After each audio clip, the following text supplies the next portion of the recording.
Hey everybody, welcome back to another supercut. We're getting close to the holidays, so this time of year a lot of people are making them. I've seen a lot of Nova ones pop up coincidentally. I'm not going to be the fifth guy to make a Nova supercut this month. So I decided to do things a little bit differently and do a big supercut on all the one-off people that I made this year. If you don't know what that means, I'm talking about people that have their one and done little story, maybe a two-parter if that. I think there's one instance of a two-parter, but that's just like a thing where I had to wait for an update. These are people that we're not usually just continuously covering, like our Novas, our Tofias, our Elams, people that we cover for years and years and years and give weekly updates on. Well, actually, I mean that we're not covering that. We're covering the other side of the spectrum. I think this is kind of cool because it's going to be a very long video, and about every 20 minutes is going to be an entirely different story that you're seeing. I'm going to include some timestamps below if you want to skip to certain ones, or if you want to skip a video that you've already seen or watched recently. And not every time, but there are a couple instances where I'm going to add a little bit of stuff after the video because I found a couple little new coming things, but I didn't want to make an entirely new, like 15+ minute video on them. Maybe like 30 seconds to a minute worth of important information. You can put this video on while you sleep, and then the next evening you'll have to skim through and try to find what part you fell asleep at, and then realize, oh, I already watched this, let me skip another 5. Oh, I already watched that, another 5. We've all done this. Okay, we've done that. I'm not gonna waste any more of your time. Enjoy. Today we're going to be talking about someone called Beth Osborne. Now, funny enough, the way that I found out about Beth Osborne is someone in my family showed me the TikToks that they were getting of Beth on their For You page. I'm just going to play one clip, and it's just going to sum up her entire character. Like, the delusion, the everything. This is a clip of her thinking she just got accepted into college, but in reality, the email that she got is just them saying that, yeah, like, you successfully sent the email and we have it. Not them saying she's approved. You? I just got accepted into college! Your administration application to college has been received. You will receive your application email within the next 2 business days. Good job, bud. And then fucking right after you start yours, I'll start mine.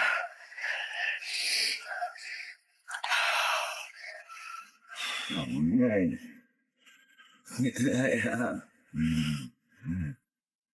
You're gonna be busy. We gotta get you a new laptop, though.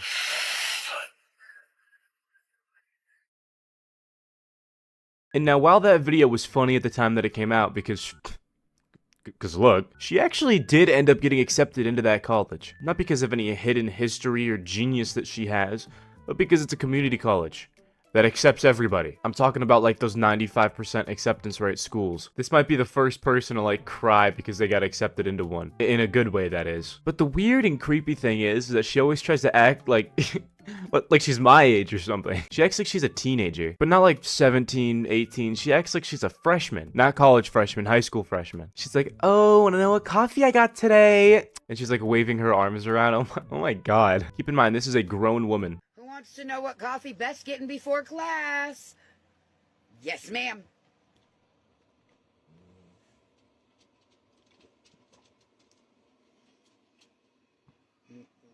I'm gonna have to have a scheduled DoorDash every morning I have class. That way I can grab it on my way out the door.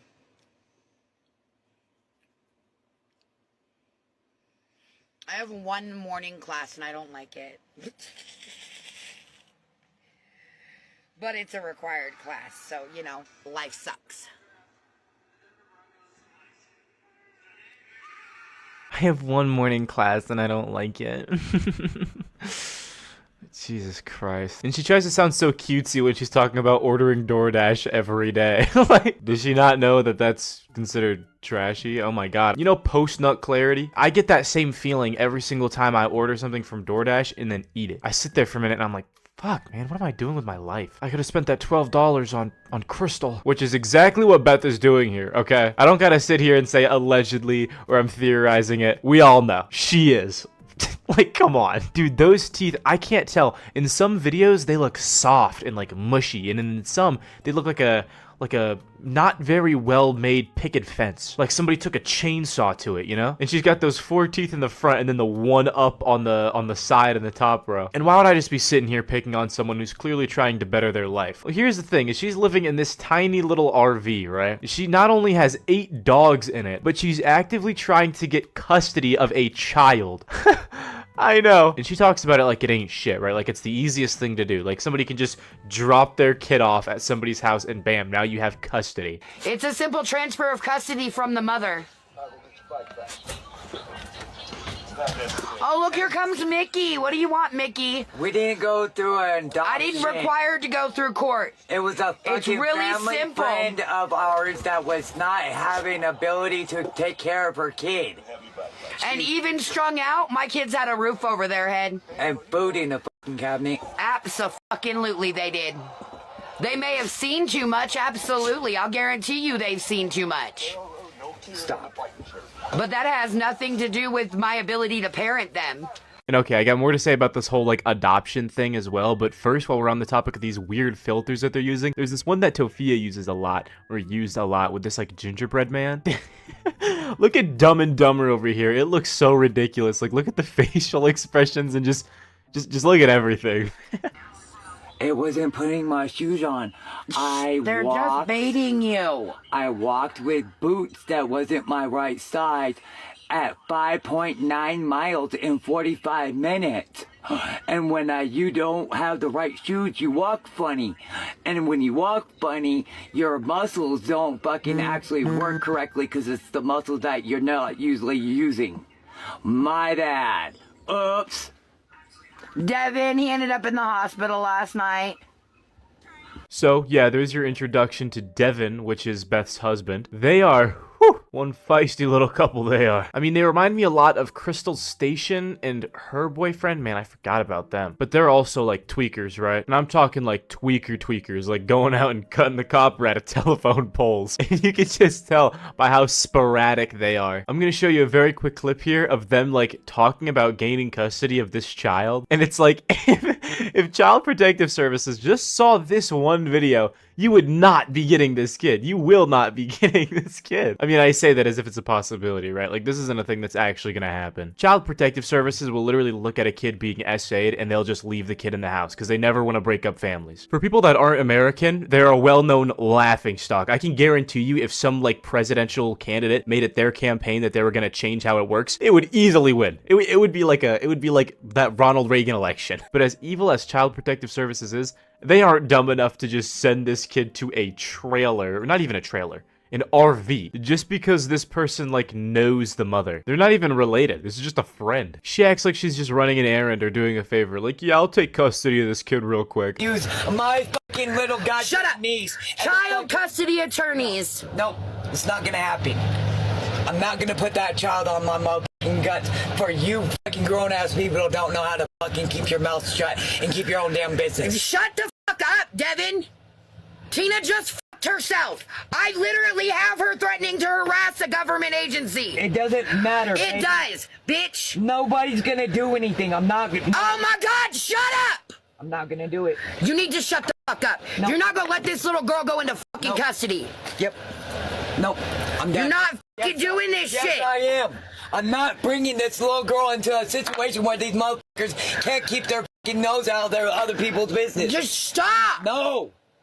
And no, this isn't even just about, like, falling on hard times, right? Like, this isn't even just about being low on money. They did have a house at one point, and I'm pretty sure everything they do is just funded by donations and then government checks. Neither of them have any kind of job. So when they eventually stopped being able to afford having a house, of which I believe they're renting, and this is a video of, I guess, the landlord going through it, they left it in disgusting disarray. This is like a 5-minute video. I'm gonna try to speed it up a little bit, but you just need to see the whole thing. This isn't a poverty thing, okay? That's just not true. In movies, and I guess on the internet here, when you look at Lolcows, you would probably assume that poverty just means, like, disgusting filth. It doesn't. It just means not being able to afford things. This is just lazy, okay? There isn't a wage threshold that makes you not able to clean up after yourself. Especially cleaning up after you're moving out. Like, even if you're living in filth, not cleaning up after the mess you made whenever it's not your turn at the residence anymore is pretty low. But then again, some of this is just beyond repair. So yeah, this leads me to believe that no matter where they're staying, whether it be RV or mansion, I don't think they're fit to take care of children.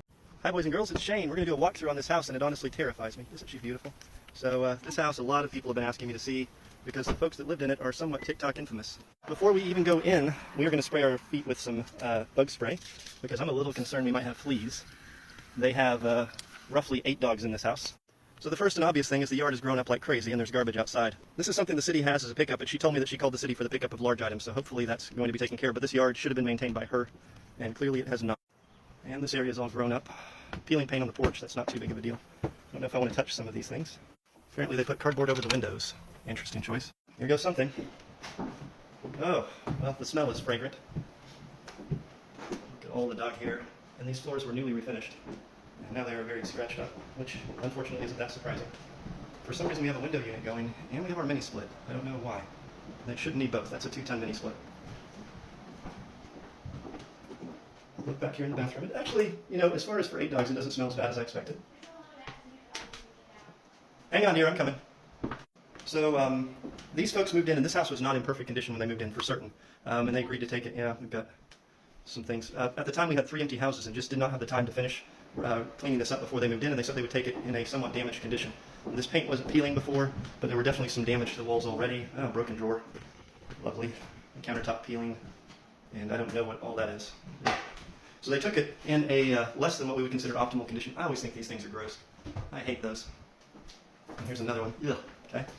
And I guess the doorknob's missing? Okay, we got a baby gate here. Oh, man. This smells so bad in here. Oh. I think this has just been closed off. Oh, man. Oh, you're so lucky you can't smell this TikTok. You are so lucky. So keeping rooms closed off in the Arkansas hot, humid summer is not a good idea. Let's see. We've got some peeling stuff here. Shower head is missing. I don't know where. Oh, there it is. I don't want to know what's in that bag. This is a 4-bedroom house. Oh, carpet's gone now. Oh, there was carpet in here. I was going to replace the carpet anyway, but I think we got quite a bit to do. we've got a lot to do. We've got a lot to do. Ceiling fan. Yeah. Oh my. This is probably not the tenant's fault, other than maybe not reporting the leak to me. Yeah, I noticed it doesn't look like water. They should have told us about that. It does not look like water. Let's see the back area here. Mosquito farm. A lot of people farm mosquitoes in Arkansas. It's a good idea. Let's just dump that out because we're going to spend a lot of time here. I don't really want any extra mosquitoes. Oh man, so much dog poo. Again, they had a large number of dogs. And our fireplace is broken now. That was intact before. It was just something to make the patio here. Yeah, I guess all the dog poop does attract a lot of flies. That's part of it here. Damage to... Rock. And then there's a yeah, that's a dog that is scratched. We need to bomb the place. Yeah, there's roaches, there's flies. This is going to take a bit. And the big fridge is gone. I'm not sure what happened to the fridge. It was gross, remember? They got rid of it for us. Okay.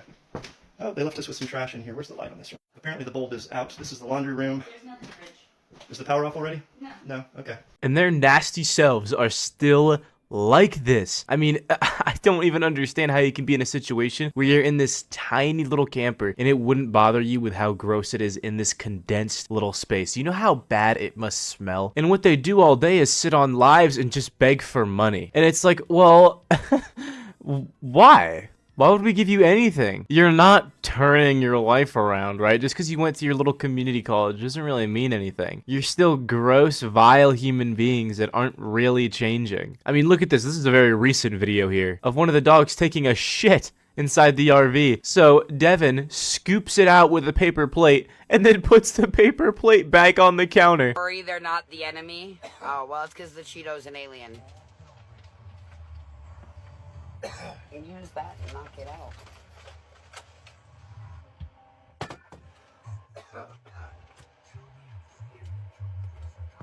He said the government knows and they're not telling people.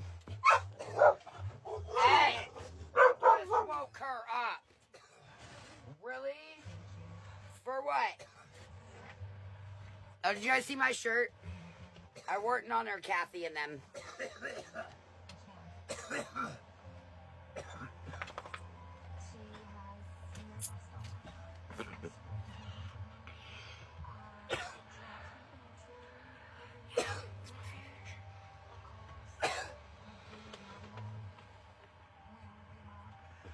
Beth and Devin are also extremely childish. Devin throws a lot of fits, and Beth uses these weird terms like, I hope you step on Legos. I used to say that when I was in middle school. And then these corny ass things they see on TikTok like, these hands awaited E for everyone. Like, Secondhand embarrassment. It's been a while since I've done this, but I'm just gonna play a few cringy videos back to back. Just your daily reminder that you are enough, you are loved, you are an amazing human being, unless you're a troll.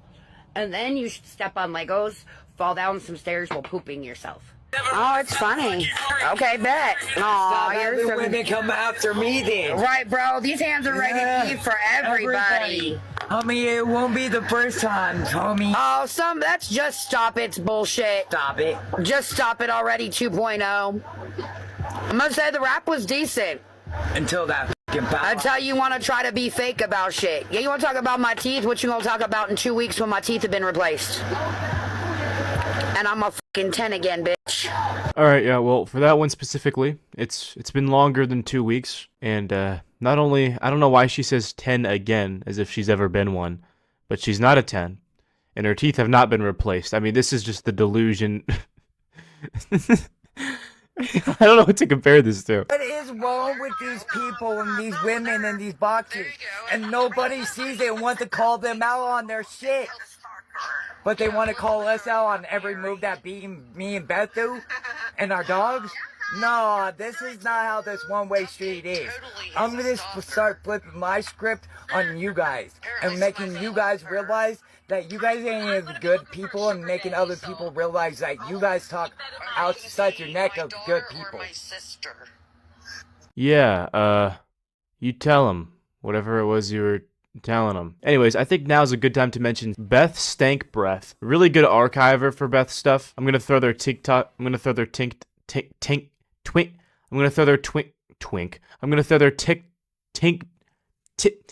fuck, man. I'm gonna throw their TikTok link. No, I'm not gonna throw their link. What am I saying? Their TikTok name. There we go. Their TikTok username on screen. Why was that so difficult? But now that I bring that up, I believe I only have one more thing to show that they've archived, and that's this glitter bomb event. Now, I don't have any footage of like a glitter bomb actually happening to Beth and Devin, but I do have their reaction afterwards.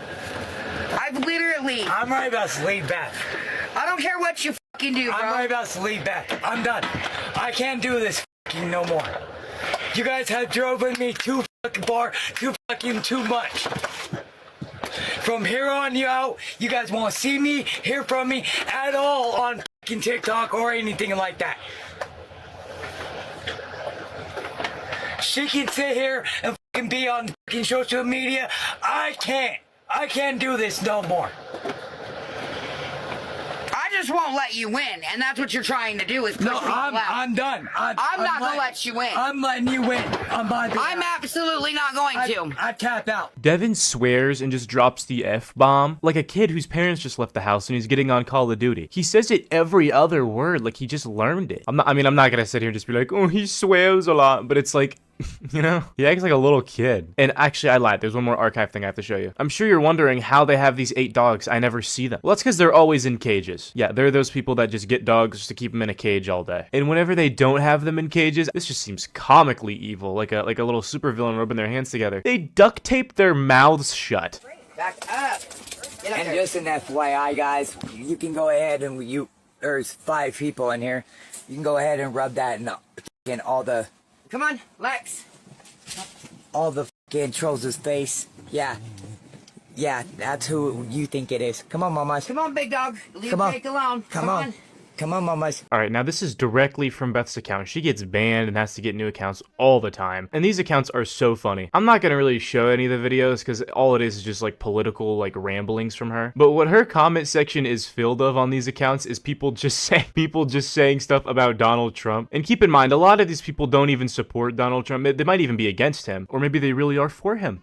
I don't know. This fence feels real good in my ass right now. But they just say, like, Trump is your daddy and stuff like that because she crashes out so hard. She'll go on, like, 5-minute long rants about it. But other than that, what's so empowering is how she talks about, oh, how little these trolls mean to her. She doesn't even think about them. Like, they're nothing to her. All right, guys. It is April 30th, so it is the last day for Creator Fund. So please watch this video all the way through. As always, like, comment, share.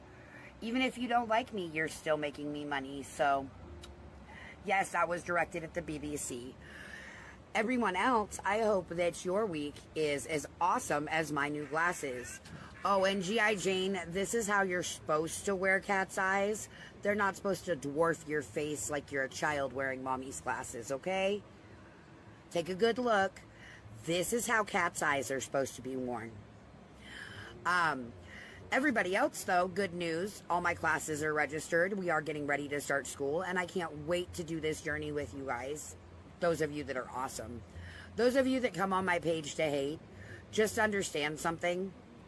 I'm still going to get paid off your hate. Because you don't even fucking faze me. I'm going to keep doing me like I've been doing me for the last 4 years. So do you, boo-boo. Stay up. And you know what really screams more than anything that I don't care what people say about me? Responding to every hate comment and hate video that isn't even on your page that you have to go out of your way to find. Really shows you don't care. Do you actually think you were doing something there? Rooster, first off, you're nothing but another in a long line of trying to get clout off of who I am. And I took a quick look at your page. Your entire content is messing with other people. So let me ask you something. What causes you to be so miserable? What causes you to worry about what other people are doing in their own life? Oh, and by the way, I start at the end of this month, so it wasn't just accepted. It was enrolled, registered for classes, and fully financed. Just saying, maybe you should stop trying to look cool and not have any of the information. Bye, bitch. So apparently you guys don't realize that literally I bait you guys into watching my videos. And I get paid off of it. Okay?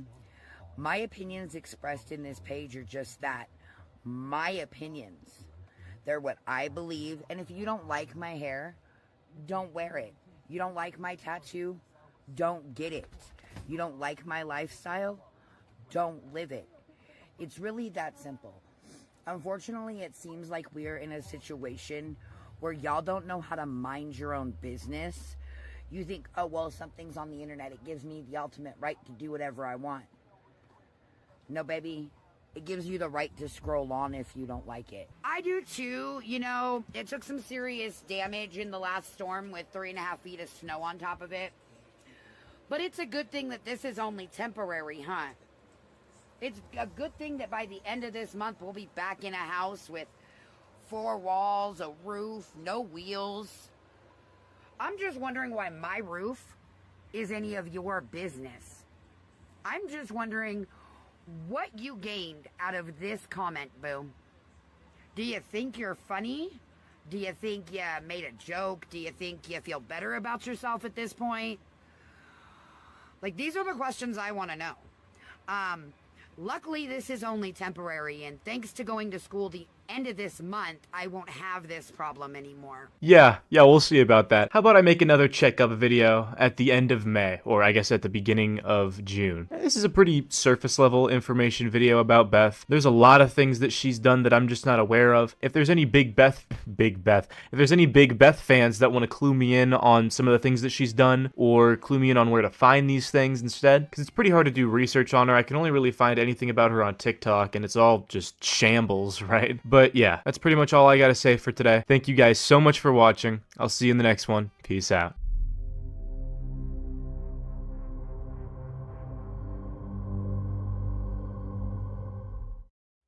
And here's me, who can't get his mom to be proud of him even though he has thousands of followers. I guess he'll just give it to his kids, and they'll be a problem that we have to deal with. And we will deal with them.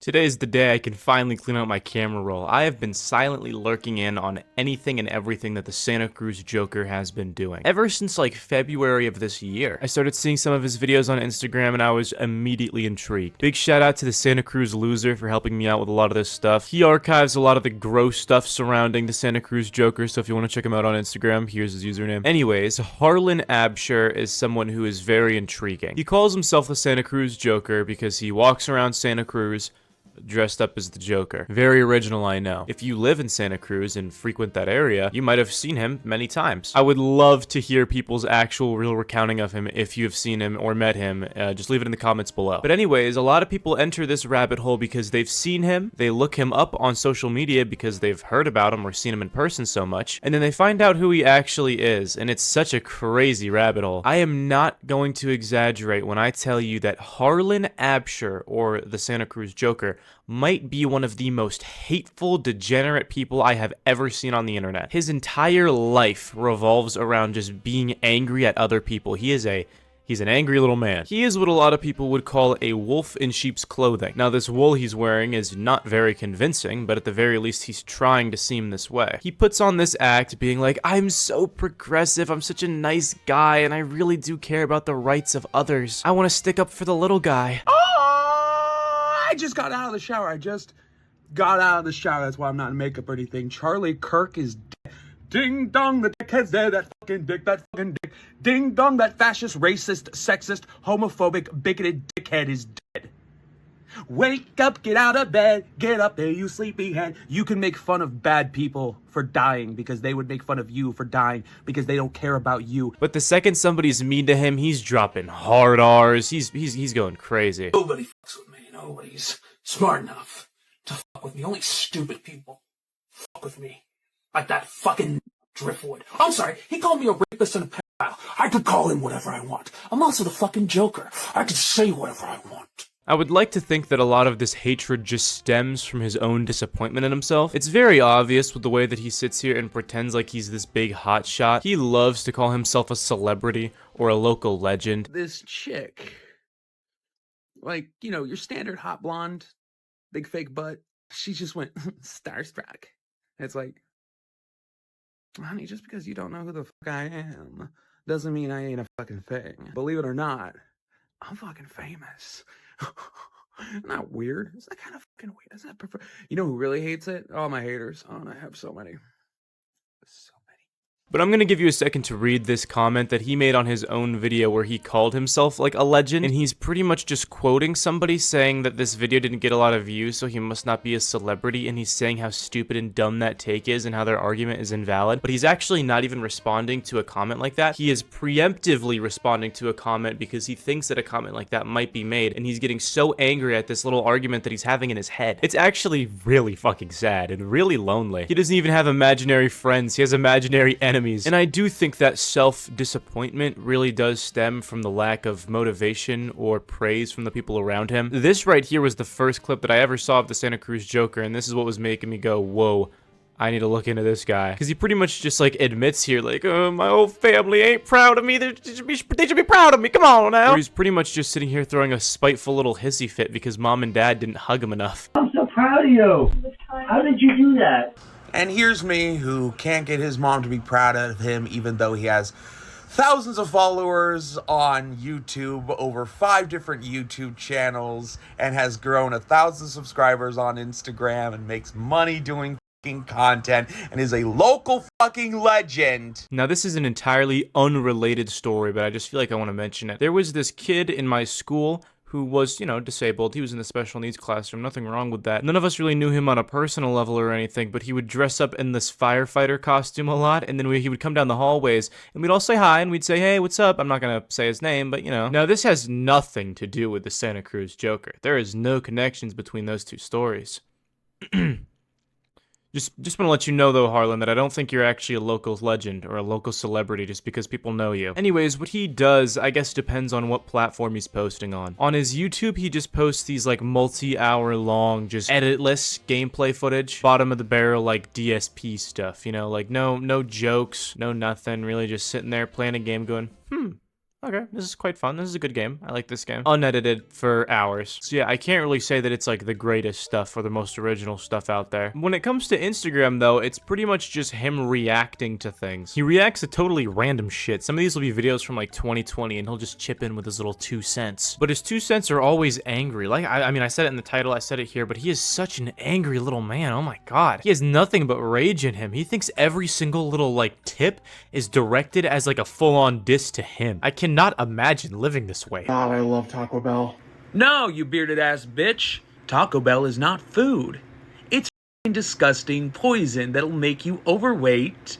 It'll destroy your liver. It'll destroy your kidneys. You should be eating food at home that you make yourself, like I've been doing for the past year. It's phenomenal. It's on top of getting rid of energy drinks and alcohol. You're not as tough as you think you are, is my point. Where did this anger come from? Why are you so mad at this guy for liking Taco Bell? Fuck you. And holy, you are just making some of this shit up because you did not cut back on the energy drinks. I don't mean to sit here and watch you, but I mean, I just was scrolling through your page and I saw this, you just drinking an energy drink. That is a Ghost strawberry lemonade, I can tell. You're such a liar, oh my god. But don't worry, I have countless examples of this just irrational anger. America are so chatty! This is gonna sound stupid if you're from like an American or Western country, but I'm used to societies in Asia where people do not talk to one another. Like, if you try to talk to a stranger in the street, they're gonna react basically like this. Oh? Oh my god, I'm so sorry. As a Westerner, I'm so sorry that I have the social skills to interact with random people that I meet on the street. God forbid I know how to just hold a conversation with a random person I don't know and then move on with my life. God, that's a problem for me. That's just such a problem for me. No! That's a you problem. You're antisocial. Yeah, Harlan, because you stitching some Asian lady and then screaming at your phone in your bedroom is totally just gonna change the way society works in a different country because you don't like it. Some people aren't extroverted. Some people like the fact that there are multiple areas on the planet that have different societal like structures and different norms. I mean, personally, I wouldn't like to go to a place like that, but some people might. You know, to each their own. And then another thing that you're gonna find out with all of his reactions is they're shit. Everything that he makes a little Stitch reaction to could have just been a comment. But I guess people don't get famous off of being like a big commenter on Instagram Reels. It's not like a thing. So this is a video of him just laughing at a joke, and that's his little reel. It's like he's going, that's funny. Oh man, I really wish my content could be this good, but it isn't. And then the video ends with him being like, subscribe to my YouTube channel. Why? What the hell did you do that would make me want to go subscribe to your YouTube channel? You didn't say anything funny, you just laughed at somebody else's joke. You know what you guys should do is if you're enjoying the video so far, you should like and subscribe. I'd appreciate that a lot. I wish I could make stupid content like that because that's phenomenal. And then another thing is he's really trying to push people to get it so he can have his channel monetized. Like, he's straight up begging at this point. What would even be the point of you getting I don't know if he understands, but as a YouTuber, Harlan, you getting monetized would do you literally fucking nothing. If you have like decent to good level CPM, which you wouldn't because your entire channel is you just cursing every 5 seconds and being very hateful, advertisers wouldn't like that. So your CPM would be shit. But if you had good CPM, it's probably like $100 for every 10,000 views. Your channel averages is like 20 views a video. You'd be getting like literally quarters for your uploads. And by quarters, I don't mean a quarter of what I just said. I mean like the cents, like the coins. You'd be getting nickels and dimes. I don't know why you even care enough to get monetized. Plus, before they monetize your channel, they go through your channel and review it. You would not pass that review. Like I just said, your entire channel is just you being hateful. Never really finished my sentence from a while ago, but when I was talking about the different kinds of content that he has on different platforms, he has a Patreon, and the Patreon is just him pirating movies. He's just watching a movie, and his little face cam's in the corner. I'm not gonna sit here and actually buy the Patreon to see exactly what edits he makes, but there can't be much because usually his videos are around the exact same runtime as the movie, so he's probably not even pausing to give his little 2 cents. He's probably just watching it with his little dumbass head in the corner. I mean, wonderful stuff. But even if you're a fan of Joker, even if you're on his YouTube channel, you're not safe from the hate. He'll snap at his fans over the littlest of things. This is not a Fallout-like game. This is a true RPG. Something Fallout games have never actually really been. This actually has depth. Alright, sorry to Fallout fans. They're good games. But when you go into first person, when you start becoming an action adventure game, the RPG part starts falling away. You know this. Yeah. I know this. That's why a lot of games that try to act like they have an RPG element need to stop. Buddy, if you're gonna keep fucking arguing with me about semantics, I'm gonna fucking block you. This game and Fallout don't fucking operate the same. And I'm tired of having this discussion with you. You're splitting fucking hairs and you're making me fucking angry. I'm putting your ass in timeout. This is BioWare who made this game. BioWare. The same people who made Mass Effect. This is more like fucking Mass Effect. This was made by BioWare. Are you just trying to be granular? Are you just trying to piss me off? Because if we were having a face-to-face conversation, at a certain point, I'd just take a chair and smash it over your f***ing head. If that's the way he treats and talks to his own fans, how does he talk to his enemies? Well, I already showed you. He calls them the hard R N-word. He is such a poser, dude. He acts like he's this really nice, really loving, and progressive guy. But if you're severely disabled and you happen to be in a political party that opposes his, he doesn't care. He will take that little low jab and he'll make fun of you for it. Tennessee. Let's go Trump. I didn't know the Elephant Man was still alive. Now, what Harlan really does, when we get down to it, is he scrolls on Insta, and then he stitches something. He has no idea what he's talking about. He's a lot like a Redditor, acting like he knows everything, the answer to every single question, but really he knows next to nothing. The past two examples and this upcoming one are gonna make me sound like a Trump supporter. I'm not getting into all that, okay? The only reason I'm talking about it in this way is because Harlan never shuts the hell up about him. So obviously I'm gonna have to talk about it. He makes this big video talking about how Trump is ruining Lego and his tariffs are ruining Lego.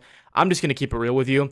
This is fucking, he has no idea what he's talking about. I saw on Amazon they have the Jango Fett version of the Slave One ship for Lego, and I've got Boba's, and I wanted it $70 because of the tariffs. Lego is more expensive thanks to Trump. Bro, it's Trump, you fucking idiot. That would be like normally like maybe $50 at most. But thanks to Trump.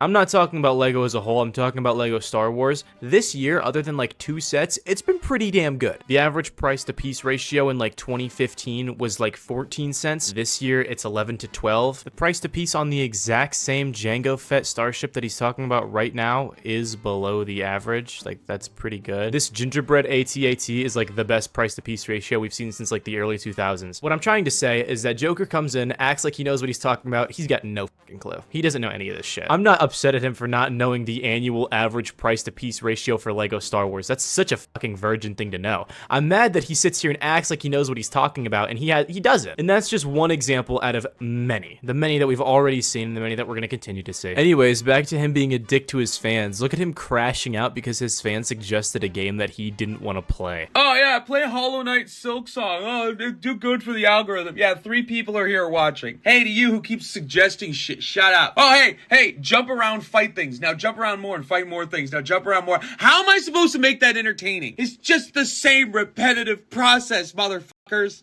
Shut up! I have an amazing example of him trying to pretend to be something that he really isn't. This is him trying to be some guy who sticks up for women. This is a video of a girl who wants to sit down on a bus, but all the other guys aren't giving up their seat. I mean, not that the lady asked, it's just I guess she expected everybody to get up for her. I mean, it'd be a nice thing to do, but nobody has to. And he's just over there saying like, oh, it's a thing with their masculinity. Oh, don't worry, m'lady. All these boys are just that, boys. I'm a real man.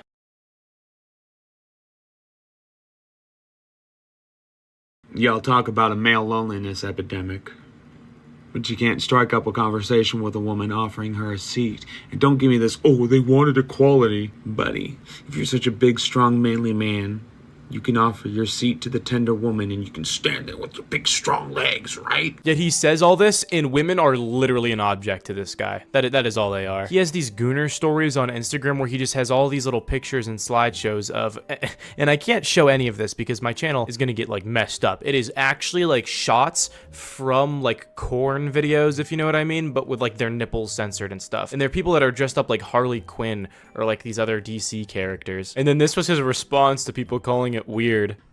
I was just like, hey, look at these hot chicks dressed up as these characters. Goes with the motif. And what if I did masturbate to them? What are you gonna do about it? And there are actually rivals to the Santa Cruz Joker. There's actually a Batman who called this behavior out. Pink drink, sir? Thank you. I got something else pink for you to drink from, honey. Really? No, baby, it's brown.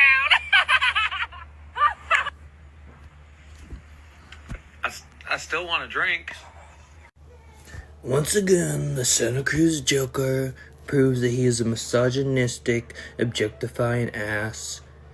Your constant objectification, fetishization of black women makes me sick. How dare you? Control yourself. Since we're on the topic of race, I think it's pretty, I mean, I don't think I have to say this, but he's pretty racist. I hope you could assume by the hard R's that he says. But like I said, I mean, I've said this so many times in this video, but he really just wants to be something that he isn't. There's this one video, and it's like, oh, this is embarrassing. It's like this really corny video from, it looks like 2012 with the way that they're acting, like the me so derpy type of fucking humor. I'm free. Typical Wananigans, am I right, brother? Wananigans. That Wananigans thing? Are we serious? Tell me this does not give off vibes of him being like, oh, what's up, my fella, my brother? us white folks are so crazy, right? Like, right? Oh man, I can't stand them. Am I part of the group, guys? Dude, fuck off. Oh my god, it is so embarrassing to witness. If you don't know what that means, Wananigans is just white shenanigans. So this has nothing to do with race, but he makes it about race. And he's like, right, my brother. He literally says, my brother. Right, my brother. Aren't these white people so crazy? Ugh. Dude, that racist stuff, that was all in the past. Those hard R's were in the past. Can't we just forget about all that stuff? How about this? New rule. Anything that happened before COVID, we just fucking let it go. I thought we all did that. I thought that was all like the collective, like, hey, anything that happened before COVID, forget it. Did you know he's actually gotten into an argument with Chris Hansen? The entire story is kind of unclear, but from what I was able to gather, somebody paid Chris Hansen for a cameo, which means, you know, you get to pay him to say something funny. So Chris Hansen got paid to say, hey, Santa Cruz Joker, I'd like you to have a seat over there. Hello, Harlan. Hi, Katie. Been going through some transcripts. Gonna need you to have a seat right over there. That's right, right over there. I'm well aware of your crimes. I'm Chris Hansen for the Pod Awful Cult, and you're in big trouble. So you might have saw me calling out Chris Hansen here on Twitter. Well, the motherfucker decided that his integrity can be purchased. Pod Awful paid him money to call me and another person a pedophile. And now he's deleted any tweet with me responding to it because he's a fucking coward! Bring local law enforcement into this motherfucker. Everyone here knows you're a piece of trash. You can delete all the tweets you want, but I am coming for you with every bit of what I am. Now, I don't know everything there is to know about Chris Hansen, but, you know, obviously he's a pred catcher. So, out of context, somebody saying that Chris Hansen is a worm or a scum sounds bad. It sounds like only a certain group of people would say that. It's a half-joking insinuation. You can't sue somebody off of something like that. Like I said, things could have been left out. Maybe there were some other cameos that Chris Hansen did that were a lot more, like, serious sounding. But when somebody just says, oh, you have to take a seat over there, that's not an official accusation of pedophilia. You can't really sue somebody over that, buddy. So I don't know what this was all about, but anyways. Now here's something that I don't think Joker gets, is that some people like to have fun. There was this one little post that people were making joking about the Nick Fury from the Avengers. In some of the promotional material, they invert him and they forget that that is gonna make his eye patch look like it's on the other eye. And he's like, you guys are actually all idiots. It's like, dude, we know. They're just joking. Come on. On today's game of Why You Are an Idiot, 2 of those are actual shots from the movies, and then the other 2 are promotional shots. And when it comes to promotional shots, things are always going to be a little different than what you see in the actual movies. Well, thanks, Captain Obvious. I'm very glad that you've enlightened us all. Here's something you probably didn't want the majority of people knowing, though, is that you were arrested in 2024 for abuse on an elder/dependent. It's almost like this known angry little man can't really, fight anybody, so he takes his built-up anger out on somebody who can't really defend themselves. It's actually not surprising at all. It's very predictable from somebody like you. Another funny thing is he's sitting here and he is making fun of our generation for not being able to afford a house because we're not gonna have enough money because of inflation. And he acts like, oh man, my generation, we get to own houses. We get to take care of kids, you know? We got that kind of money. Oh, what year did you say you was born again? I was born in 1999. Yeah! You'll never be able to afford a house or be able to retire or be able to raise kids properly on a single wage.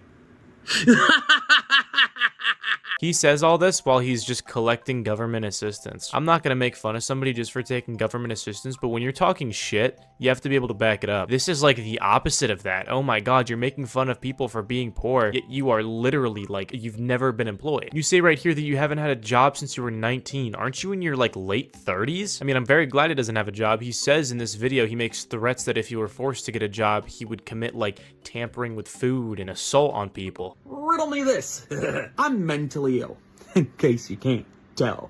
And y'all are like, you need to get a job. All right, well, to get a job, I would be a DEI hire. You don't want people like me to be on disability. You want me to work behind a counter, and when your Karen-ass bitch of a mother lips off to me, I put her in the fucking face, right? Because if I'm making minimum wage and you're a dick to me, I am definitely pissing in your drink. I am so snot rocketing into your fucking burgers. You understand me? Or you can give me my $1,100 a month and shut the fuck up. So if anything, we're really lucky that this guy's a shut-in. Alright, so I'm gonna be honest with you. I don't want to have to re-edit half my video because I edit my videos as I'm going. So there's a couple little clips that I want to show you that should have been probably shown earlier in the video. The first of which is one that I wanted to show when I was talking about how he objectifies women. Hey, everybody likes that booty, right? Hey, if they remake that game, if they remaster that game, they're better not skimp on that skimpiness. I'm sick of that. I'm sick of games updating, being like, oh, we're sorry we made her booty too big. We'll make it smaller because somebody got mad at a big booty. Like, you know, with how much you ladies are obsessed over going to the gym and getting your booty bigger, you'd think you would want art to imitate life. The second of which is one that I wanted to show when I was talking about how he just gets so unnecessarily angry at his fans or people in his comment section, telling them to off themselves. Like, dude, aren't you in your late 30s? That shit's for fucking 15-year-old boys. What are you doing? To the person who came in with the comment, are you unemployed? Are you employed? I make money doing internet stuff. Suck a dick. You just made a random account. Honestly. You know. Yourself. And the last of which is how he threatens the president's kids. I know you don't have to be a big fan of the president to understand that it is probably not a healthy thing to threaten somebody's young children. Trump is lashing out. But tick tock, Donnie. You're dying, and you can't live forever, and you can't take it with you. I guess he'll just give it to his kids, and there'll be a problem that we have to deal with. And we will deal with them. But anyways, that's the very, very depressing story in life of the Santa Cruz Joker. I don't really have anything else to say. Thank you again for the Santa Cruz Loser for helping me out with all this. If there's anything I missed, I know he has some very dedicated fans, yet there haven't been any real videos made on him yet. And by fans, I mean like fans of watching the train wreck, not actually. He doesn't have any real fans that like him. But anyways, thank you guys so much for watching. I'll see you in the next one. Peace out. Bro, I remember one time I was at karaoke, right, and there was this British guy, and apparently British people are more rude at karaoke or whatever. And I killed it at, I don't remember what it was, but I know I killed it. Because everybody cheered, except for he's like, boo! And I'm like, hey kid, you got a problem, right to the mic. You got a problem, you can say it to my face. He comes up to me, he's about the height, you know, he's shorter than your brother. He comes up, he's just like, boo! I grab him by the collar and just throw him into the brick wall. And I'm like, you want to say that again? He's like, Hey, it's Supercut Me here. A point that I brought up in that video was that he's very objectifying of women, and I never really showed any proof of that, so I made a tiny little compilation, just a couple seconds here. I wonder what 95 kilograms would look like on me. On specifically my face. He makes videos like that all the time. Just go look at his page. The reason I couldn't get that much evidence of it is because he's very vulgar in these videos, and obviously it's not something I could show on YouTube. Another really cringy clip that I wanted to add in is this really, he's trying so hard to like appeal to, I don't know, he's trying so hard to be something that he's not. He's like, this was so tight, yo. These black people dancing was tight AF, dog. But those white people, nah, man, they're cringy. It's like, you are the crackeriest cracker I think I have ever heard talk in my entire life. Stop trying to be something you're not. Like you, I watched that whole thing because it was tight. If it was a group of white people, it would have been so fucking cringe. It would have been so fucking cringe. Just Joker likes to say that he's not racist. He's such a progressive person, but then he's like, oh, this is a thing that only black people can do, and this is a thing that only white people can do. It almost sounds like segregation, but we're not, that might be a little bit stretching, and I'm not gonna go too far like him. He definitely stretches things. That sounds extremely homosexual. I am so sorry. That is not like a little diss. It didn't sound that weird until it came out of my mouth. Anyways, let's get into the next video. I'm just gonna be honest, I cannot believe, I have very nice fans, and I thank you very much, ladies, for being so kind, but sometimes I need you guys to just tell me in the comments what the hell is wrong with your mic, because I don't know how I uploaded this, but I'm gonna do a little bit of audio adjustment trying to fix it, but whatever I do, just know it was worse than the original video. So I do live with my whole family, and yes, they do hear me scream every single day. Well,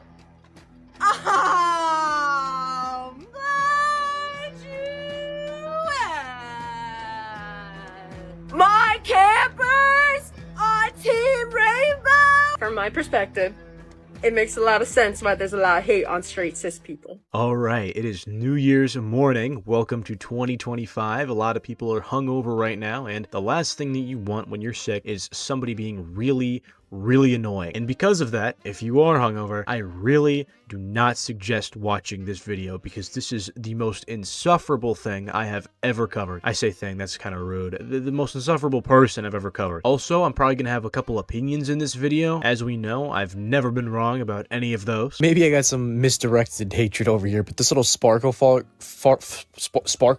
girl. But yeah, let's just get into it. Fuzz99 is a TikToker who is educating people on all things LGBTQ. They are trans themselves, and they are really energetic. All right, it's been a minute. Let me cut the act. They are annoying as shit. Let me just play you one of their TikToks unedited so you can just get the full picture of who they are. For the first time ever in Fuzzball history, this Friday and this Friday only, when you go and knock on the door and the guy answers and says,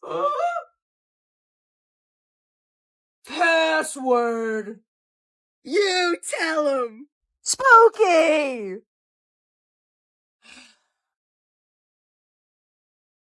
Come on in, and you will officially be in the coolest looking, most dope, special elite club filled with the most amazing, happiest, and most joyous human beings that I know. It's time.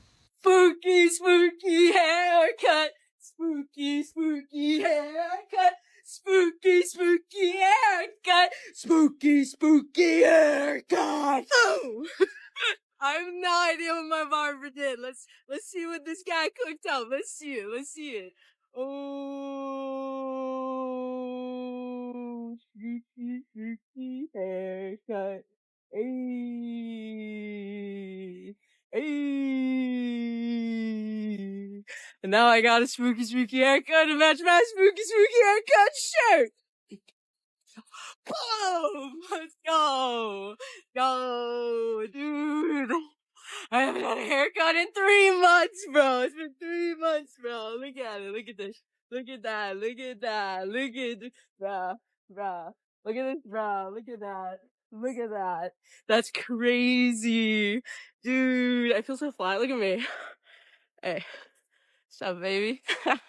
Heard you like spooky, spooky haircuts. Hey, let's get it. Yes, sir. I'm ready for spooky season, baby.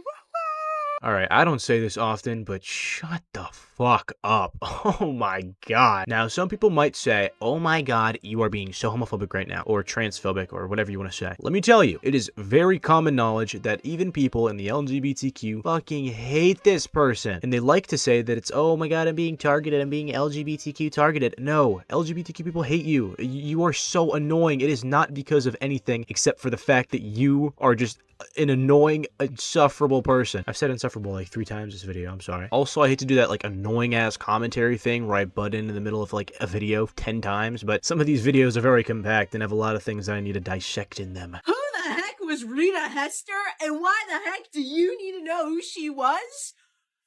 Well, glad you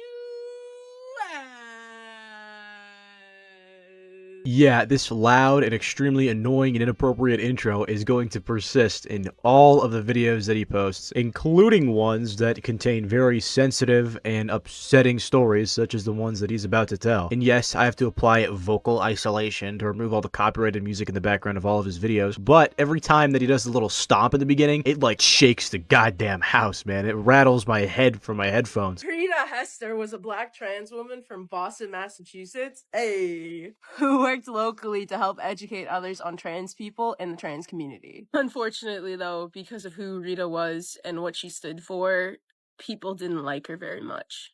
So much so that she was for doing what she was doing. And the person or people that her were never caught, and the case still remains unsolved to this day. However, a year after Rita being gone, an advocator and writer named Gwendolyn Ann Smith held a vigil to honor Rita Hester along with all the other trans people that didn't make it that far. After word spread about Gwendolyn holding a vigil to honor the trans lives that have passed, and Gwen taking to the internet and launching a website, November 20th became known as Trans Remembrance Day. And 25 years later, we're here today. It has been 25 years of honoring those that have passed. And as someone who falls somewhere under the trans umbrella, who's also a Boston native, who also helps educate others on the trans community and the queer community, it's hard not to take Rita's story to heart. It's hard not to take Rita's story to heart. This fake-ass reaction, this pisses me off. Sitting here and advocating for something and clearly like, oh, let me get my camera up in the right lighting to make sure I actually seem like I care about this shit, but also looking very handsome and fly as fuck. Like, what do you think this accomplishes? Your acting is piss poor. And you might be thinking to yourself, well, why are you picking on this person? All they're doing is trying to spread positivity, spread happiness, and maybe they're a little cringy, so what? Well, no. They are spreading hate. They actively hate on people that are not a part of the LGBTQ. They don't like cis people, which, if you didn't know, is people that were born and stay the gender that they are born. Like if you're a dude and you stay a dude, or if you're a girl and you stay a girl. And he also very much despises you if you are not gay in any kind of way. There's nothing wrong with being straight and cis because we are all humans. But yeah, this ain't going anywhere good. Gives off the same vibes as, I'm not racist, but from my perspective, it makes a lot of sense why there's a lot of hate on straight cis people. Growing up for me, there was no representation of the LGBTQ community anywhere. We had Ellen, but as a kid, I can't really relate to Ellen. So when I grew up and realized I was a part of the LGBTQ community, I was kind of upset we didn't have a lot of representation in media. And then when I learned about a lot of leaders that came before us in the community and people who are our age and a part of our community who were all killed and are killed every day from cis straight people who don't understand us and have a hate so strong against us because of who we are as people, it makes a lot of sense why people in our community don't like straight cis people. Yeah, he has totally just went off the deep end of like, I mean, it's exactly what it is backwards that he's hating on. You know those people that are like, oh, I don't mind gay people, but just don't do that shit in front of me. That's the exact stuff that he's posting. I mean, look at this video right here. It is just so hypocritical. And it does not end there. There's a little bit more hatred going to the straight people's way from Fuzzball99, or whatever the fuck his name is. Secondly, I never said I hate straight people. I literally said, like, who would want to be straight? Blech. And, like, I literally do not know how to stress this enough. My content is for the gays, not the straights. Oh my god. Alright, so your entire life, because this is what you do, by the way, you don't really have a job anymore, we'll get into that in a minute, but this is what you do all day, is play Fortnite and then upload here trying to spread positivity and advocate for the LGBTQ, and you've gone around and done the complete opposite by segregating the straight people and the gay people and just calling them the straight people and the gay people. And one of these groups is not allowed to view your content. This is like the only thing you do in your life, and you fucked it up. He can't do anything right. And this is why you're hated by the LGBTQ community, is because you are trying to be the face of them and you give them a fucking horrible, stereotypical, and false look. And as a gay person who grew up thinking they had to be straight, who never saw 1 ounce of any kind of LGBTQ representation in any media, who hated themselves when they realized they were gay, and wished and prayed that they weren't, and then almost took their fucking life.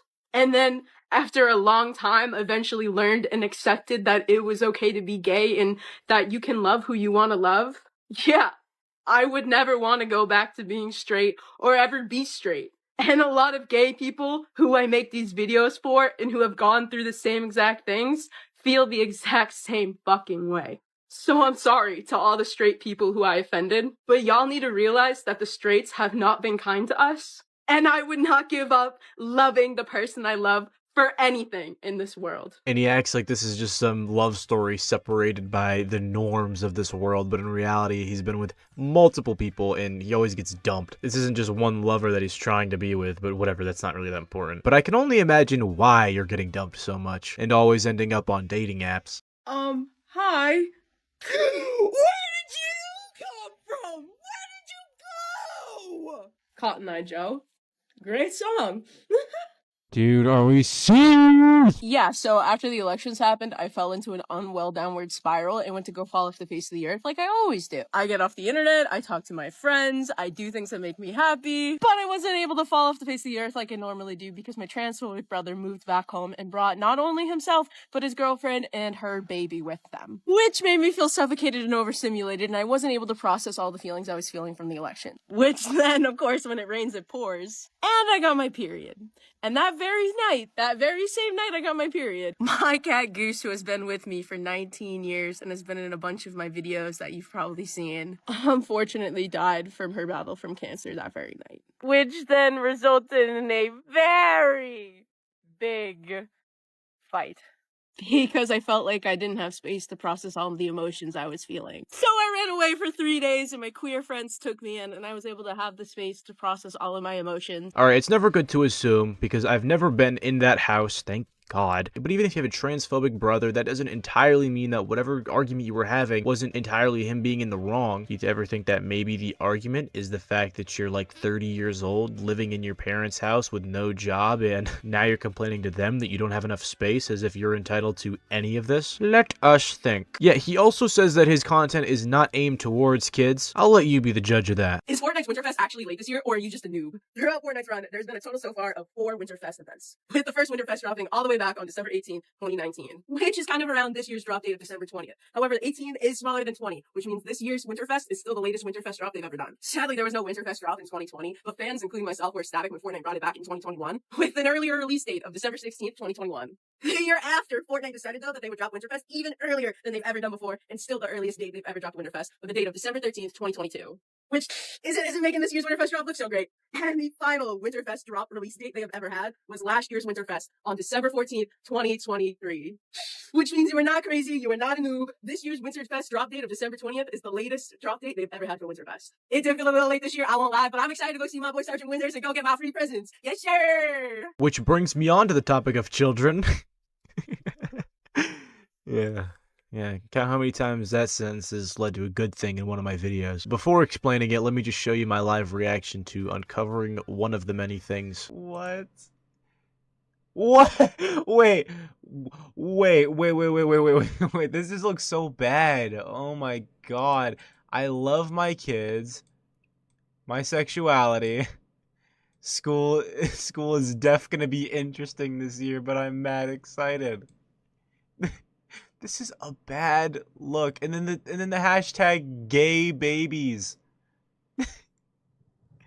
This is such a bad look. Yeah, so while doing this whole TikTok thing, he was not only working at a child's camp, but he was also working at a school as a substitute teacher, and then would mysteriously be fired with no details except for the fact that they were being falsely, targeted because of the fact that they made thirst traps. That, and we also knew that he had strangely close relationships with the students that were LGBTQ at the school. And if you look in their comment sections now, you're mostly just gonna find a bunch of diddler comments. That's rough. That's rough. He was also trying to push some LGBTQ stuff on some of the kids at the camp by making their team colors the pride flag. It's a little questionable. But my group was so pumped up to do our flag today. Even my 9 and 10-year-old troublemaker boys were into it. And I just wanted to cry. But after lots of debate and a show of hands, my campers decided that they wanted to be called the Rainbow Wildcats! And I truly love that my campers insisted that we draw my Sonic hat on top of the Rainbow Wildcat. I literally love them so much. Yo, okay, so we gotta pause here for a second. Why are you saying, well, you're talking about kids, and you're saying, I love them so much, and then the emoji you put after that is the pride flag. What? In what way is this normal or okay? That's fucked up. You're a creep. Alright, let's calm down for a second. Let's show how much this kid overshares. I don't know why I'm saying kid, they're literally 30 years old. But I'm not gonna even edit this. This is like 2 minutes long. We're gonna just get a peek in their entire life, because they just overshare so much. So here's what you missed. Hey. So for Halloween, I wanted to be something goofy. But my girlfriend was like, babe, Halloween is all about dressing up and getting to be sexy. All right. You're not wrong, babe. So we dressed up as some spicy angels. And I did feel really sexy next to my girl and kissing her. Damn straight. And then I got to celebrate my 2-year mark of da-da-da-da. Heck yeah, baby. Actually, I'm really proud of myself for this one. I'm not gonna lie. I'm very proud of myself. And then me and my girlfriend went to go see the school play. It was like so many of my gay kids were in it, and I just wanted to go and support them. And like, I can't even tell you guys like how good it felt just showing up and seeing the smiles on their faces when they saw me, and like I just, oh my God, it just made me feel so good. And I've just been supporting my gay kids at school and meeting like more and more of them that I didn't even know were like gay or that they existed. These kids that he's referring to are like 10 years old, by the way. All right, now after this, you might think the annoying intros, the annoying personality, maybe this is all just engagement bait. Well, no. He would crash the fuck out. I normally don't make these types of videos, but I am at my wit's end. If you were a nice person or one of my fuzzballs, it would mean the world if you could comment something positive right now. Because I mentally cannot handle TikTok anymore. I have a lot going on in my life right now, and I physically and mentally cannot handle the hate on top of all the other things that I'm going through. I literally had a mental breakdown this weekend, and I physically cannot cry anymore because I cried for 3 or 4 days straight. And I had videos that I wanted to post and that I was going to post, but I didn't have the strength to do so. I make and post videos for fun. My content on here is for the LGBTQ community. Not straight cis people, unless they're an ally. My dream since I was a little kid has been to make people smile and laugh all around the world with the things that I create. And yes, I know that I can be loud. I know I like to act like a cartoon character. And I know that I am 26 years old. And that's okay, because that's who I am. Like, who would want to watch someone who's boring and quiet and just hates on people all day? Nobody wants to hear about hate. And nobody deserves hate either. So, starting now, if you say something hateful in my comments, you are now blocked from seeing my content. I cannot mentally or physically handle the hate anymore. I don't deserve it. My fuzzballs don't deserve it. My campers and high school students who follow me on here don't deserve to be exposed to it. And all the people spreading hate on here don't deserve to see my happy, loving, positive content. I'm sorry, but we're done here. No more hate. Good vibes only, baby. Yeah, he said 26, but keep in mind this was like a 2-3-year-old video. Oh, my positive content, good vibes only. It's so fake, dude. Holy shit. And then you turn around and make this video where you're complaining like, oh my god, you LGBTQ people must have some internalized self-hatred because how are you, like, you're ruining the movement. We're never gonna be free as people if you can't accept me because you're putting down me. You have to accept me because I'm a good person. I'm not a bad person. I don't suck ass. I'm not annoying and I'm not a creep. Literally, it's like, it's so weird because they're so like openly selfish and full of themselves. Me can do no wrong. And even if after all that, it still seemed like engagement baiting, they would eventually turn their own comments off, which obviously it can't be engagement baiting if you're turning your comments off. Hi. Why did you turn your comments off? Oh, well. Glad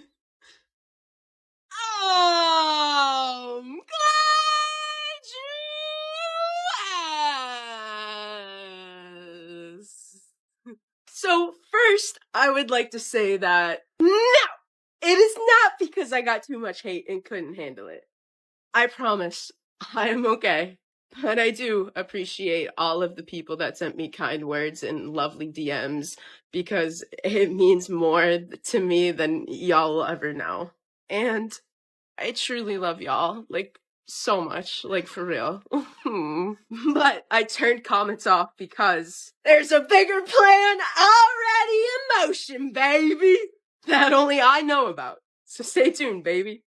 Yeah, that was just like a lie. He would eventually just say that, yeah, I turned off comments because I feel like the people that were hating on me would just stop engaging if they couldn't comment, and then I'd eventually go back on my normal For You page. So, yeah, I mean, that's pretty much the story of this little character. We can look at some very cringy videos, like how I used to do in my older videos, where there's just like this end section where we just look at a bunch of cringy shit. Well, why don't we just do that right now? This one, whew, this one's a tough sit through. Alright, we have to talk about what kind of weapons we would all use if we had to beat up a bunch of homophobes in a battle, because we haven't talked about it yet, and it's kind of important. So, lesbians, what are you bringing to the battle? A weapon? I don't need a weapon. I'm already packing. Me, boo, and yeah! Boo, yeah! Yeah, you like that, baby?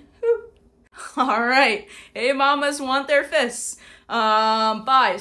I'm a part of the Bi Pirate Squad on TikTok, so sword, duh. Alright, sword it is. Pans, I'm guessing you want to use your frying pan? No! I would never use my pan friend as a weapon! I would use this pan as my weapon! Ah! Alright, giant frying pan, MB. I found this stick on the ground earlier. I feel like this could work. That is a huge stick. Alright, I guess that works.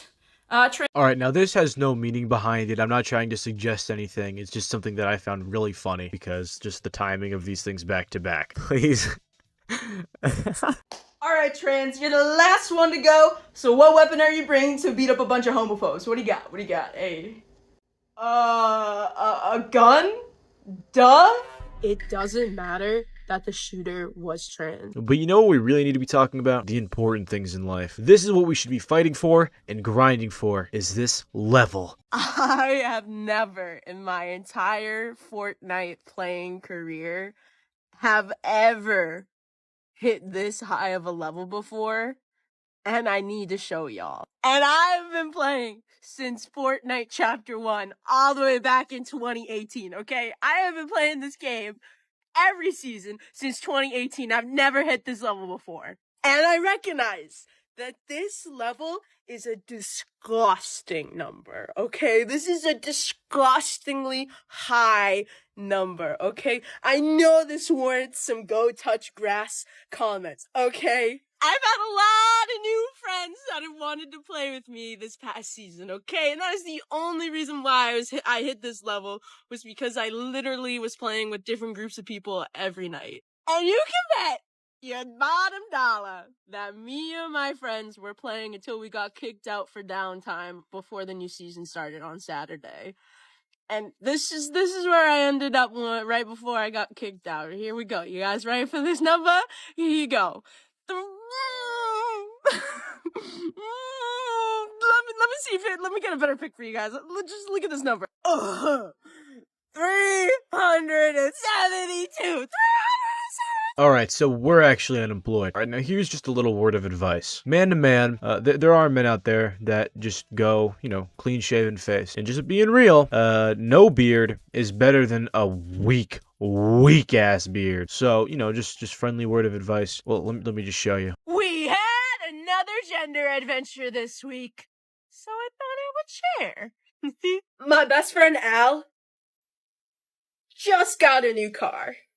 And we had to go pick up her car registration from this family-owned auto shop. So we were driving there, and I was like, yo, my beard hairs have been growing like so much. Me when I lie. Like I said, you don't need to have a beard to be masculine. This isn't me taking a shot at you. Honestly, you'll look way more masculine if you just shave. I don't know why I'm trying to give you helpful tips. You're a fucking creep. Anyways, that's all I have to say about this fucking weirdo. But don't use this as a reason to like spread hatred and shit like that. You know what I mean? Just because there's one bad actor doesn't mean all LGBTQ is like this. In fact, like I said, they fucking hate him for being a representation of that. And yeah, thank you so much for watching. I'll see you guys in the next one. Peace out. Alright, I just want to say this in the beginning of the video so that it's unmissable. Alright, I am not a Gerbert defender. I do believe that Gerbert is guilty of many of the things that he is being accused of, and I'm going to go over a lot of that today. But also, now that the Gerbert situation is beginning to wrap up, there's a lot of other people that I want to talk about. Some of them will even be Gerbert opposers, and just because I'm criticizing them does not mean that I am defending Gerbert. There's a lot of people that made videos on Gerbert, which are disgusting because they're spreading false allegations, which I think dampens the actual real-life victims that'll have to carry on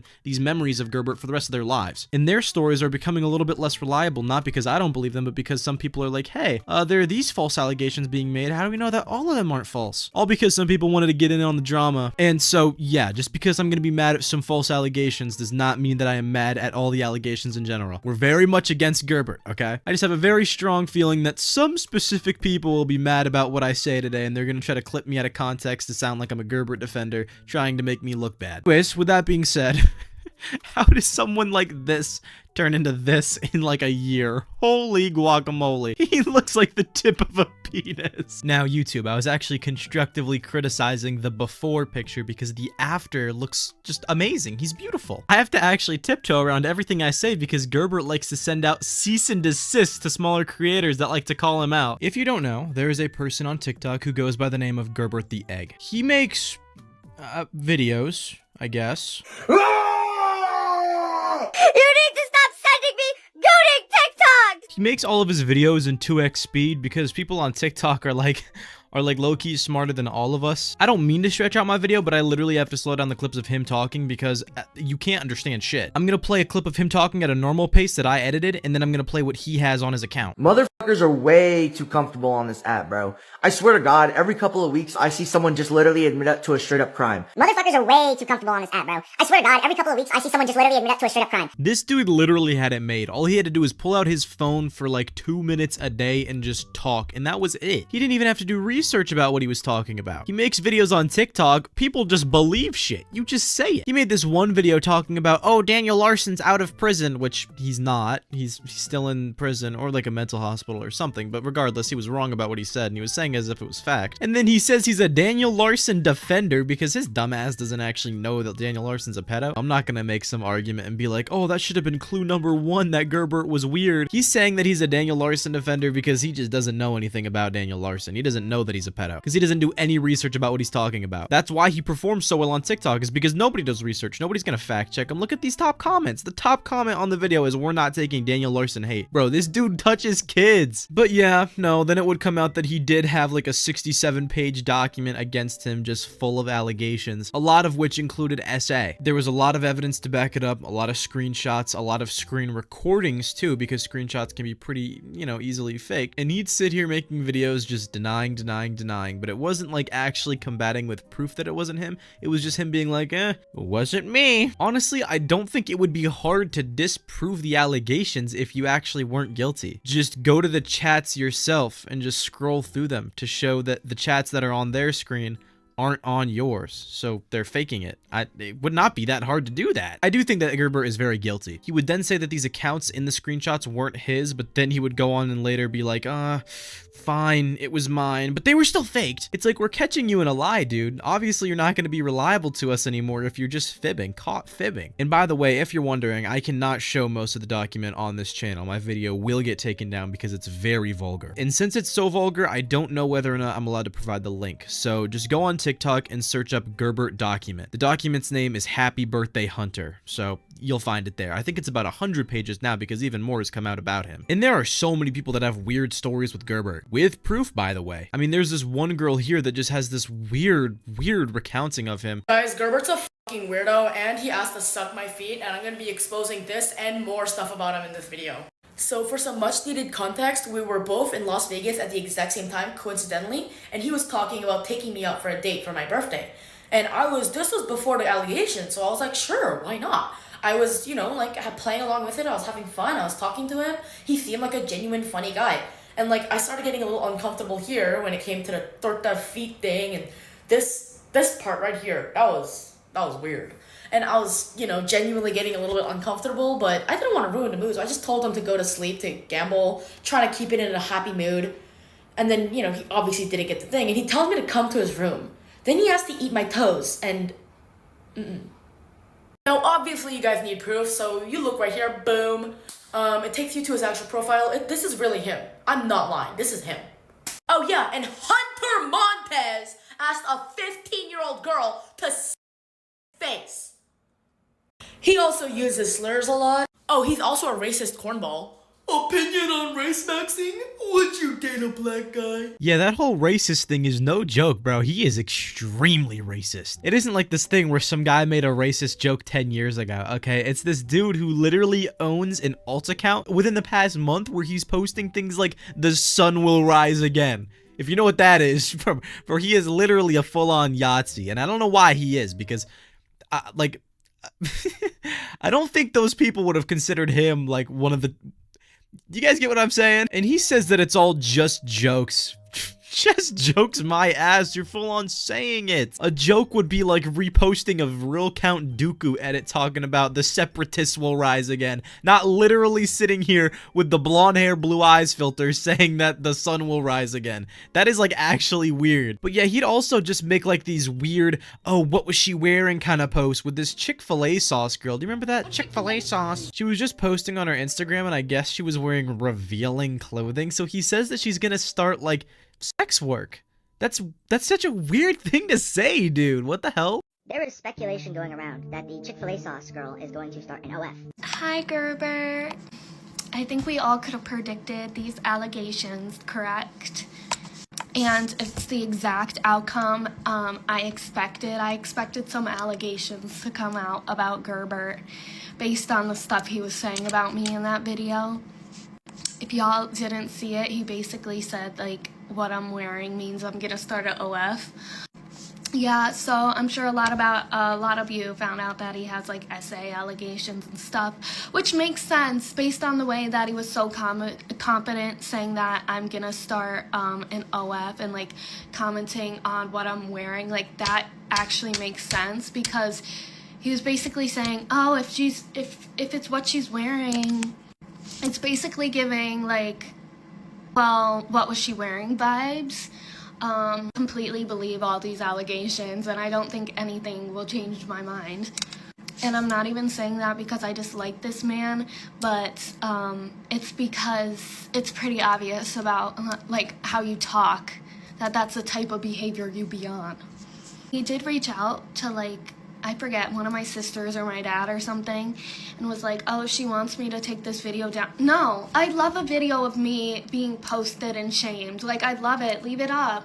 Leave it up for the world to see. Now, with the whole Gerber situation being a big talking point on TikTok, a lot of people decided, hey, let me cash in on this. I dislike 99% of these people. There's this little group called the Yay Squad or something that they actually hung out with Gerber as the allegations were going down. I'm gonna show you this one little video. Gerber thinks he's so cute. I don't know why he thinks he's cute. Oh, chat. Guess who I'm with?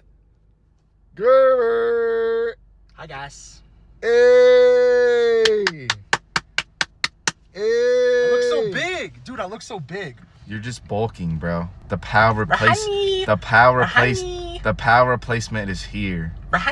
That dude in the beginning, his name is Yay Sloth, and yo, he would start cashing in on this. Immediately, he was making like tier lists, P-word tier lists, and then his gross, filthy, nasty ass decides to make this joke. And I'm not gonna sit here and be like, oh, we can't have dark humor, but I'm just saying like this joke was so off-putting because he pretty much is like, yeah, I mean, he did that weird pedo stuff, but he actually pooped in my toilet and didn't flush, and that's why I don't like him.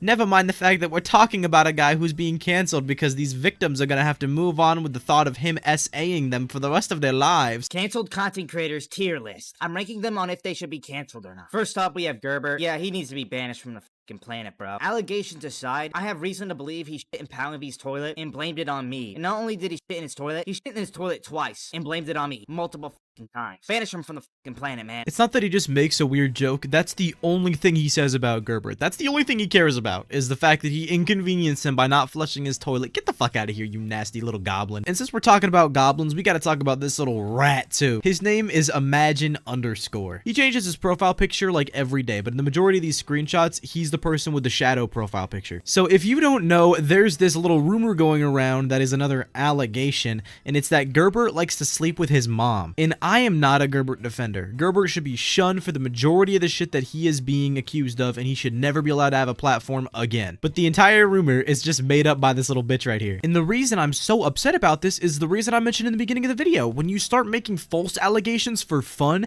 and for money, that's whenever all the other people's allegations look less reliable to the average person outside looking in. So what this Imagine_ guy does is he goes on a live stream and he starts doxing people. He starts doxing phone numbers. He then makes a little apology post about it saying, I shouldn't have done that, I'm so sorry. And then he makes this little post where he is screaming like a goddamn grown baby about allegations, and these are fake screenshots. Gerbert! Not only do you dream about your own mother, a 13-year-old! Yo, shout out Squiddy. He and his buddies made a fake 13-year-old account to catfish Gerbert. I'm gonna put some of the screenshots up here on the screen right now. Give you guys a second to read it. Okay, good. This is recent. This is within the past week. He's telling me this now. He just told me within the past week. Dude, what are you doing? What are you doing? You're doing a whole career seppuku. Yeah, but here's the kicker, is he makes this little apology video after finding out that these screenshots were objectively altered, and then he admits to a crime. He literally says that he's gonna keep the video up because he's gaining money off of it. Yo, I just want to address this real quick. The video I made, like, right before this one, yo, that evidence is fake as fuck. Like, I'm looking back, I'm like, bro, why the hell did I believe that shit? So, yeah, sorry about posting those fake allegations, but, so, and also, I'm not gonna delete that video, cause, low-key, that shit gonna make me so much money, but yeah, my bad, guys.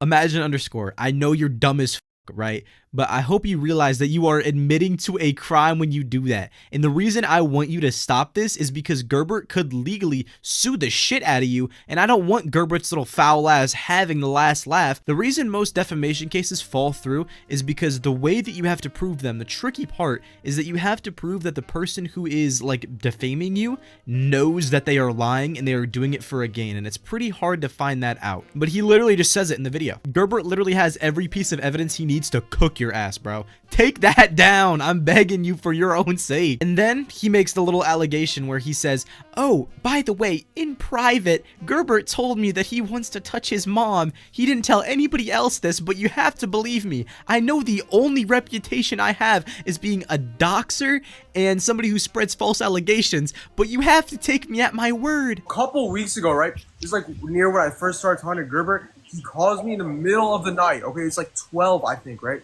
He's telling me a story about a dream he had, and he made a video about this dream actually on his DLC account that I watched.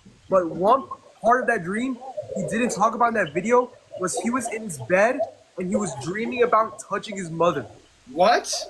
He was no. And then this one little dumbass dude named Semden, I don't think he's like actually maliciously doing anything. I think he's just stupid. Is he sits here and he says this whole mom thing as if it's fact. And then he words it so weird. He says, oh, there's literally a call. There is proof. That is all the proof we need. And he's literally just talking about the word of mouth thing. By the way he words that, you would think that he's talking about there's a recorded call, but no, he isn't. He's just saying that this weird loser liar has like recited that this guy told him something in private. No, that isn't proof, dumbass. What are you talking about? He says that so confidently. This is proof. Imagine saying stuff about my mom and leaking my number all for clout is insane. He has zero proof this happened. Brother, you literally said that shit to him in a fucking call. That is 100% proof. That is all the proof he needs to confirm that shit happened. That shit fucking happened. And the reason I'm jingling keys in front of some faces right now by saying that over and over again, like I'm not a Gerbert defender just because I don't like the people that are making up false allegations about Gerbert, is because there's a lot of people. TikTok is very notorious for having cult-like fan bases. There's this one Grow a Garden TikToker named Madoka. He's got like 700k followers. He got literally proof exposed that he was a pedo, asking like some underage girls girls if they know how to squirt. And then he comes back to TikTok after taking like a week break and everybody's saying, the GOAT is back. He admitted to this. This is not like him like making a comeback. This is him admitting that it happened, taking a week break, and then coming back. He did not try to like prove himself true at all. So in summary of this whole like imagine underscore thing, he's hurting the victims because some people, not everybody, but some people are starting to believe that since some evidence is faked against Gerbert, that a lot of it might be. Gerbert did nothing wrong. 76 pages of allegations, but no arrests. No police reports. He's also hurting the people commentating on the situation because he is making them seem less reliable. He's also hurting Gerbert. Not that I give a shit about Gerbert, I really don't. The only reason I bring him up is because when you put it all together, he's harming the victim, he's harming the perpetrator, he is harming the people talking about the situation, but he's benefiting. So he is literally harming every single person that has any involvement in this except himself. You know what that is literally by definition called? A parasite, imagine underscore. You're a parasite. Get the fuck out of here. Anyways, let's get back to actually hating on the weird ass pedo. Gerbert would get into a TikTok live with these 3 people. One of them is named Goofy. He's like the host of the live. One of them is the Angry Asian, which you're gonna hear a lot of. And then there's another guy called Vex Bolts. Everybody knows about the mass Vex Bolts on following. He's another one of those weirdos in the Yay squad trying to cash in on this. You probably won't even notice when he joins, but he'll be in the bottom right corner because he's like farming for clips in the bottom. He joins and then he just does this weird like thing where he's just making funny faces, and then he eventually makes a TikTok about it later where he's like, guys, remember me? I was in the Gerbert live. It's so odd. But this Angry Asian dude, okay, on TikTok, people are like 10 years old. They need like a hero and a villain. And since Gerbert's the villain, they make this Angry Asian guy like he's the hero. They act like he exposed Gerbert. Angry Asian literally blew the first half of this entire interview. He blew it, right? It's like 20 minutes. The first 10 minutes, he's screaming over Gerbert, not letting him accidentally incriminate himself while he's talking. He doesn't let Gerbert talk. He just screams the entire time. You're supposed to let this person talk so he can say some shit that could be a little, ooh, wait a minute. He kind of just half admitted to something there. This is the real one. Wilbert, my guy. Wilbert. So it's so funny that you want to come out here and be like, the Angry Asian never liked me. Why would I take a picture of it? Shut the fuck up. Why don't we talk about the time? Hey, why don't we talk about the racist message? Damn, okay, so if I'm not going to be able to talk about any of this, if I can't talk about any of this, then what's the point? Man. He's got a point. He's got a point. Can we go this one at a time? Because like, I'm just saying, bro, this dude, all he fucking does is lie. And I called this in my video too. Guess what? He's gonna fucking deny it, bro. You have been caught, okay? You fucked up. Catch 22, bro. I can't deny anything because okay, dude, I'm just gonna keep talking until you fucked up when you made wait, give him a sec. Let him finish the rant, Gerbert. Let him finish the rant, and then you fucked up when your response to my video was to make an alt-right Nazi propaganda account. And you can sit here and be like, oh, it's just a joke. You're unfunny as fuck, okay? No one thought that shit was funny. No one believes that shit. Bro, I'm out. Hold up, this dude wants to claim. Wait, Gilbert, no. Hold up, yeah, get out of here, pussy. Get out of here, pussy, you two fucking bitch, to talk about it. Hey, send me the fucking cease and desist. I had 1.6 million followers. I've been sent to juvie. I've been expelled. I've been fucking suspended from school. And then this Angry Asian goes off on the host of the interview and he says like, you didn't press him like I did. Like, you didn't press shit. You just screamed. But there's a reason why he joined the live with you, bro. Because you were pressing him on shit. I know. Well, listen. Here's the thing. I'm not gonna press him on stuff. That's just me. I didn't read like all the documents. So I don't know. I'm saying there's a reason why he joined. He's talking about this with you. Okay, fair enough. I'm gonna be honest. I was just playing the guitar before. I know you were watching, but I was just playing the guitar, and he joined my live and said, "Let me up."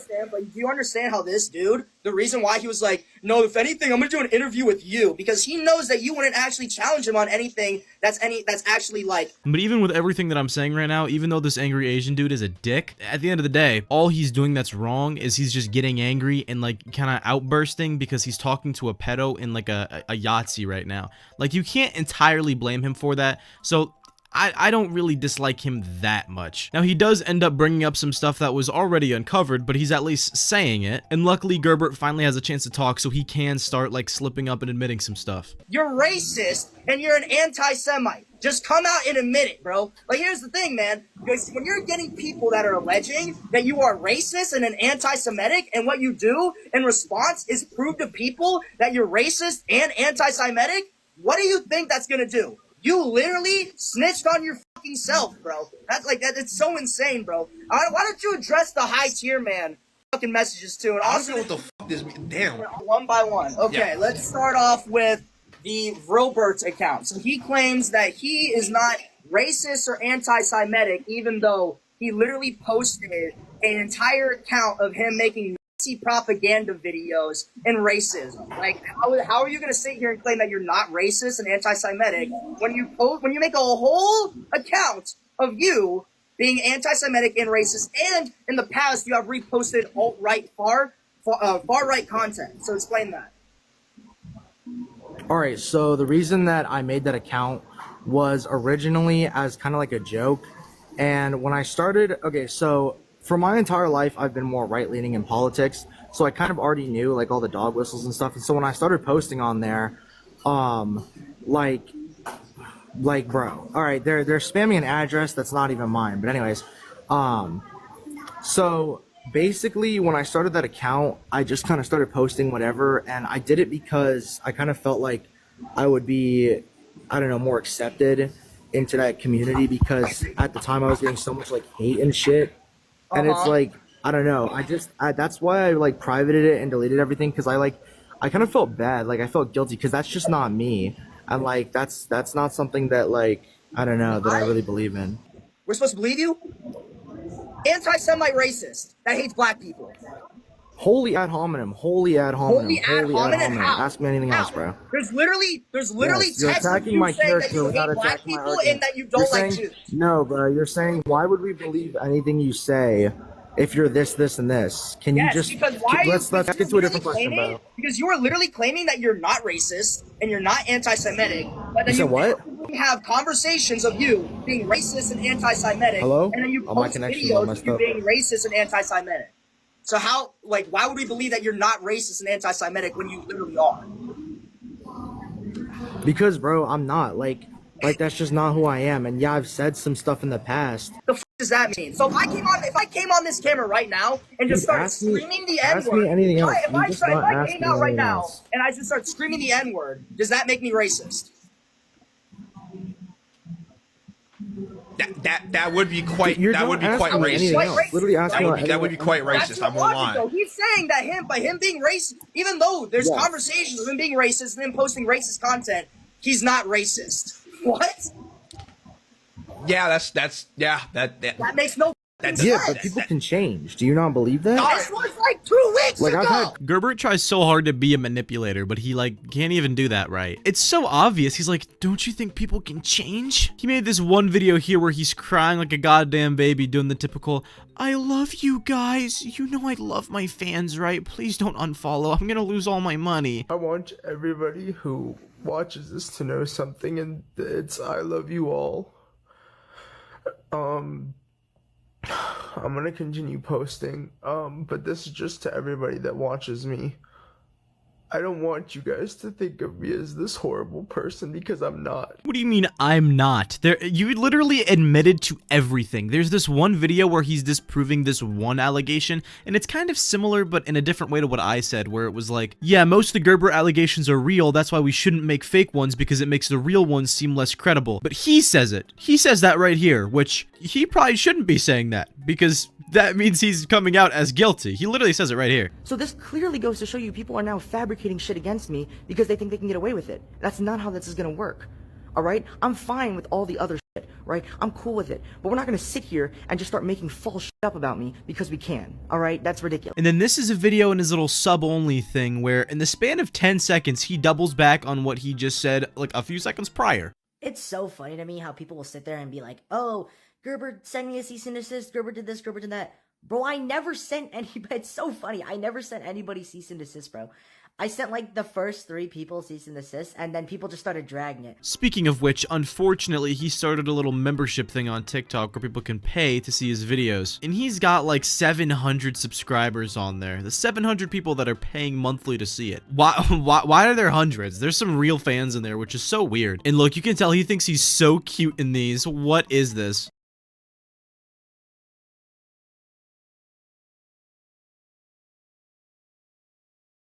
Guys, we have 7 subscribers. 7 subscribers. 6, 7. Guys, we have 6, 7.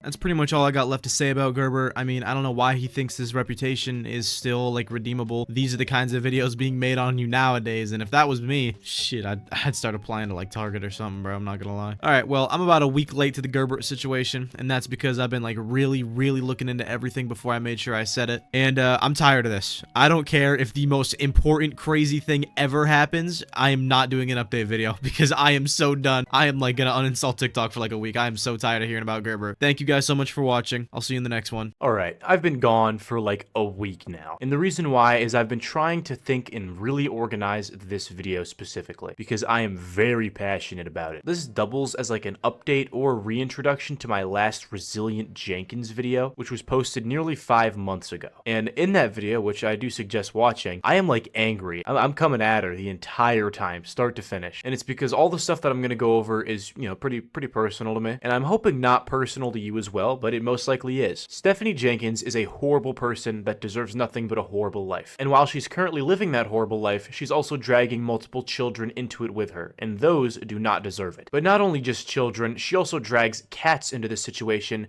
and then just throws them out when they aren't fun anymore. As you guys know, I have a very deep, you know, some people call it weird obsession with cats. I kind of got them to deal with my dad passing away. So I have a big heart for them. And the stuff that she does to these cats, and obviously her pre-mentioned children, is absolutely revolting. And today, we're going to be talking about it. So, you know. A quick recap from the last video. I still recommend watching it because it's like 20 minutes long. I'll have it linked first thing in the description. But long story short, Stephanie over here is obsessed with having children. It's the lifestyle that she wants. She wants to have like 10, 12, 15. And she wants her and all of them to live in a small, nice, happy little warm home. And who are we to judge what she wants in her life? Well, it's not just for her life. She's affecting all the children that she lives with as well. The big problem with this is that Stephanie over here and her bum boyfriend live in poverty. They filed for bankruptcy multiple times. They barely survive off of what they have. The money that they do have goes to PS5s and substances. We have definitive proof that they're spending some of it on the green grass, but there are some speculations going around that the Walter White special is being toyed with as well. But keep in mind, the blue crystal part is purely speculation, but like I said, we have proof of the other stuff. And she keeps introducing more family members into this situation. And keep in mind, these are not accidental children. They are trying for a baby, and she makes that very clear. They are trying to have more children because they want to, and it's fun to them. These children are not taken care of, though. Before I get into showing you all the ways that they aren't taken care of, I want to show you something that is very important that you need to have in the back of your head while this entire video is playing. Out of the 6 children that she has, the first few were made with her ex-husband. It has come out since my first video that the ex-husband of hers was proven guilty and charged with the assault, you know, the S kind, SA, of a 7-year-old and a 14-year-old. These things happened back in 2009. Stephanie knew about them. She then got married to him in 2015 and proceeded to bear his children. So she knew the disgusting things that this man did with children against their will and decided to give him more. I pray to God that nothing happened to these children of hers, but we can all just be real with ourselves. That is not very likely, whether she even knows about it or not. Here's a video of her crashing out about people finding out. The reason she's so angry, I mean, she'd like to sit here and play the victim. I'm sure she is a victim of something with this man. But the reason people are exposing her for this is because, I mean, she willingly knew what was going to happen and then gave him children anyways. I mean, could have happened. Nothing definitive has come. Well, nobody's even accused anybody of anything happening. But what are we going to do? Sit here and trust a guy who's touched kids? With kids? So she is nearly just as guilty as he is in all of this. Okay, I'm sick of this. I'm sick of this one. I'm sick of this one. You're not doing any freaking favors pulling up the history of my ex and what I've been through with that motherfucker. I've done my best to be quiet about this, but this is quite frankly not okay. You don't understand the situation. You don't know why I'm still married to him. You have no idea what I went through with that motherfucker. And honestly, the fact that everybody keeps bringing them up, I had to be so loud because my children are screaming right now and I can't speak over them. I'm in the bathroom. The only reason I don't speak on it is because you have no idea how triggering that situation actually is. Ever since I went viral and people can't stop bringing up his freaking name, I've had nothing but PTSD nightmares. Now, maybe you don't understand that. Maybe you've never had somebody wake you up in the middle of the night to do whatever the frick they want to you. Time I've tried to go to court and fight him, something has been not lining up and hasn't been in my favor. I've done it multiple times. I honestly cannot grasp how many women are the ones coming at me like this. I can't, bro. I can't with this one anymore. You gotta back the fuck off with this shit. You have no idea what you're talking about. I'm tired of crying because of you stupid ass trolls, bro. Literally looking like I've aged 85 years in 3 months. I don't give a fuck how over emotional I seem in this because you just don't get it, bro. Seeing his face literally triggers the fuck out of me, and y'all don't give a fuck, bro. It's fucking nasty. I don't care if you disagree with my choices in my life. Move the fuck on. What do you mean move on? Do you even know what we're talking about here? Where? All these women coming at me. Well, do you know why that's happening? Because most women have a story, if you know what I mean. And I'm sure they're not happy once you look at a man who's caused a lot of stories and you're like, oh, I can fix him. Let me give him children and marry him and give him a happy life after all the evil things he's done. Like, yeah, okay. And you want to know something funny? You want to know something funny?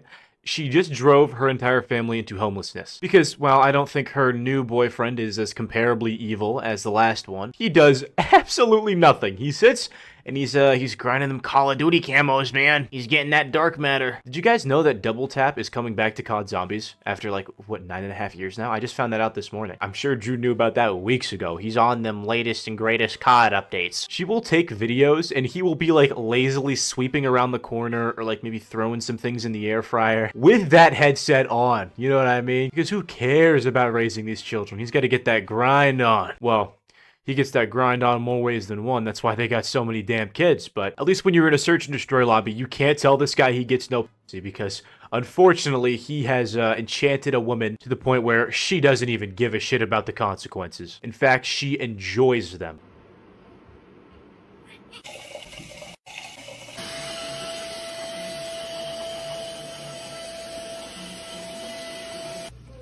Oh, you clean.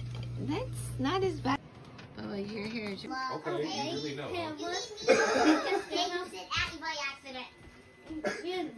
You know what I'm saying?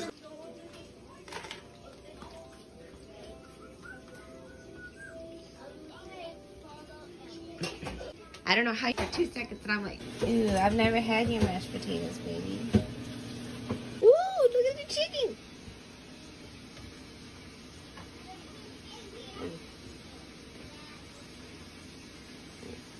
That's delicious. Dumbasses, we eat them. Mm-hmm.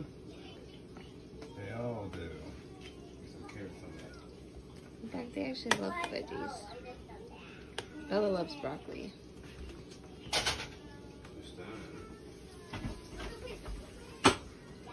You'll end up with so much dishes. Guys, I'm sorry that the mic is going to sound different. It's going to sound better now. It sounded kind of bad before, and it's because I forgot to open the window in my room, which just makes it sound better. But yeah, as previously mentioned, she's homeless. They just got evicted from the apartment that they were in, and I'm going to show you that now. So as I'm sure you're well aware now, everyone and their brother has made it their business that we're being evicted, and we have a move-out date in less than a month. Like I said before, I could give a fuck what people have to say about us online. For a split moment there last night, I thought I was going to bounce back to my old self and say something. Specifically to this one mama that just keeps popping up on my For You page on all the platforms. I took the time to really ask myself if that's what I want to do. I went to her page and realized I've been the talk of her content for quite some time now, as well as quite a few other moms she likes to just mom shame on repeat. I realized immediately, so not worth it. This girl is so bitter. Because in all honesty, pointing out everything you have that another mama doesn't have doesn't make you better than them. I'm well aware the wrap should be wrapped a little bit differently than this, but she keeps slinging her head everywhere, so I had it like this to protect her neck. And after baby girl calmed back down, I wrapped it the recommended way. So like I was saying, after a long day of reflecting, if I really want to snap back at either of these people, really all I have to say to y'all is you're welcome. The only reason your videos get any views is because of the negative, untrue narrative you've set up about other people. I mean, let that sink in. Your content wouldn't get views if you were to do anything genuine about yourself. Yet you post gossip-worthy content, bashing other mamas, and you get the views. So really, You should be thanking us mamas that your content gets any better. Even just a few hours I spent wondering if I was going to snap back at anybody really just left this negative, icky feeling in my that I just don't like anymore. There's definitely a point in my life where I gave everybody some negative energy. I've since then worked on myself and I really don't like doing it. I find so much more peace on just focusing on my family and focusing on my growth. If you want to have your opinion on us, you can have that opinion. Let's take a quick moment for the first thing that baby girl was wrapped in when she was born in the car, her daddy's jacket. I want to say thank you to all of our supporters and you're welcome to all of our haters. Alright, so that was just really the beginning, like the announcement that they were going to eventually go homeless. I would just like to point out, at the very end there, they showed a jacket. That was the jacket that the baby was born in, the most recent baby, which I talked about in my last video was still in the womb, now it's born. It took them a month to clean that jacket, because keep in mind, the baby was born in a car, it wasn't born at the hospital, and they didn't clean the jacket that the baby was born into for a month. What? That is... Yeah, okay. Secondly, she sits here and talks about like, oh, well, just because you have more than us doesn't mean that you're better. Yes, we are better. Because even if we have less than you, we would be smart enough to not bring children into our situation. That isn't very helpful as it is. You had 3 kids. You couldn't afford it. And then you had another kid. You filed for bankruptcy. And then you had a 5th kid. Speaking of which, I'm sure some of you looked at the title and what I've been saying so far and you're rolling your eyes that I'm getting the facts wrong and saying that she has 6 kids. No. Her 6th kid is Drew, the boyfriend. He's still always on that game. Like, dude, can you take care of your kids, please? I say this because it's in the first clip of this video I'm going to show you of her blaming everything else in the world. She's blaming the government for the world that she's made for herself here. She says the government are the real people at fault for her poverty. Girl, you have 5 kids that you couldn't afford the first one, and you kept having more. This is your fault. I'm sorry. This isn't me complaining because I'm not the type to complain about being a parent. It's me trying to give a little more insight to what it's like to be a family of 7 in a 1-bedroom apartment. And I know y'all think that that's completely our fault. And the fact that you don't want to turn around and blame America's downfall on the people who are actually in fault for that is why the fuck it's never gonna change. This is a whole other thing because I know you'd be like, oh my god, she'd be showing her toes in the video. Oh, what the fuck, we have toes. I told you I was gonna be realistic. I mean, I'm not gonna cut my dang toes out the video. Now, this is about to sound cliche, but I don't really give a frick. When I turned 30, I decided I'm not gonna keep holding back my personality to make y'all comfortable. It's what I can be a God-fearing woman who still curses. I can rock slides in my own damn house, and it doesn't have to bother anybody. Or it can bother you, and guess what? It doesn't have to bother me that it bothers you. I can have a more enthusiastic tone to my voice, and if you decide that it sounds like I'm aggressive, okay, then that's what you decided. I'm not gonna keep holding back to make y'all comfortable.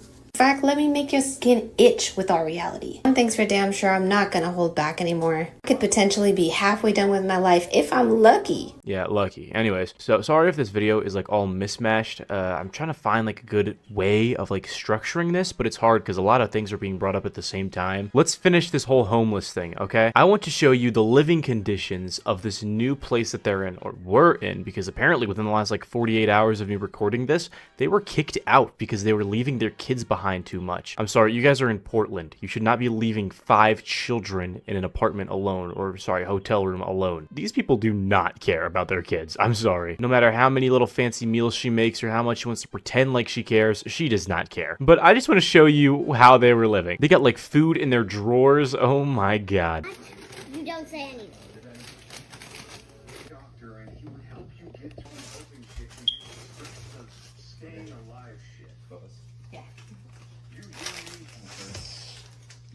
Okay.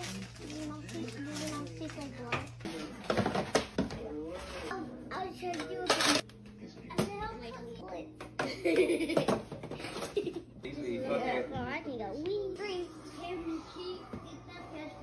Imagine if I was all by myself. Okay, what's kind of ridiculous is the fact that they have that TV set up before they even have the food put away. That's what I would have done, but I'm like 18 years old. You guys are in your 30s and you have 5 children. Get your shit together. Second of all, now we're pointing and laughing at this person and they just so happen to be poor. But that's not why. We're pointing and laughing because she's a fucking idiot. She sees this. She feels this. She lives this life that she's living. And she is trying to still stand up for it, saying that it's her choice that she lives this life and that everybody else is a hating bitch and doesn't know what they're talking about. Well, Stephanie, you don't know what you're talking about. Sure, this is your life, and it would have been just your life and no one would have given a shit if it was just you and your broke little boyfriend. But no, you drag kids into this. Is it their choice? No. No, it's not. It was not their choice to be born into this family. I'm sure they would have rather been born into there's countless others that would have been better for them. So it's officially been a week homeless as a family of 7, and so far we're navigating it pretty well, I'd like to say. Okay, hold up. I just played that back, and that sounds way better than when I was trying to do it in the bathroom with everybody in the hotel room. That was not working. Okay, let's get back to it. Like I said, we've been navigating it pretty well. We've just been keeping to our pretty normal routine. I mean, it is currently spring break, and that's definitely added some chaos to it, but it is what it is. I actually enjoy having my babies with me through this time because I just feel like the more we're together, the more we can process everything. And we're just honestly stronger together as a family. I could sit here and bounce back and answer all these comments that I see, like sit there and explain myself, but I just don't feel it's worth it. Because regardless of what I say or what I put forward, you guys are going to have something to judge about. I feel like I just can't say this enough. It's literally not your life, it's ours, so it's our choice. Trying to be like those annoying aesthetic videos. Click, click, click, click, click. Like, why do they got to do that with every single bottle? We get it. Yeah, no, I literally just said I wasn't going to answer a bunch of questions, but I am going to answer this one. Y'all are always asking me, what does Drew do? He does a lot, but I have one device to create content on, and that's my phone. And usually my phone is being used to do a lot of mom things as well. Get as many clips as I can of me doing my thing. Oftentimes I really don't get as many clips of Drew doing what he's doing around the place. I think going forward, he's going to start getting his perspective on the matter too. So prepare to see videos from Drew as well. For the life of me, I don't know why that's just going to steam a bunch of you when you literally could just do what makes you happy too. Why is that so hard? I wake up and choose miserable every day, and then you turn around and blame other people for it. Well, I mean, people dislike you because you abuse your children. This is abuse. All these kids are bathing in the same baths that you are washing the dishes in, sleeping right next to the same oven you're cooking onions and garlic and all that shit in, going to school and surely getting bullied for it. Not to mention the fact that you post them and all their faces. Keep in mind, I had to blur out all these faces. They put these faces in the videos. You are the most controversial mother on TikTok because you objectively are abusing your children. And you plaster their faces on it so they can get picked on at school. Kids are like heartless, you know what I mean? You know some kid is going up to one of those little boys and saying like, hey, look at Onion Boy over here. I know you smell like that pot roast you had for dinner last night because your mom posted all about it. And the reason people hate on Drew is because you lie. He isn't doing anything. He's literally doing nothing. Now she uses this term called W2 jobs, which is a job. I've never heard anybody call it that. I guess I've never hit that level of rock bottom before. But the reason they call it this, and they have a specific distinction for W2 jobs, is because they need to find a job, like a DoorDash or whatever the hell, that doesn't require him to have child support taken out of his paychecks. And I guess since they don't want child support taken out, he's not getting a job in general. He's literally on that PS5 all day. Now they want to lie and say that it's because he has injuries that he's not working. So they're admitting that he's not working, and he's not doing anything at home. The reason he has to pay child support is because he does have another kid with some other lady. He's actually currently being held in contempt of court because of the lack of payment with the child support. He isn't doing shit. He hasn't even seen the kid in 7 years, and he hasn't paid them a dime, really. So yeah, he's got a court date on like April 7th or 8th or something like that. That's in like 2 weeks, week and a half. I guess we'll see how that goes. And while we're on the topic of his kid specifically, there's one that isn't Stephanie's. It's the little boy. It's hard to explain because I'm not showing you these kids' faces. You're just gonna have to take my word for this, but there's some sub-only videos that exist, which that's a whole different story. I'm going to talk about that in just a minute. But she literally just like ignores this kid. She very obviously does not treat this kid the same way that she treats the other ones because it's not biologically hers. She'll be talking to her little girls, and then this boy will say something and she'll just straight up act like she did not hear it. And he is so happy. He's so sweet, and he's so like energetic trying to talk about things that he likes to talk about. And she does not give a rat's ass, which, you know, we love to see. You know, we love to see this great parenting here. But another thing, she has sub-only videos where it's always just like videos of her kids and stuff. Like you have to pay to see extra videos of her kids. And in some of these videos, I don't think this is malicious, but it's extremely careless. In some of these videos, she is showing her like kids, and then she's pulling her kids' feet out and shoving them against the camera. What are you doing? You're like 30 years old, so maybe you don't understand the internet that much, but like this is a big weird thing that weird people are into. Actually, I don't think this is like a 30-year-old wouldn't understand this. That creepy old neighbor that you have that's really into feet, and you're showing feet videos of your kids. Now, like I said, I genuinely think Stephanie is so stupid that this isn't malicious, and she's just that much of a brainlet that she doesn't understand how weird that this is. You know how much overthinking and contemplating it took to decide if I want to have my cat as the logo for my channel because I was scared that people were gonna make like weird art of her, and that is my cat. Imagine if that was like a human child. You would definitely be overthinking that, but she isn't, because she does not care. Speaking of not caring and cats, time to talk about hers. She had 4, and I'm going to show you a little video about what was going to happen after she moved out of her like little apartment because, you know, she was being evicted, and what was going to happen with the cats afterwards. After debating for some time, we decided we will not have indoor cats when we move. Prior to me and Drew getting together, I had one cat and he had one cat. The cat that he had was a stray that came in from outside, and the cat that I had was a cat that I received from a friend. Becoming a family, we brought in 2 other stray cats. So at one point we did have 4 cats in this apartment. That seriously did not last long, not even more than a couple of weeks. And then my cat Conscious, who's always been a free spirit, wanted to go outside, and so we let her do so. It's always been my opinion that if you have cats and they act like they want to go outside, let them outside. They're animals. And I don't mean for that to sound any bit insensitive. To me, it seems like you're doing the cat a disfavor when they're asking to go outside. That's where they want to be happy, and you're not letting them go. And let's be honest, as much as we love our fur babies, they sure do mess up the inside. I won't miss waking up to cat hair all over my counters. And yes, I am aware that's probably more than likely why we dealt with a flea issue to begin with. We just wanted our kids to experience having their fur babies inside with all the cuddles they wanted. But we feel now it's just the best interest in all of our family members to have them just be outdoor kitties. That does not mean we just stick them outside and not take care of them. Our cats still get plenty of cuddles and they get fed every day. Alright, so do you remember how like 4 seconds ago she said that she wasn't just gonna stick the cats outside? Well, that was a fucking lie. She would not only stick the cats outside, but didn't call animal control. Real smart there. It's move out day tomorrow, and in case you didn't catch on, we did not find a place, so we will be going to a hotel and getting a storage unit. And fuck no, I will not be taking my mom up on her offer on me and my kids going to stay with her. That is just not gonna happen. That lady popping up right now, it sickens me, honestly. And that's all I'm saying about that, because a part of me that's healed on everything that she brought on my past just does not want to spend any time on her. She gets absolutely no time of day from me. And that is for me to decide. It's not up to a bunch of strangers to decide what I should and shouldn't forgive from a past you weren't even there for. Now let's get back to this movie. I mean, I did not give credit to how sore I was going to be trying to do this 6-7 weeks postpartum.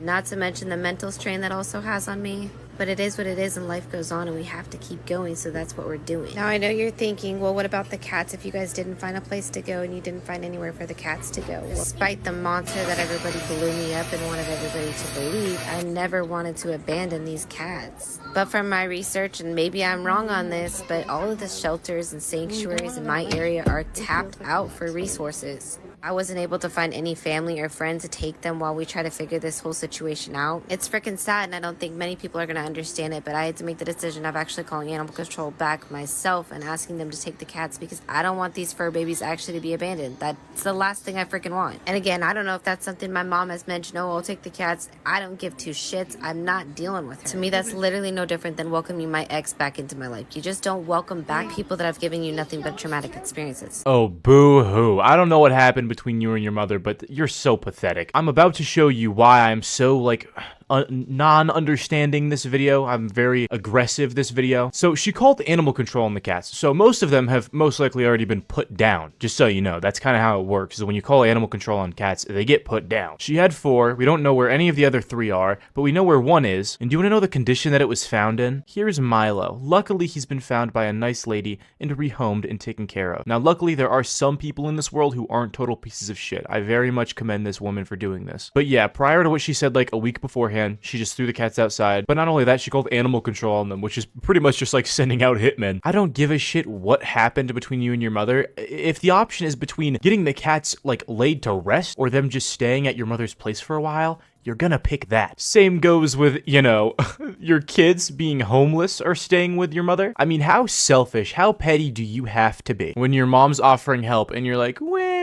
I mean, granted, I don't know exactly what happened. Maybe some absolute atrocities were committed. But then again, with the way that Stephanie likes to twist and flip stories, I doubt it. I strongly doubt it. This is the girl who cried wolf over here. I don't give a shit, okay? I'm gonna assume that she's either lying or being petty. 99% of the time, you shouldn't be assuming anything, because you know what assuming does? It makes an ass out of you and me. But, you know, we can assume here. And just to show you how true that is, I'm gonna give you guys just maybe 2 or 3, 4 straight minutes of showing you the damage that's going on here. These are things the kids are gonna have PTSD from. Maybe she doesn't think about it because she doesn't care, right? She thinks that they're also nice, happy, tightly knit family. But these kids are gonna remember the fact forever that they were homeless for probably a great bit of time here in this disgusting filth that they're living in. And this is exactly why I said I'll always remain grateful for whatever situation I'm in. I try to find the positivity no matter what, because the situation can always get worse. So I have to excuse the fan in the background. I'm in the bathroom in the motel. And please excuse the lack of voice that I have because we're fighting something. We all woke up with some kind of cough this morning. And I think that's just our bodies trying to adjust from the new environment and going back and forth.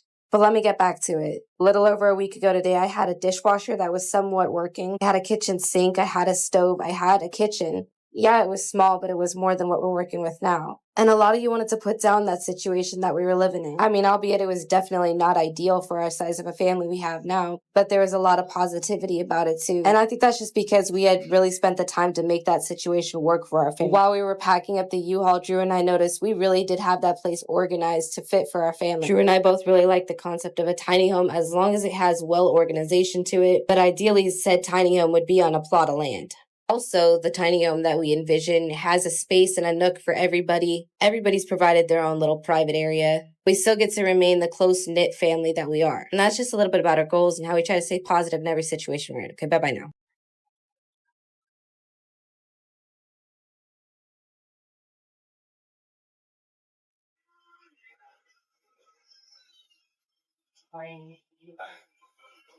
Oh. I'll show you. I'm done.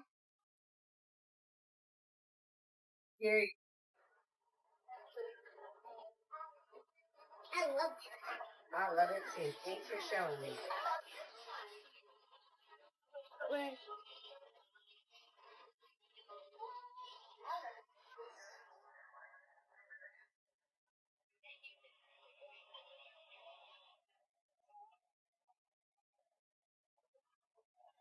Get a little bit of water in there.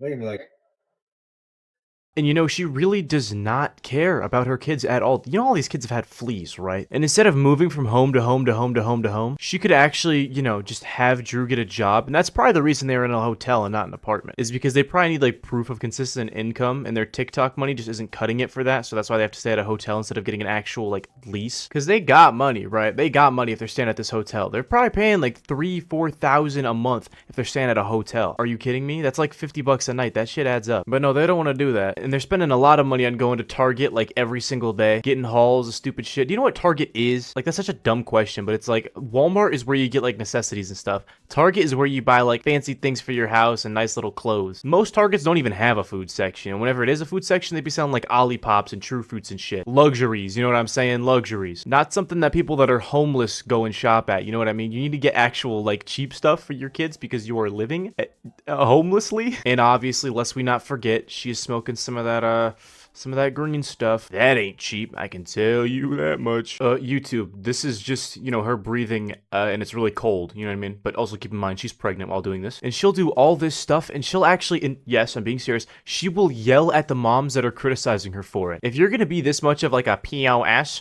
you gotta just ignore the hate, because you're trying to defend it? Not that I'm trying to give you advice, but like, I don't know, ignore it and pretend it isn't happening, not sit here and justify it.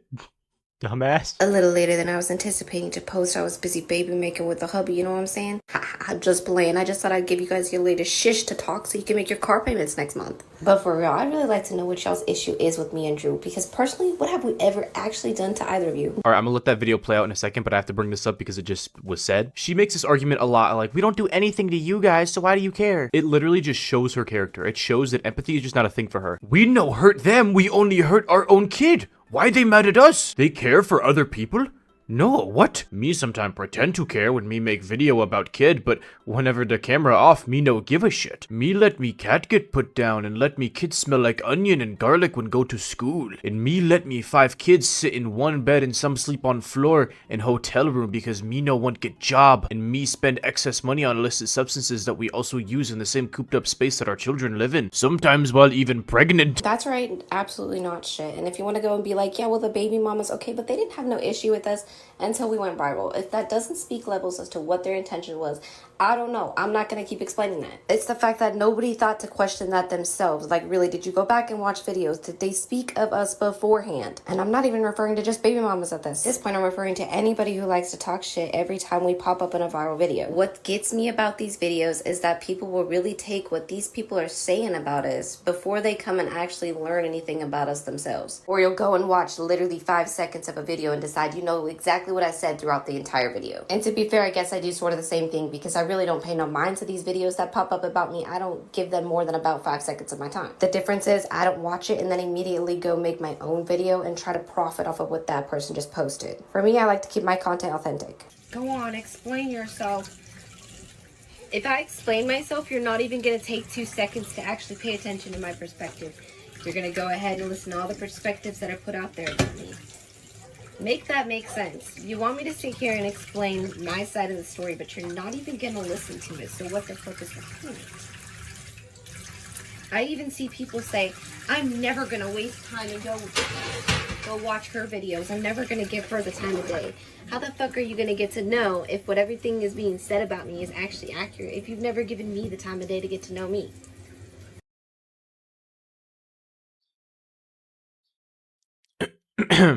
You can tell with that little face there that she actually thought she just did something. Like, bruh. When people make claims about me and then provide proof of me bragging about me doing these things, why can't they listen to my story? If you don't listen to my story, then, well, you're just being biased and wrong. All right, how about I say, like, there's a guy who just took the life of an innocent person. We have video surveillance that he did it. We have a confession that he did it. We have a video of him bragging about the fact that he did it. But honestly, does any of this even really matter if no one will just give him the chance to get to know him? Girl, it's irrelevant. What are you talking? We don't care. We don't care. I'm really curious now, though. What kind of story are you going to sit here that's going to justify why you abuse your kids? I'd like to see you try to explain that away. You think I give a fuck about your opinion?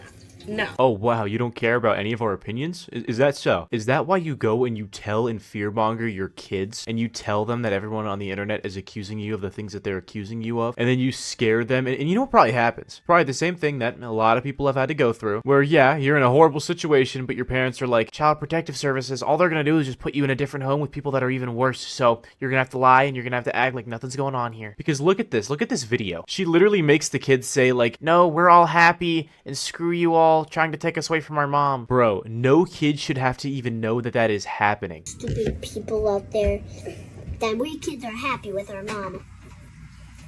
Huh. And you're not going to take that away from us. Or us.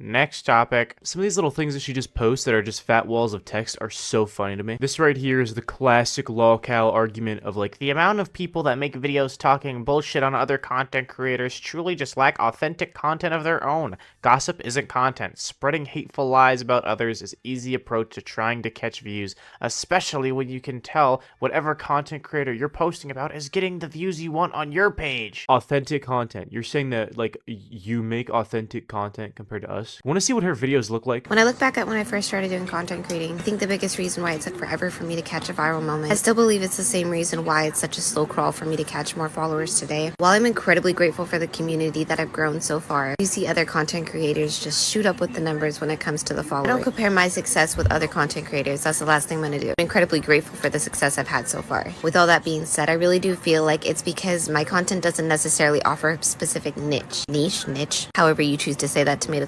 I've heard other stay-at-home moms say this is a reason why that they don't want to start content creating, because they really feel like they don't have a specific niche. As a stay-at-home mom, like, how could we really? We're the cleaners, we're the chefs, we're the appointment setters, we're the inspirational speech givers. Obviously, we're the caretakers. I know y'all judging me for them dishes I need to do in the background. But one of the things I told myself when I started content creating was I didn't want for people to come to my page and see the same angle over and over. I don't judge you if that's your flow, that's awesome, that's you do you. However, I like variety on my page. I absolutely love cooking, and cleaning has become something that's sort of a passion of mine now too. But I also truly love being a mom and creating the family-like content. But while it may continue to be a slow climb, it's really only the beginning of the content I want to create. Ever since I was really young, I wanted to make homemade products, skincare, medicine, anything I could from scratch. I wanted to be able to do that. And while you may look at my account now and be like, she doesn't do anything from scratch, it's a slow process, especially when you're financially strapped. Believe it or not, I'm really not about to just invest in some kind of side business when my main priority is trying to focus on getting us in a better housing situation. And getting into herbal, apothecary, and all that is actually pretty expensive. While it may seem that some of you lack the basic knowledge to put together, that we haven't put up another wish list or any kind of GoFundMe, because believe it or not, we are not the type to ask for a lot of handouts. We were incredibly grateful to receive the generosity we did with the last wish list, but the backlash was just not worth it. Okay, what do you mean the backlash wasn't worth it? So here's the thing, you put your kids in this situation, and while I do think you should be getting jobs, the fact that the reason you don't want to beg is because you're too prideful for it, you think that's like beneath you or something? If you genuinely want to stay like unemployed and try to do this shit, you better get your ass out there and start shaking a mug and asking for people to drop coins in it. What, it's too embarrassing for you? Is that what you're saying? If it's too embarrassing for you, then you shouldn't have put yourself, you know, the world didn't do this to you, remember that. You did this to you, and it is your fault that you and your children are in a bad situation. And yes, this is a bad life. What do you mean? Talking about like, oh, well, she doesn't complain about it. The reason we're mad at you isn't because like, oh, you're too happy. It's the fact that you don't see it as a problem because it's what you want. It's not what your kids want. Or maybe they don't exactly see how bad it is because it's all they've ever known. What if the only thing your parents ever fed you in your entire life was sauerkraut? That's pretty goddamn nasty, and that's not very good for you at all. But if it's all you've ever known, you're associating sauerkraut with not being hungry anymore. So to you, that's gonna be good. You picking up what I'm throwing down here, bucko? I really don't know how some of y'all make your voiceover sound so natural, but for me, I'm a fumbling friggin' idiot. I know a good lot of you like to point that out. Quite frankly, it just takes too much time for me to try to sound too articulated. I sound like a hillbilly, and I don't really give a crap. Put someone down for how they look, talk, their living situation, definitely how they clothe themselves. That's just something internally wrong with yourself, and I don't care. Because when I see a mama that looks like she's rough, looks like she doesn't ever get time for self-care, my first thought would not be to put her down for that. Most definitely be to try to find time to help her out. See, like that, I could go ahead and delete that and try to make it sound a little faster, a little smoother. I really don't care. It's taking too much of my time. I know my newborn's about to get up and want some food, aka me. It's time to turn off Miss Rachel and have some learning time with me. We certainly love you in this house, Miss Rachel, but every now and again I need a break. I'm sure even she can understand that. Originally, what I wanted to do for this voiceover was like a minute in my head kind of thing. When I played it back, I realized, holy crap, I don't even know how I live in there. Y'all, my thoughts be so scattered they move 1,000,000 miles a minute. I think it's time to go back to the old-fashioned ways of making myself a routine, which, yeah, I've done many times, but this time I need to be strict, like military-style kind of routine. Down to every minute is accounted for. Because the way I beat myself up at the end of the day when I just don't accomplish everything I wanted to, it's just not worth it. I'm just gonna let you know right from the start, I'm probably not gonna sound that enthusiastic. We've all been feeling kind of icky around here. It's never fun to catch anything when you're already going through postpartum. Also, I mentioned in the last voiceover, I'm not gonna be trying to hide out in the bathroom. I'm just gonna go wherever I can get the voiceover out and do my thing. So if you hear that loud fan behind me, I apologize. One thing I'm noticing about myself this postpartum versus last time is that I definitely have more motivation and more energy. I don't know if y'all can hear my baby's got the hiccups right now. Like I was saying, I just have the motivation to try to keep up on the home. This time around, I got some help from my little twin. She kept asking me if she could help. I was like, if you really want to, that'd be awesome. Said she actually finds cleaning quite soothing, which I completely understand. There's something soothing about the details you can put into cleaning. Before y'all say anything, Drew did a bunch of cleaning earlier this morning while I got to sleep in. Wasn't up to record any of it because I was literally sleeping till like noon 30 with the 2 babies. It was awesome. My body definitely needed it. This girl literally asked me if she could clean the toilet and the floor. She said she wanted to get it done. Not about to stand in her way, and I said thank you many times. After we got done cleaning up the bathroom, we went back to the kitchen and started making dinner. She was just glued to my hip tonight, and that's okay with me. I actually really like it when my kids show interest in the kitchen. Tonight we used the leftover chicken that we had from last night, and we made some Chipotle bowls, which apparently we need to do way more often because everybody liked it and everybody ate a ton of it. These little baby noises in the background are the best. Oh my god, you know, like you failed miserably when you're literally giving an 18-year-old baby fever because I just want to prove how easy it is to do it not as bad as you. How easy it is to not fail as hard as you. Do you know how much of a privilege it is to be able to have a kid? Oh my god. So first of all, her only form of revenue is, you know, TikTok. And in both of these videos, she's literally saying, yeah, I mean, there are ways that I could fix the quality of this, but no. I don't wanna. It's too much work. Dude, you are making TikToks. This is like the easiest possible thing you could do on the planet. You're like, no, I don't want to do that. Says me with my upload schedule. And it's too much for you to do your little cleaning videos, so you have your kid do it. And then she's always making like defenses for this man that she's with. Like, girl, we know he's a bum. Okay, we know he doesn't do nothing but get on that game every single day. Stop trying to act like, who do you think you are? I really hope you're doing a better job convincing yourself, because you're not convincing me at all. Okay, now this video I'm going to show you is so funny. She's like crashing out because she got evicted from her hotel room because of, you know, the true allegations that she was just not really caring for her kids at all. And I'm just going to have gameplay over this because I can't show the video. The entire video is just her like next to her kids, which is so pathetic. It's like one of those puppy shelter adoption videos where they put like crying dogs and cats in front of the screen and saying like how bad their lives are. She's putting like her kids in the screen like, look what you did to us. Look what happened. Bro, we didn't neglect your kids. You did. I find it interesting you follow us around public and don't want to say hi. Y'all so bold in them comments, but you won't say nothing to our faces. And that's not even enough. Y'all had to make a bunch of hateful, untrue calls to the hotel we're staying at and get us kicked out. How the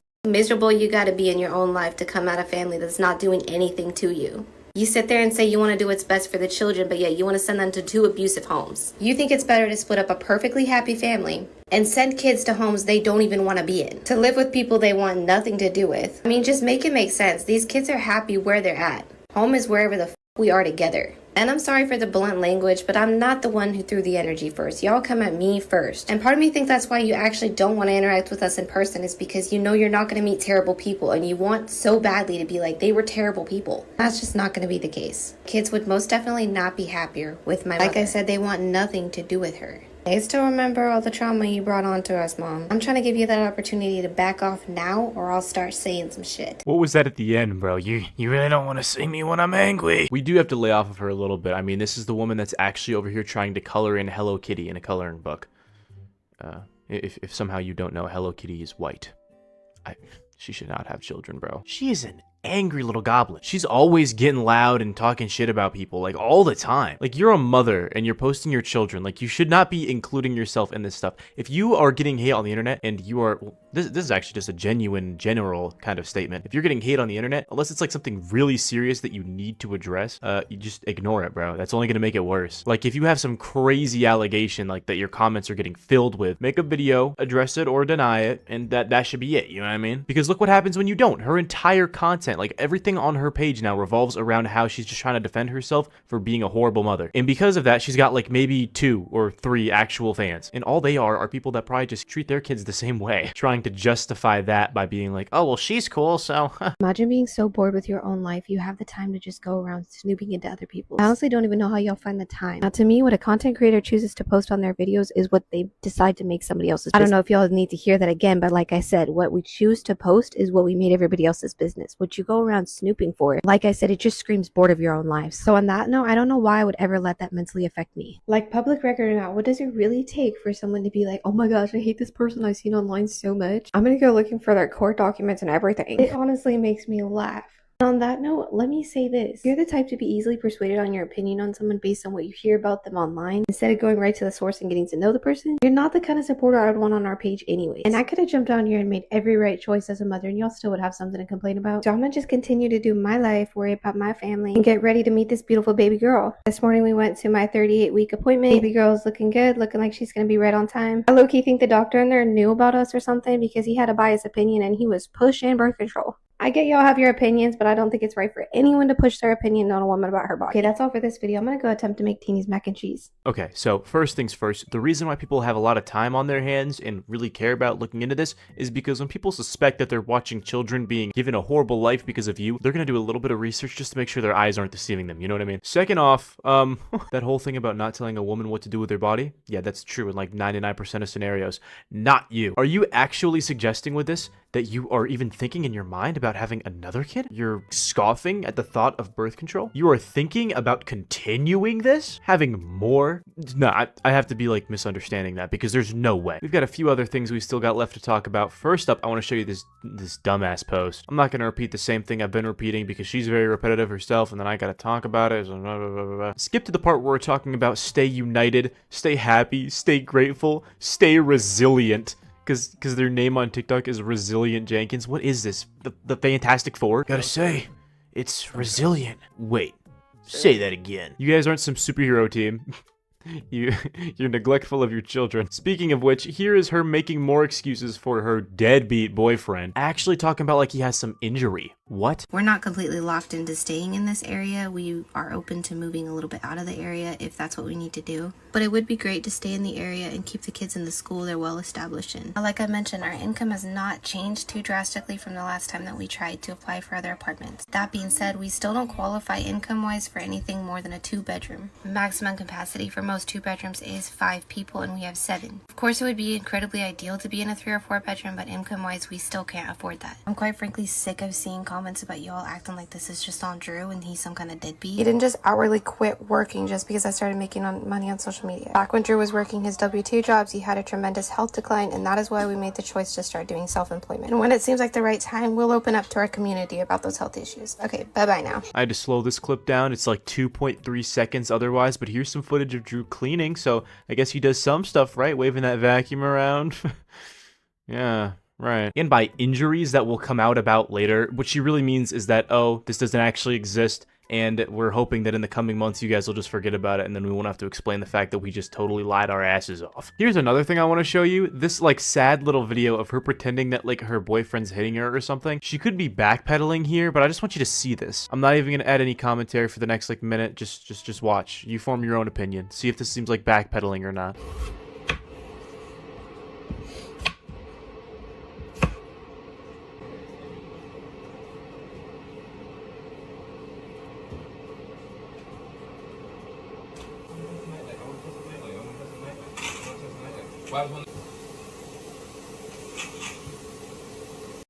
So bear with my awkward self because these talking videos I'm just not quite comfortable with quite yet. But this post was a strategic post on my part. Recently, I've been having a lot of couples pop up in my algorithm that have these like quote unquote couple issues going on. And I could tell it's like staged on their part. And I don't mean to be judgmental, but what I noticed was within their algorithm, their views spiked tremendously. And they get a lot more followers. And I feel like it was because the general population of those new followers are people that are like, okay, I want to watch this couple fall apart. And it just had my gut off. I was like, is that really how people think?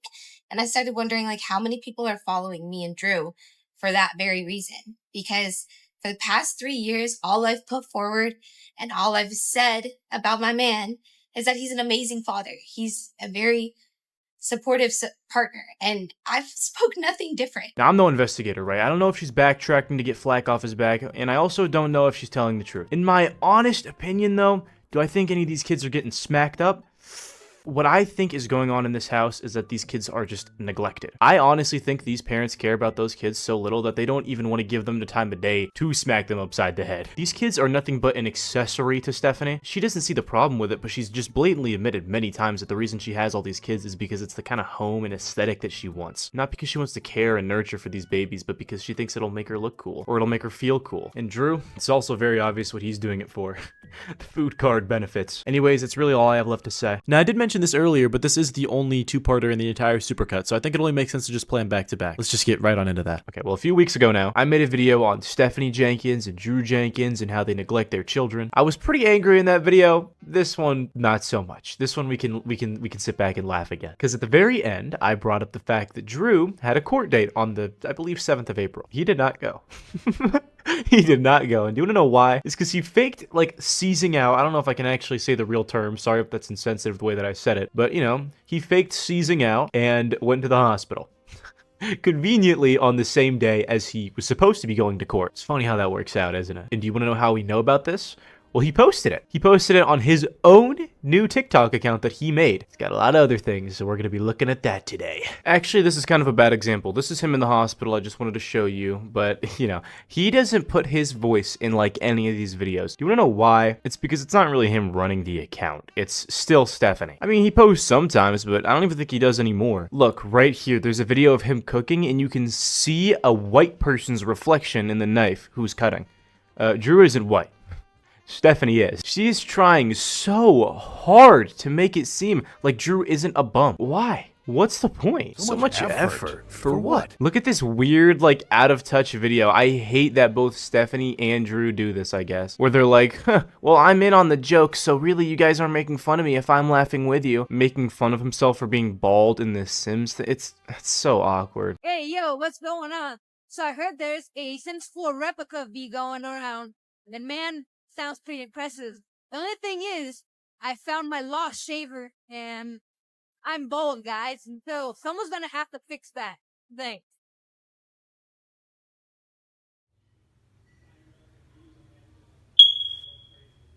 This is just not funny, bro. You know what else isn't funny? Stephanie's cooking. I feel like it's gotten significantly worse. I'm going to show you what's probably one of her nastiest dishes she's ever made. Keep in mind, this is very disrespectful.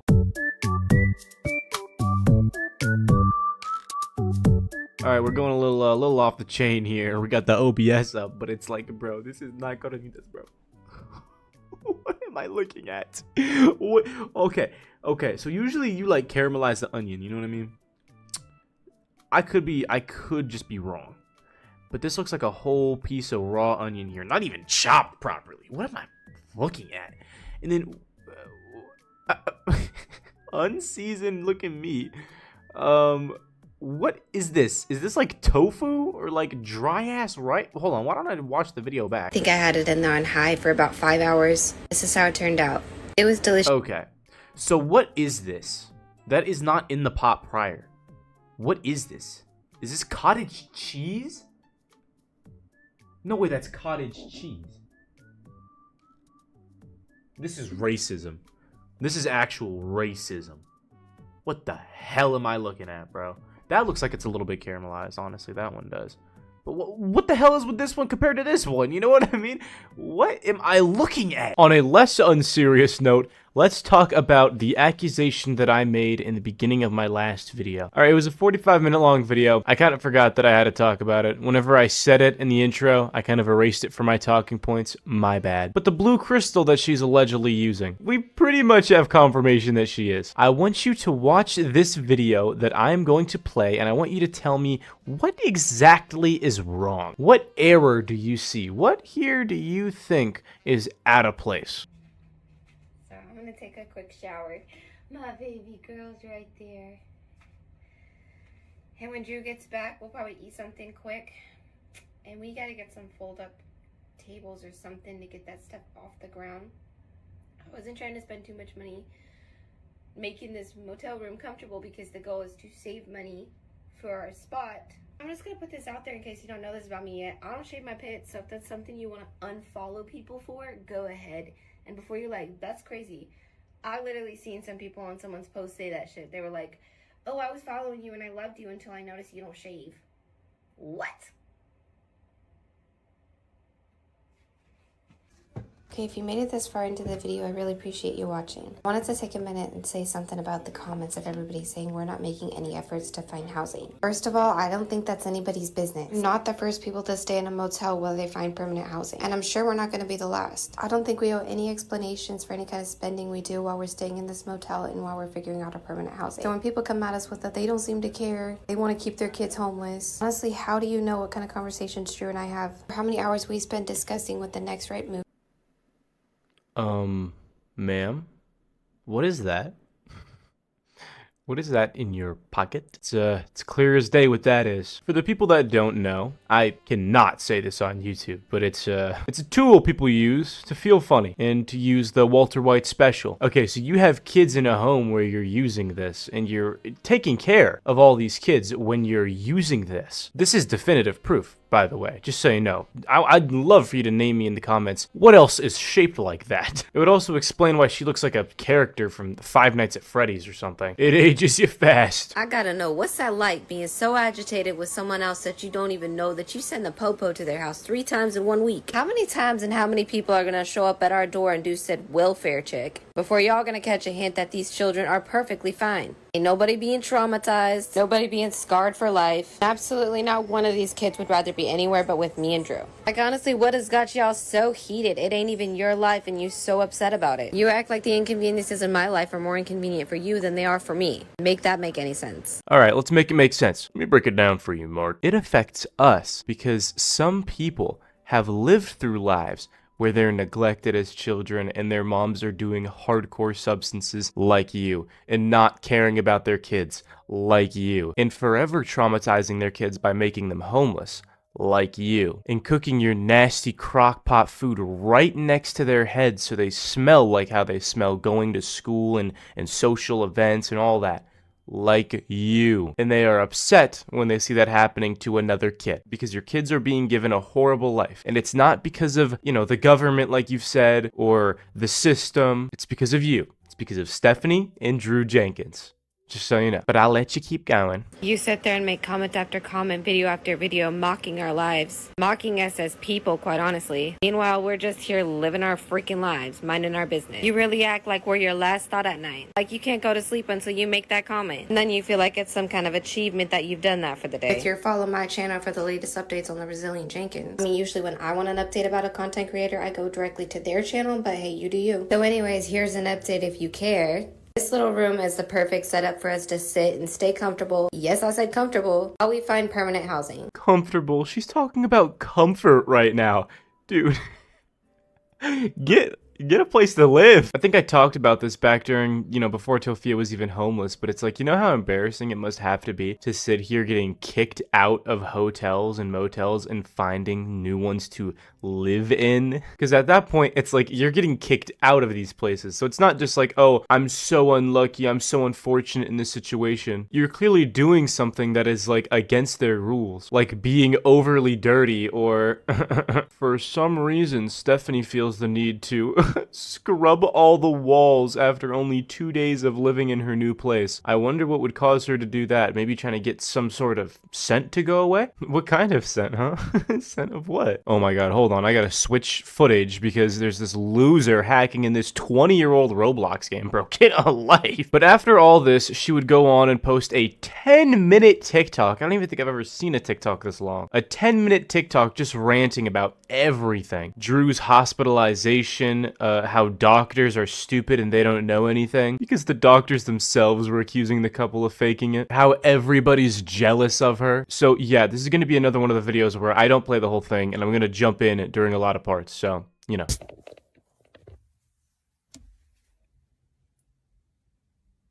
a fucking morning.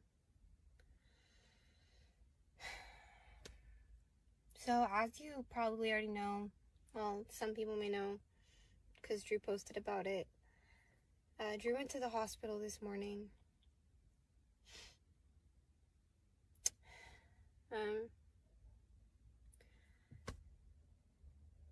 I've never been the type of person that just likes to seek attention or wants people to pity me. That's why I find it goofy when people think that, like, I'm playing this lifestyle of broke because I want attention. Like, that's the fucking last thing on my mind. That'd be silly. I think if there's people who do legit play like they're poor as we are for attention, there's something deep inside wrong with you. Deeply wrong. That's beside the point. I've been so quiet about so fucking much because I'm just not the type. I don't want extra drama. I've been through so much in my life and I've just had so many like depressive moments that it's like I'm just tired. I'm just done. I want to be happy. I want to be stress-free. So drama and me, they don't mix. Okay?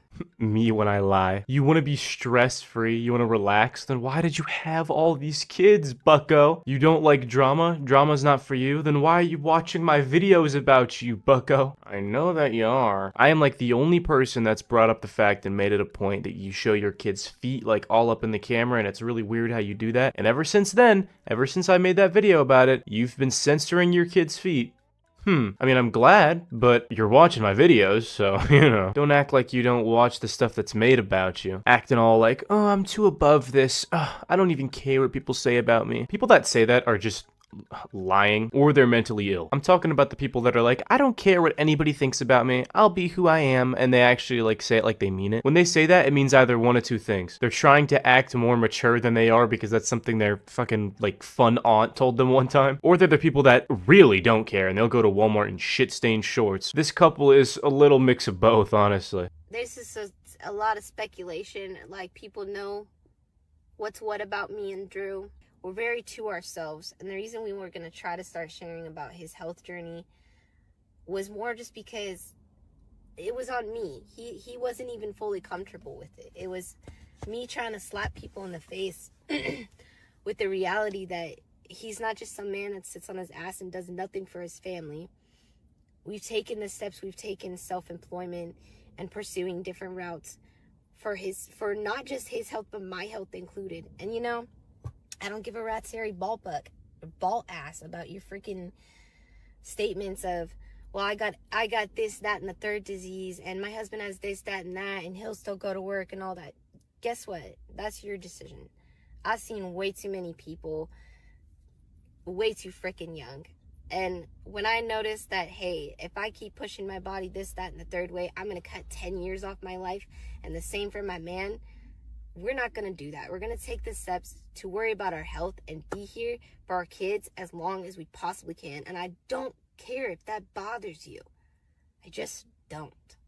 Oh my god, the clear, loving selflessness of this mother. She's so strong. She's gonna sit here and choose to not be employed and have her hubby not be employed because that'll take a toll on their bodies. Because instead, what they could be doing with their time is just being inactive and using crystal. I mean, that's definitely going to be prolonging their life. Never mind the fact that their kids are inhaling all that. If you still want to sit here and call me, like, theorizing, we have 100% video proof of her smoking the kush while she's pregnant with a kid, so clearly she only cares about herself. She's not so selfless that she's going to throw everything away so that she can live longer for her kids. She wants to live longer for herself. Not that it's a bad thing to want to be alive, but you know what I mean.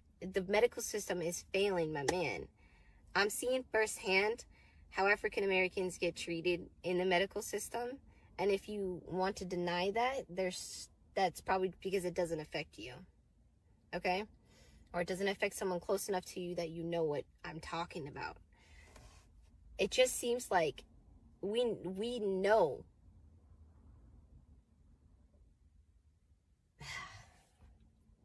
That's just it. I haven't shared it because I just know how people are. Y'all gonna be like, oh, well, she can say, well, this test came back normal and this came back normal, and, well, obviously there's nothing wrong with him and he's just playing games. Nah, man, do you know how many times an African American has their medical concerns dismissed simply because that's just how the doctors want to play?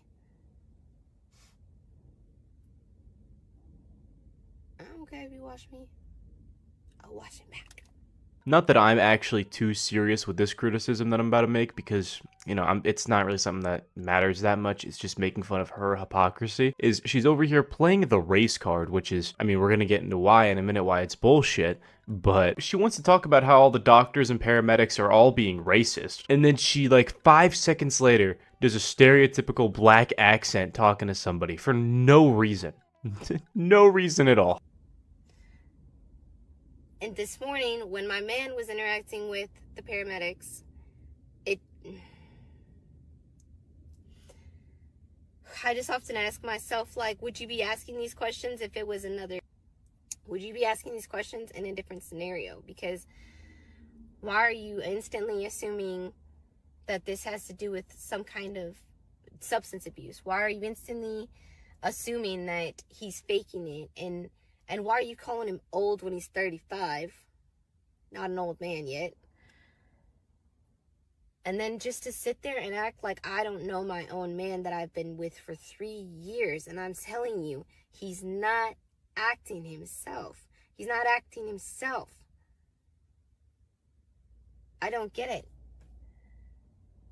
I think it's freaking hilarious how doctors and people in the medical field will be like, I got this degree. I know you better than you know yourself. You just met me. You don't. I have a lot of things to say about this. It's not because the fact that he's black that they went in there and started asking about, like, substances. I'm 99% sure, and this is speaking from someone with no experience. I'm speaking with common sense only. The first thing I'd assume they're asking, if there's, like, a seize out happening, like, you know, trying to make sure it's not an ongoing thing still, is they'd probably ask you if it's, like, substance related, because they need to give you Narcan. Like, yeah, I'm pretty sure they'd ask that to anybody. And then the second question that they asked, according to you, is if he's faking it or not, is because, you know, he probably was showing no symptoms of anything happening because he is faking it, right? He was doing that to get out of court, which it did not work, by the way. I kind of failed to mention. Yeah, he has a warrant out for his arrest. This little stunt did not work. He didn't get a little doctor's note. He has a warrant out for his arrest. He's getting picked up any day now. And yeah, the doctors do know better than you. I don't know why you're acting like you're smarter than them. Take, for example, Miss Rachel had a baby today. At least it's announced today, right?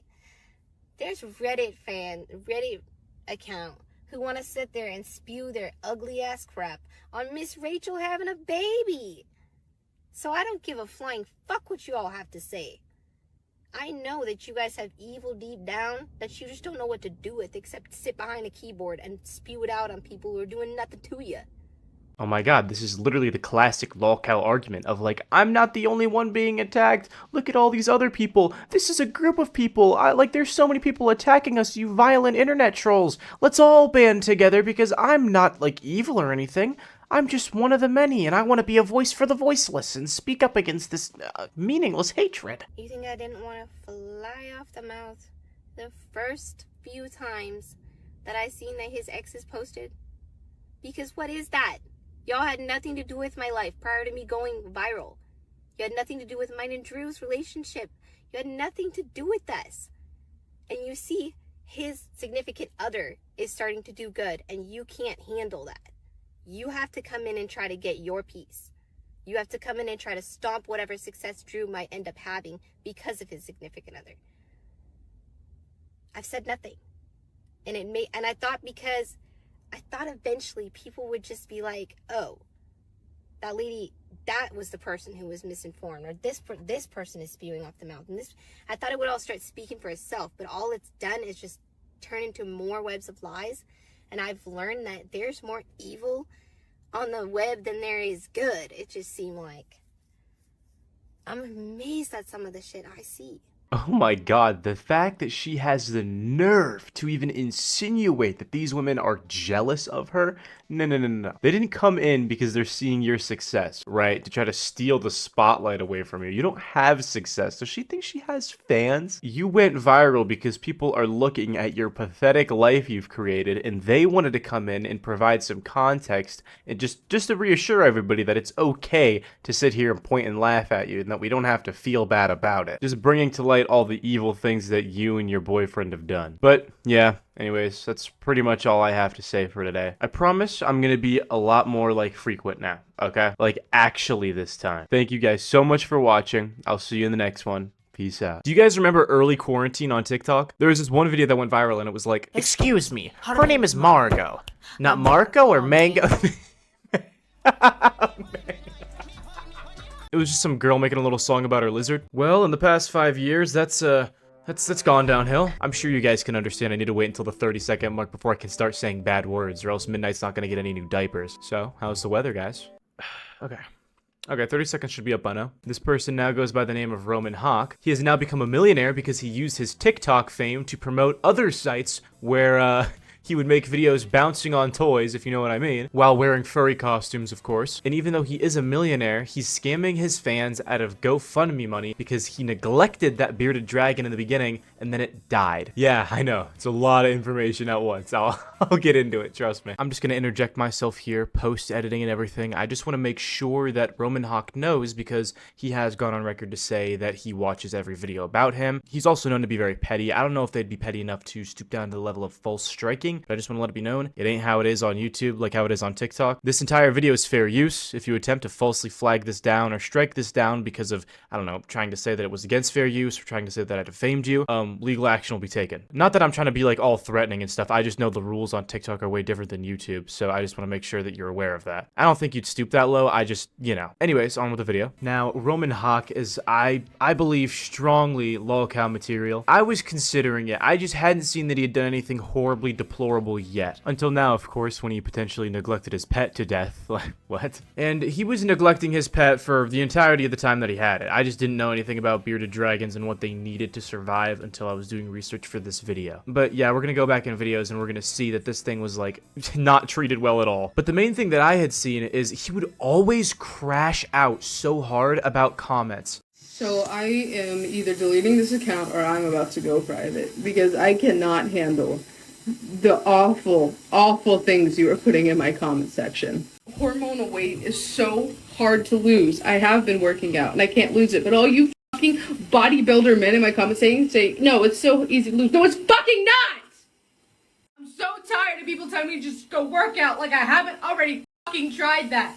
Like I haven't tried to go on diets. Like I haven't tried to get this weight off. And it's just like, okay, I've fallen for rage bait maybe once or twice, alright? I've never, like, actually, like, yelled at the camera or anything, or yelled into the microphone on this channel. Like, I don't do that. He does, and we're gonna see that. But it's like, come on. Like, it doesn't even matter. Even if you're not getting rage baited, even if it's somebody actually just being a degenerate loser hating on you for no reason. Okay, listen, if you are going to be a personality on the internet, you have to accept the fact, and it's better to accept it before it happens, because I'm promising you it will happen. You are going to get nasty comments about the way that you look, and probably also threats against your well-being. It's not something I'm encouraging, I'm just saying that's just the reality we live in, and you gotta prepare yourself for it. It doesn't matter if you're making cute little ASMR videos or something. It doesn't matter if you're 10 years old, it doesn't matter if you're 30 years old, 50 years old. There's losers out there on the internet that are gonna send you that type of shit. It can literally be for things as simple as you're corny or something like that. You have to just understand that, and especially when you're a grown man, you can't be sitting here making videos screaming about hate comments. This is another, like, this is the #1 rule on the internet, is if it does get to you, if you can't control looking at the comments and it does get to you, don't post about it online. Once you start posting videos of you crying and you freaking out and melting down about all the hate comments are just gonna get 10 times worse and 10 times more common. Which is why we are here talking about Hawk, is because he has a horrible flaw of just being so incredibly sensitive. And no, I don't mean in the way where somebody makes a dark humor joke that's just gross for the sake of being gross. And then you're like, why is everybody so sensitive nowadays? All these snowflakes. No, I'm talking about like falling for easy rage bait, having multiple meltdowns on camera for sympathy as well. And then there's some that aren't even rage bait, it's just like being mad for no reason. This video is of somebody making a joke being like, oh, well, if you ain't some sissy, why do you get a tattoo? I don't know anything about tattoos. They're talking about something about using a certain type of spray or something when you're getting a tattoo. And then Hawk takes this so personally that he's like, why don't you shut up? Other opinion, but if you need numbing cream to get a tattoo, you got no business going to get a tattoo. Or you can mind your business and shut the fuck up. Everyone's pain tolerance is different. Just because you have a high pain tolerance doesn't mean everyone else does. I can't do leg tattoos without numbing cream. I will kick my artist if they hit the wrong nerve on my leg. Sadly, it's happened before, but he was understanding. So no, we're not gonna shame people for using numbing cream. Roman Hawk is literally the definition and embodiment of that one friend that's too woke. If you don't know what that means, it's pretty much a person who, even in a progressive friend group, everybody will be like, come on, you're trying really hard to be a victim of something here. What are you doing? Someone who's just doing way too much. Way too much. Over here talking about like, oh, we should stop shaming people for their cream that they need for tattoos. Like, what? Dude, it's not that big of a fucking deal. And another thing is, to lead us into the Margot situation, which is the name of the bearded dragon. He would go on and make these videos talking about, see, we're not gonna body shame my lizard, as if the lizard is as if it's a human who is going to take this body shaming into an account and is gonna get like depressed or something. You're overfeeding it, and that's not healthy for an animal. And that's eventually what killed it, by the way. Gastric neuroendocrine tumors, which I might have pronounced that wrong, but bear with me. Or GNT is what ended up being the fate of Margot, which is a newer type of cancer, but is believed to be linked to unhealthy feeding of reptiles. Not that I'm saying you should study every single type of cancer to see what and what not to do, because there's so many out there. I mean, there's the obvious ones like don't go sit on a tub of radiation, you know? But this is pretty basic stuff because it's pretty much just like avoiding diabetes too. Just keep your animal healthy. Roman Hawk loves to say, oh, just so you know, it was cancer that killed Margot. You guys are all pieces of shit. Cancer just falls out of the sky. I mean, well, yeah, for humans, but it's a little bit different for animals. I mean, sometimes it can be like that, sure, but, you know. Did you guys know that leukemia in cats is contagious just by, like, saliva and stuff like that? Yeah, okay, I'm not gonna go into a big in-depth rant about how it's different between animals and humans.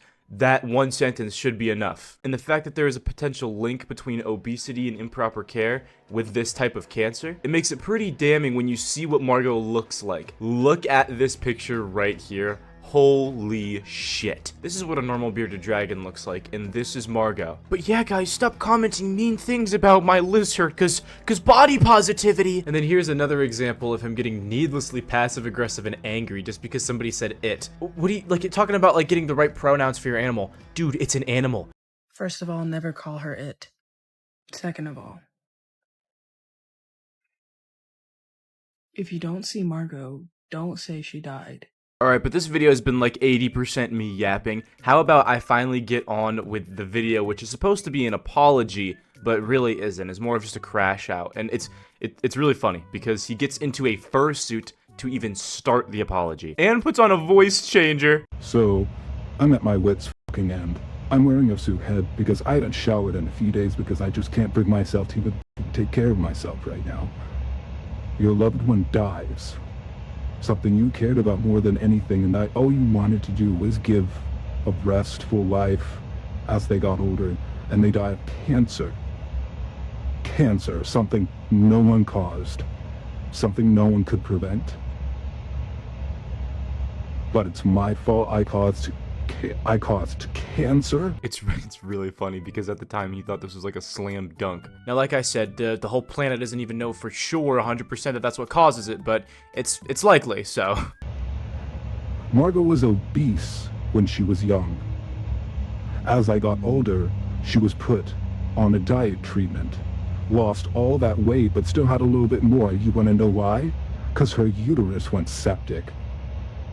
She was refusing to lay some eggs, and I had to take her to the vet. She had to get her uterus removed and half of her tail amputated, which cost me over $6 grand to save her f***ing life.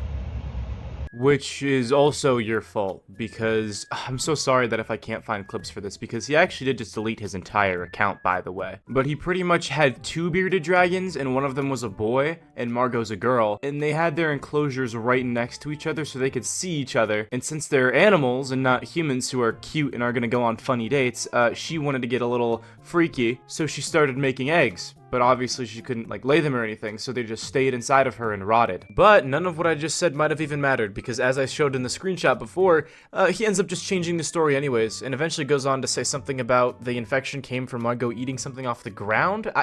I don't know. Her tank was set up the way it was for her own safety.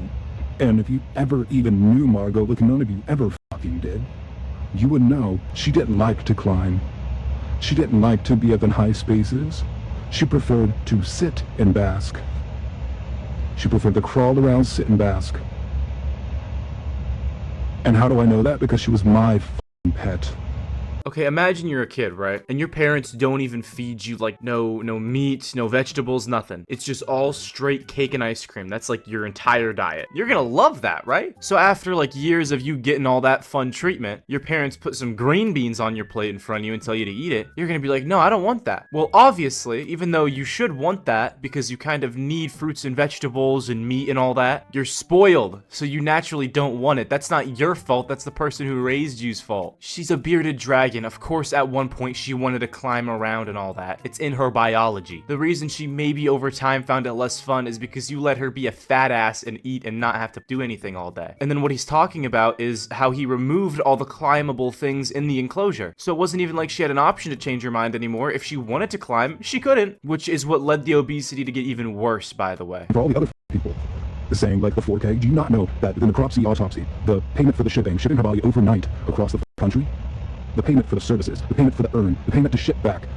all of that adds up.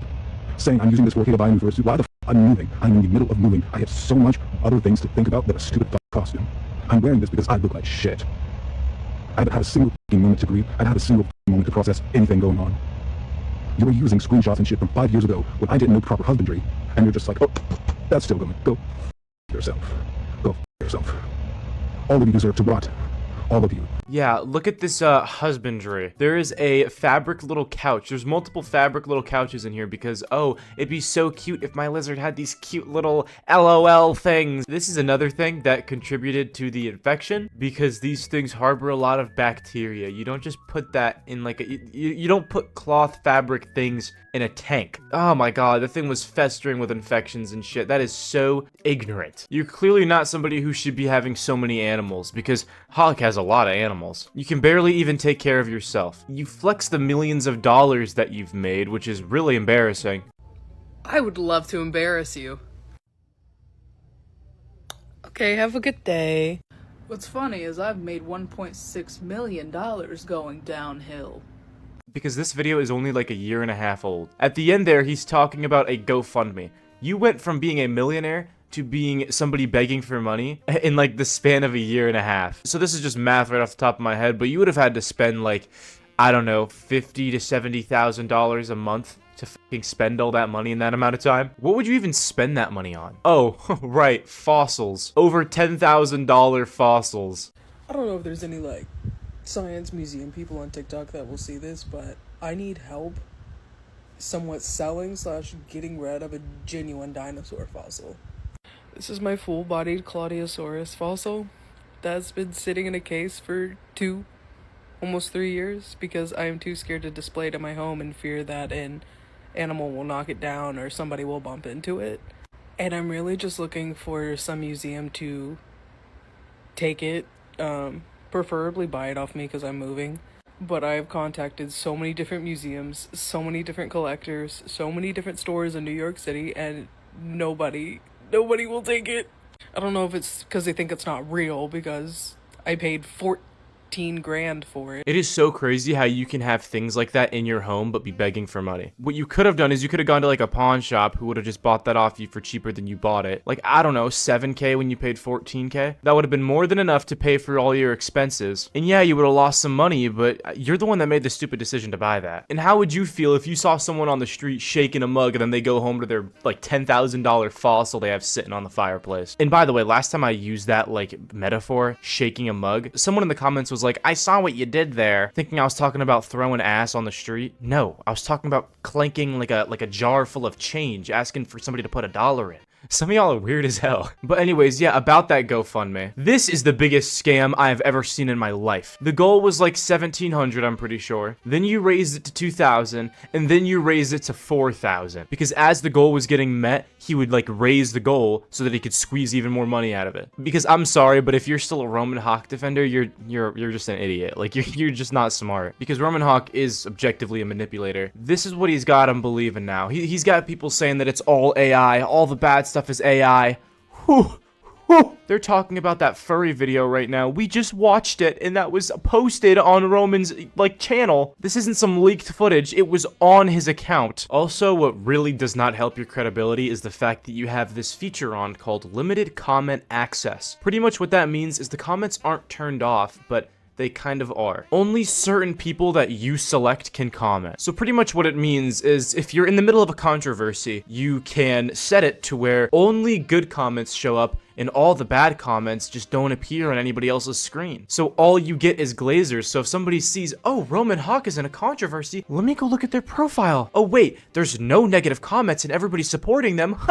Wow, I guess they must be innocent after all. So pretty much just assume, and yes, you can assume, because this so far has been a 100% success rate. If somebody has a limited comment access on their thing and they're in the middle of a controversy, they did it. That whatever the hell it is they're being accused of, they did that shit. They're guilty. Also, funny little side thing, this is what Roman was posting right after being like, oh yeah, Margot is dead. Sweet Neptune. Oh, and here's another thing. Hey, so here's my art because I want you to know I am more than a lizard and a weird furry. Where's Margot? What? Don't care. Where's the lizard? Where's Wells Fargo? So you're clearly having a bit of an identity crisis. You don't want to just be known as the person who made the little "My name is Margot" video. So what are your next 3 videos you post after this to prove that you're so much more than just Margot? Well, you post that tattoo video of you just bitching about something that has nothing to do with anything. Making an argument for the sake of, I don't know, having a dull life and wanting to argue about something. And then you make a video replying to this hate comment, so just more negativity for the sake of just, I don't know, drama and wanting to be upset at something. And then you make another video complaining about how Margot just takes over your whole life. So you complain about how Margot is your whole identity, yet the only times that you don't talk about Margot, which is kind of rare, you're just like being negative and upset and complaining about other shit. This reminds me of, and I can't prove it because, you know, he deleted his entire channel, but I'm gonna play you a video and then tell you what the description was. Why don't you stream on TikTok anymore? Oh, buddy, don't get me started. Oh, buddy, don't get me started. Pretty much what the description was the answer to that, like, oh, don't get me started, and it was pretty much him getting started. And it was being like, you compared my body now to how my body was when I was a minor, you creeps. Where it's like, yeah, they probably are comparing you to back then, but it's not like some weird body thing. Like, I'm not trying to be rude, but I mean, you've you've gained like 300 pounds and used to always be smile, smile, happy days back then, and now that frown literally never leaves your face unless you're being smug, thinking you just owned somebody. That's the only time where you crack a little smirk. Since you're like a manipulator, you try stretching so hard and reaching so hard for like the pedo argument. Oh, this person that doesn't agree with me has to be a pedo. Like this one right here, there is somebody that leaves a comment and it has a picture. Their profile picture is like a baby in a bathtub, but like you can only see their head. It's not like that Melanie Martinez situation where you can see anything private, you know what I mean? All you can see is their head, and then you can just tell that they're in a bathtub because you can see water around like their shoulders. And look at this absolute reach. Holy guacamole. I don't regret a damn thing I did because I'm so happy with how I look. I have always felt more masculine than I ever have feminine. I'm happy. What you should regret is putting a clearly not clothed child in a bathtub as your profile picture. Anyways. And like I said, Roman does this a lot. It's really, really like it's really pathetic. It's a low blow. Because then when you just start using this as a tool to just throw against people that you don't like, it starts minimizing the actual problem that it is. It's kind of like how you, Roman, you drop the F-bomb. Not that I'm trying to sit here and say no cussing, but you drop it at least once per sentence. But it kind of loses its sting once you do that. And the disgust and revolt that you feel when finding out that someone's like a pedo shouldn't be something that is losing its sting. It should be something that you aren't desensitized to. So how about we don't just sit there and use that as a thing that we throw around against people that we don't like, in the context of it being baseless, I mean. But you know, here's you insinuating it again by saying everyone's weird for comparing you back to when you were a minor, as if it's like you haven't changed drastically. All right, this is your body, this is your looks. I really don't give a shit, okay? I'm not saying you should have never changed. I'm just like using this as an example. Like, this is what you looked like before, and this is what you look like now. Why are you trying to sit here and be like, what the hell, you guys are all pedos because you guys are comparing me to my body when I was a minor? Yeah, that's what it is. It's like, no, they weren't creeping on your physical appearance. They're just concerned. Not that it's any of their business or anything. I'm just saying naturally as people, they're kind of nosy. Like I said, it's not like I'm agreeing with them. It's none of my business. I'm just saying there's a difference between someone being dislikable and someone being like a creep, which is what you're accusing people of. Yes. Yes. I was 17 years old when I made Her Name is Margot. I turned 23 soon, so yeah, everyone being like, oh, you look so different, you used to be so pretty, blah blah blah blah blah. I was a child. Okay, I'm gonna do something really funny. I'm gonna replay a clip that we already saw a few minutes ago. Very short, don't worry. And then I'm going to finish playing the video that we were in the middle of watching just then. And keep in mind, these were only posted like a few weeks apart.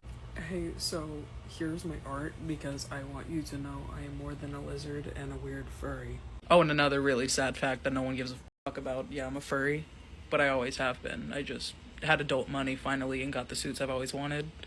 But yes, I did Her Name is Margot. Yeah, that just comes out of nowhere, has no relation to the video, as if you were eager, waiting to say it. So why do you at the same time try to push this thing where it's like, oh, this is all people see me as? And we're gonna see a lot of that in this video here. Let's have a real talk. Because content creators are fucking people. I'm sure you've at least seen that intro. We're gonna let some of it play. But I want you to keep a keen eye this entire time. He is trying to cry so hard and not a single tear will come out during this entire, like, 3 minutes. Not a single one. I can only imagine why. I never asked for a platform. I just made silly little videos with my lizard because I thought it was fun. I thought it was funny and it was entertaining. I never asked to blow up from Her Name is Margot. And ever since then, I have been put on this pedestal to create and put on a show and do marketing and do PR lists and do collabs while my grandmother was exploiting me. I didn't ask for any of this. And I just want you to imagine you are put on this pedestal with millions of people watching you, expecting one thing every single day, and you can't even do anything you like to do because they only want to see what they want to see. and they don't want to even know anything about you. Who are you trying to fool here? You're able to pretty freely talk about all your special interests. You feel like restricted or something? You feel like there's things that you're not able to express about yourself? You're able to freely express your gender identity. You're pretty freely able to express your interest in being a furry. That's kind of all you've tried expressing because your personality is kind of bland, but you know. What is it that you feel like you can't express? You're over here shoving... What is it you feel like you can't express? You're over here posting videos of you in a furry costume playing with yourself. I mean, if that doesn't scream freedom.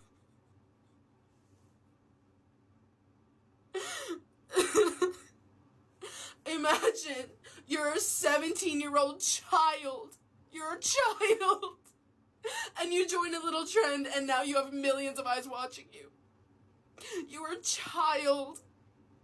You repeat the word child so many times to a fault. Because if you would have just slipped that in once or twice, then we probably wouldn't be able to tell. But when you say it like 5 times over and over again, we kind of understand like, oh, wait, I'm putting 2 and 2 together now. You're trying to guilt us. You're saying a word that's supposed to make us feel guilty. Because everybody feels bad for children when they're being like exploited or something. Except for you weren't. You know why? Because you could literally just stop posting if it was that bad. Or just stop reading the things that were upsetting you so much. I'm sorry if you think this is a controversial take, but it feels like in the past few years, people on the internet have started to believe that someone who's, I don't know, 16, 17 years old just isn't cognitive. Like, obviously, yeah, they're a kid and they're gonna make dumb decisions, but to sit here and act like it couldn't have ever crossed your mind to just not look at hate comments or just stop posting if you hated the fam so much. I've heard Roman try to say that they were kind of forced into doing this channel by their grandmother or something. And if that's true, it wasn't forever. I mean, at the very least, you've been out of that for 3 or 4 years. And even then, you never had to look at all the hate comments. I got hate comments too, and I was put up on this pedestal with a bunch of hundreds of thousands of eyes watching me when I was a child. A child! Oh man, I was 17 years old too when I started this. I think actually 16. And then as soon as you get to be an adult and you're like, hey, I've had this hobby since I was a child. Ever since I was 11 years old. I have liked furry stuff. I've liked these anthropomorphic creatures because I love animals. I love dinosaurs. I love nature. And because of that, people hate you even more and want to harm you even more. I don't understand where we're going wrong with the actual fucking issues in the world with children dying. The absolute genocide in Gaza. No way. We're going there. We're going there. Whew. Oh my god. You've done horrible things, Roman. You've neglected your pet to the point of death. You tried using that to scam your audience afterwards. And you constantly try shady little attempts like using limited comment access and all these little manipulation tactics to change the narrative. In multiple instances, when people disagree with you, instead of going the whole route and calling them bigoted, which to be fair, in these contexts specifically, you could just say that. It would make sense. But no, you baselessly insinuate that they're a pedo. But hey, everyone stop calling them out on it. Because, you know, Palestine. As if 2 things can't happen at once. Shut up. And to be honest, I should have shown this a little earlier in the video. I'm just gonna like throw the screenshot in the beginning, but now I'm gonna read it out. I hope your closest loved one ends and you don't get a moment to process or grieve. Kind of an insane thing to say. Pretty much just wishing harm on all of us. Kind of hypocritical because you had a whole meltdown about that. And what is this little thing? I don't know why he does this pose. Like, what even is that face that he's making? It's like a shocked expression, but with like really dead and dull eyes. And this one too. This is another one of him just saying that he hopes that we all rot. You know what I mean? How amazing. I mean, first of all, you posed this weird face. I'm not trying to bully you. I'm just saying like it's an odd like little gesture. And then you pull your phone up closer and you start typing out like wishing harm on us. I don't get the face. I mean, your eyes look like you just walked in on somebody taking a shit. And then your mouth looks like you're trying very, very hard to push out a shit. I don't know what's happening here. But regardless, that's pretty much all I've left to say about Hawk. This was certainly a longer video. Sorry that it took me so long to make it. It's just 99% yapping and I want to get all my facts straight, so I had to do all that. Anyways, thank you guys so much for watching. I'll see you in the next one. Peace out. Hey, it's Supercut Me here again. The reason I'm butting in this time is to tell you that we're about to watch the Lily Tino video. Just a heads up, there is going to be a very noticeable cat in the bottom left corner of the screen the entire time, and the reason why is because Lily Tino is a false striker. Yet Lily Tino didn't even just try to have my video taken down, she tried having my channel striked because of some of the clips that I used for her. So this is just a little anti-copyright thing so she can't fool some automatic detection system into picking it up. I'm working entirely within the lines of fair use. And I eventually got the strike removed. I think she actually might have appealed it herself because I gave her this big long email, but I just want to make sure that doesn't happen again. I bet you didn't know that Kurt Cobain was probably trans. Why, because something's wrong with me? Why do you need to pray for me? I don't want your prayers. I hate my life, bro. I just recorded the first like 10 minutes of this video without realizing that I'm using my webcam mic. Listen to this. I am in such a good mood right now. I hung up all those little foam things, so now my mic actually sounds good. If you can even tell what I was saying right there, I was ironically very happy because now my mic sounds good. I hung up all the foam like acoustic panels and I unpacked my house. I finally moved in. I had a girl over for Valentine's Day for like a week and a half. That's why things were really slow. Kind of got addicted to a Minecraft world, kind of grinded the shit out of that. Haven't played it in a couple of years. I was like, damn, I'm really getting into this. I downloaded Marvel Rivals like a day or two ago, and bro, I am naturally so good at that game, yo. Best believe that gameplay is gonna be in the next few videos. Like, I literally be getting MVP every single match as Invisible Woman, bro. And I've never played Overwatch or Marvel Rivals. I've never played a game like this ever before in my life. Anyways, on topic, today we're gonna be talking about the highly requested Lily Tino. Lily Tino is a trans activist. Well, that's what she says she is, but nobody likes her. Other LGBTQ members hate her and say that she's giving herself a bad name. All passerbys hate her because of all the tiny things she's done mixed up with all the horrible things that she's done that are actually like really serious that people don't usually talk about. No disrespect to any other people in this industry, but like 80% of the videos I see on her is like, lol, trans person getting misgendered in public, cringe. Now, I don't know if this term is like really disrespectful or not. Don't get mad at me because I don't know, but I've heard the term clucky thrown around a lot. We're not gonna go there. Okay, I'm not gonna bring that up. It's a very low blow, and it goes without I don't have to bring it up. Okay, you see that she isn't the prettiest woman in the world, but as they say, looks aren't everything, and they usually say that in like a good way, like, oh, you know, she's ugly, but you know, she's really pretty on the inside. No. She is a piece of shit. And we're gonna go over everything. Now, she calls herself a food critic, and I'm just gonna be honest with you. Nova is a 1,000 times better food critic than her. And that isn't a compliment to Nova. She literally will just sit here and call a meal trash and then scoop the entire plate. I'm talking like she'll be licking the sauce with her fingers. She's so gross, bro. She'd be eating with her mouth open all the time. I've never heard anybody mention that with them gnarly ass. Okay. We ain't gonna bully. I meant gnarly as in like, yo, gnarly, dude. That's radical. She'll also just tell like waiters or servers straight to their face, like, hey, this food sucks ass. Can I get something else? Like, what? Even if she's not asking for something else, even if it's not like repulsive, she'll just be like, yeah, like, you know how the waiter comes up and they're like, oh, did you find everything enjoyable today? And you'll just be like, yeah. Just like how when you get a haircut, you say you like it even if you don't. She'll literally just say, no, it wasn't that good. Like, what kind of dick does that? It's pretty moist. I've had better. This is not great. The ice cream is bad. It's good. Like, I'll finish it. Right, it can't be that bad if I'm like scraping it off the plate.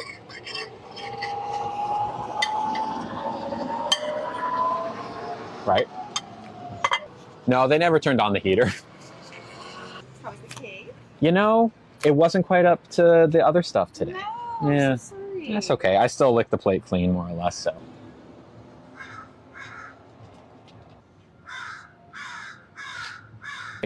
Did they count my meal? Am I crazy? It says that there was a credit here. What is that? Just that I paid? That's the tip. Yeah. That just means that I paid. Okay, yes. I was like, okay, got it. This scone with jam and clotted cream is probably the best pastry I've ever had in my entire life. As a food critic in San Francisco, I usually eat well, but Crown & Crumpet's food, service, and atmosphere came together for a top-tier afternoon tea that I would recommend to anyone. All right. If you really want to be my intern, I have work for you. Ideally, a video editor is what I need the most. That and someone to like do outreach on email to restaurants to try and get me in for free. I'm now accepting groupie applications.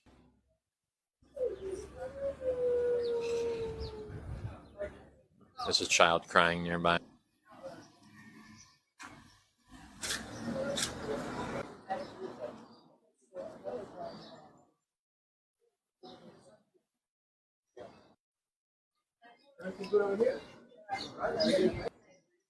How's it going? April.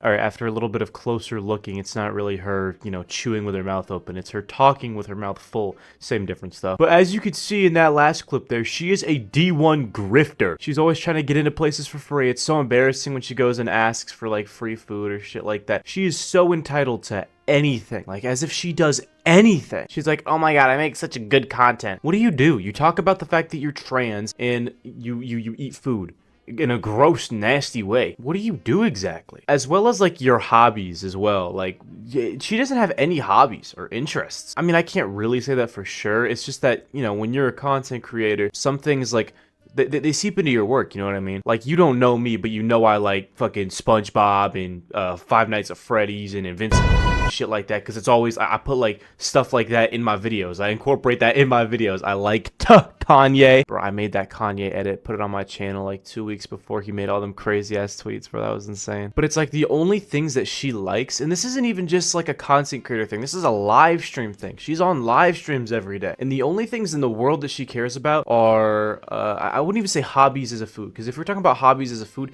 you'd think like cooking or maybe like wine tasting or cheese tasting, but that's more about like the history of it, you know what I mean? Just straight up just eating, that's just eating, right? That isn't a hobby, that's just eating. Just going to a restaurant and then eating something. That's not a hobby, it's just consuming food. So the only things that she's into is LGBTQ and sex, her sex life.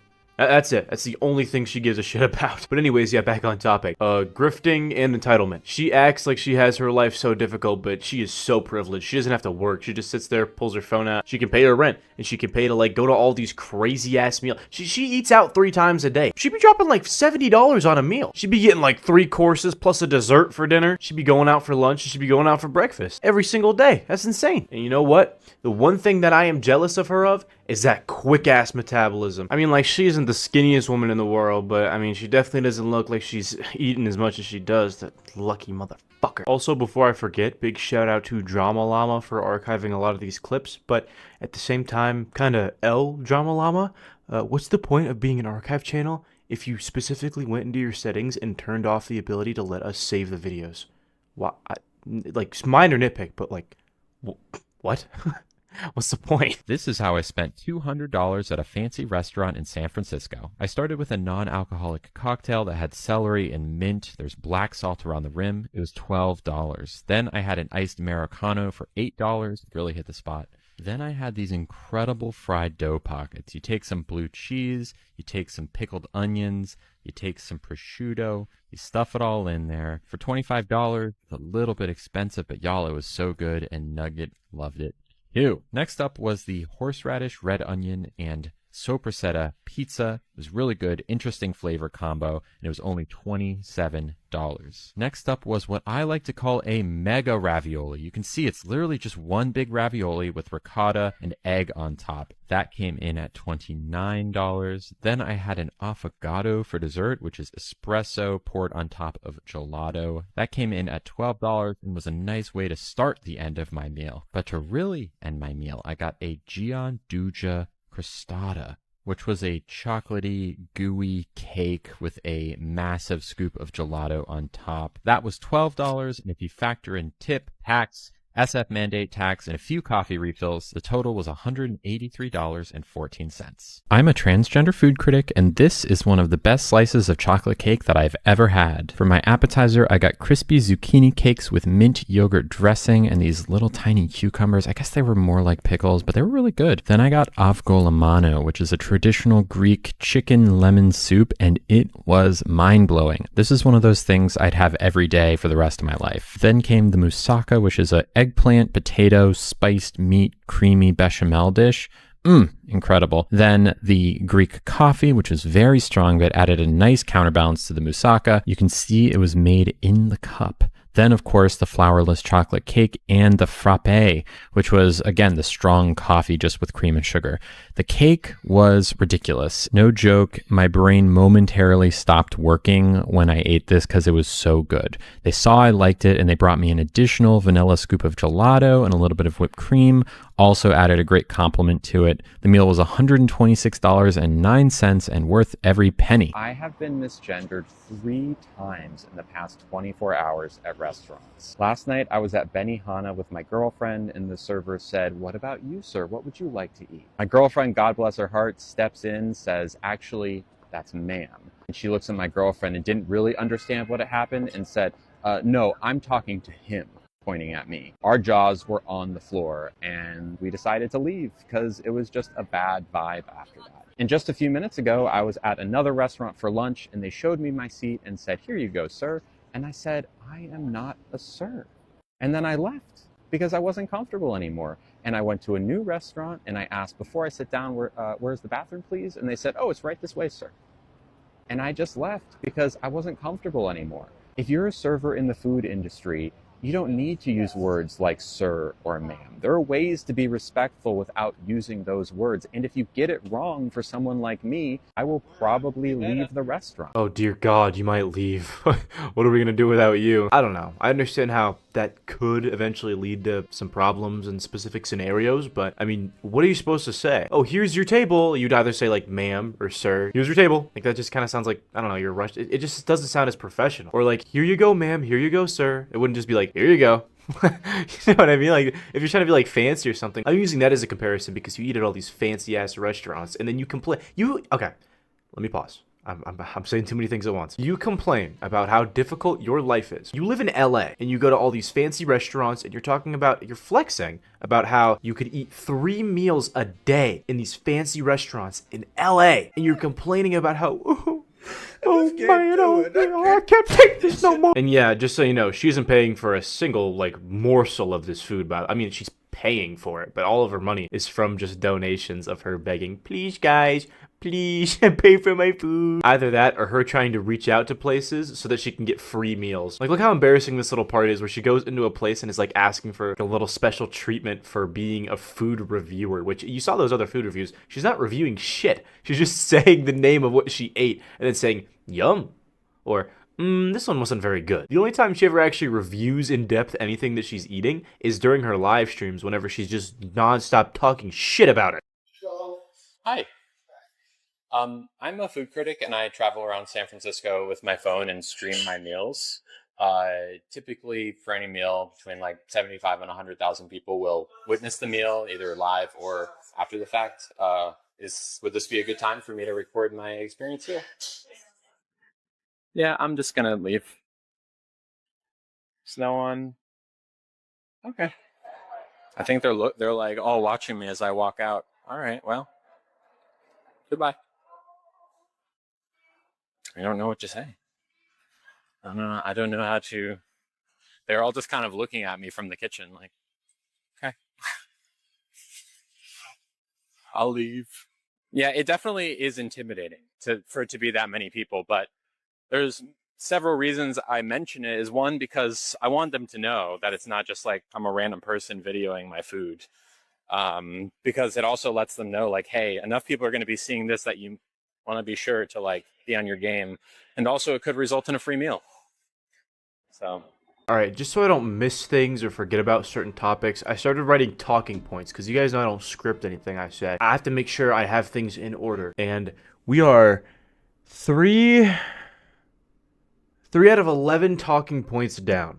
And the rest of them are the reasons why she's actually like a garbage human. Not just like an unlikable person like those first few. These are the things that are just absolutely abhorrent. But just to provide a little bit of context though, we need to set the stage and let you know that she targets her videos towards children. Let me show you one of these little videos that she uploaded. And she likes to say, I can't find the clip, but she has said on multiple occasions, "My videos aren't for kids. But even if kids do find them, I don't care. This is educational stuff." So let me just show you that video that she posted, just so you know for a fact this channel is for children. Hi friends! Today we're going to talk about something super important. What it means to be transgender. It's a big word, but I promise that it's easy to understand. Ready to learn? The first thing I want you to do is close your eyes.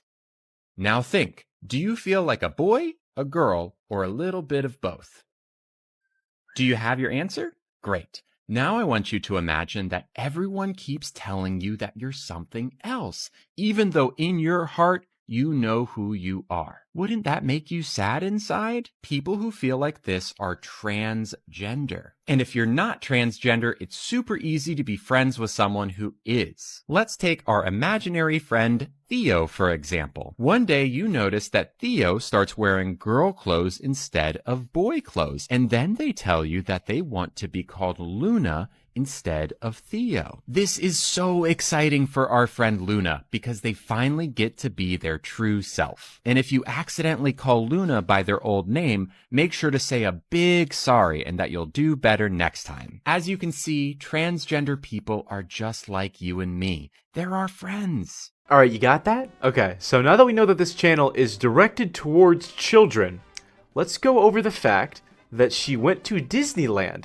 and used childlike, what would I say, comparisons or innuendos, like cake pops and donuts and candy canes and shit, to explain her bottom surgery and how sex works with it. And keep in mind, it wasn't just like some teenage sex ed thing that she was trying to give off vibes of in that first video. That was like elementary schoolers. I'm gonna get banned from Disney.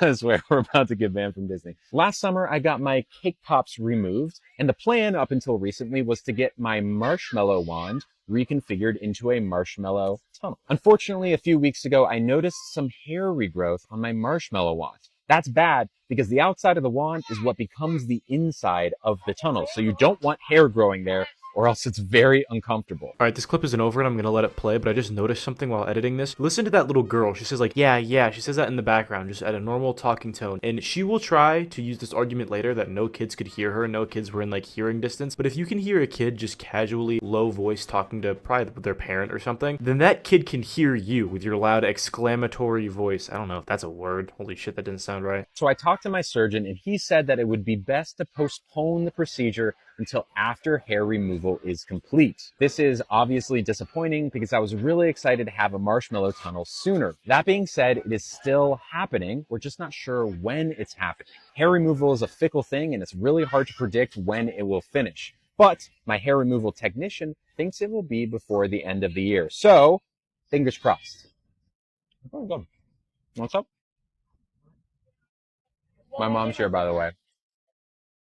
The marshmallow tunnel. I feel so bad for that mother, but anyways, I, believe it or not, slightly understand the argument that some people have where they're like, this person's entire personality is based off of the fact that they're trans, like they don't talk about anything else other than being trans or sex. That's the only thing she talks about. It's all that she cares about in life. So maybe she wasn't even taking into consideration the fact that it was weird because there's kids there. She just, it's something that she talks about so normally that she just wasn't taking that into consideration. It wasn't like she targetedly said stuff around kids. The best way that I can simplify that is just think of those times where you were in the middle of a conversation with somebody and then you realize that, oh shit, my voice is really loud. I'm like kind of yelling right now. I didn't mean to be doing that. In the moment, you didn't realize what you were doing, but you were low-key kind of yelling. And that isn't a take on her literal voice volume. I'm talking about making a comparison on not realizing that something you're doing is inappropriate in the moment. And I almost like agreed with that. I mean, I still believe that she was a piece of shit, but it wasn't like I was gonna accuse her of that being like an actual, you know, predatory thing that she was doing until she totally doubled down on all of it. In this video here, I mean, she literally says that no kids heard her when they did. And kids that young, you can hear that kid in the background like mumbling, they're like 3, should be educated on this stuff because it's just like any other surgery. No, okay? People in the modern day love to compare things, and we're gonna get back into this argument later, so I'm not gonna go too in depth because I have a reason to bring it up again. But not everything can be comparable to just everything in the world. It's not just like a hip replacement. This is a taboo. You are talking about sex organs. You are talking about pee-pees and wee-wees. This is not an appropriate conversation for any child to have at such a young age. You don't even get health or sex ed until high school. Why would anybody that's for a reason. Why do you think anybody under that age would ever need to hear about that? You fucking creep. I should apologize. I should probably apologize, right? All right, I will apologize again for the Disney video. My apology is that I didn't make more videos in Disney. I wish I had filmed myself more and done more because I can see how much of a nerve that video touched, more than I expected, honestly, like way more. I think it's really important to normalize the trans experience. It's important to normalize being trans in public. This is my life. This is my existence. This is who I am. I'm not going to hide. Talked at a table that I was at sitting with my mother. 1, no one was listening. No one was listening. 2, even if they were listening, you talking about cake pops and marshmallow ones. Like, you'd have to kind of know a little bit more to really understand what I was saying. But let's say you did understand what I was saying and you were listening, which no one was. It's no different than talking about a hip replacement or any other surgery. There's nothing taboo about it. There's nothing that shouldn't be discussed. The video was not aimed at kids. It was aimed at y'all, my audience, which is not kids. Yeah, so back to that video from earlier of her like talking like she's in a preschool. Not for kids, right? Okay. There's a time and place for that, and Disney was not the time and place I pinned. No, it actually was, Andrea. Because I was in Disneyland, and I wanted to talk about it. That makes it the time and place. This just brings me back into the whole entitled thing. Oh man, I really gotta take a shit right now. You know what? I'm in the middle of the streets of Disneyland, and since I feel like doing it, I'm gonna do it. Get ready. What a crazy argument. I wanted to do it, so that makes it right. Queer people are allowed to exist in Disneyland. Ding, ding, ding. Queer people are allowed, let me say it one more time for the people in the back. Queer people are allowed to exist in Disneyland and talk about being queer. If you think that's a problem, then you have a problem. Okay, that was a little bit of an over-exaggeration. It's not like you can't just talk about the fact that you're queer. Like, hey, does anybody know where my boyfriend is? I can't find him. I'm not talking about to that degree. I'm talking about in her context. And in her context, she's talking about sex.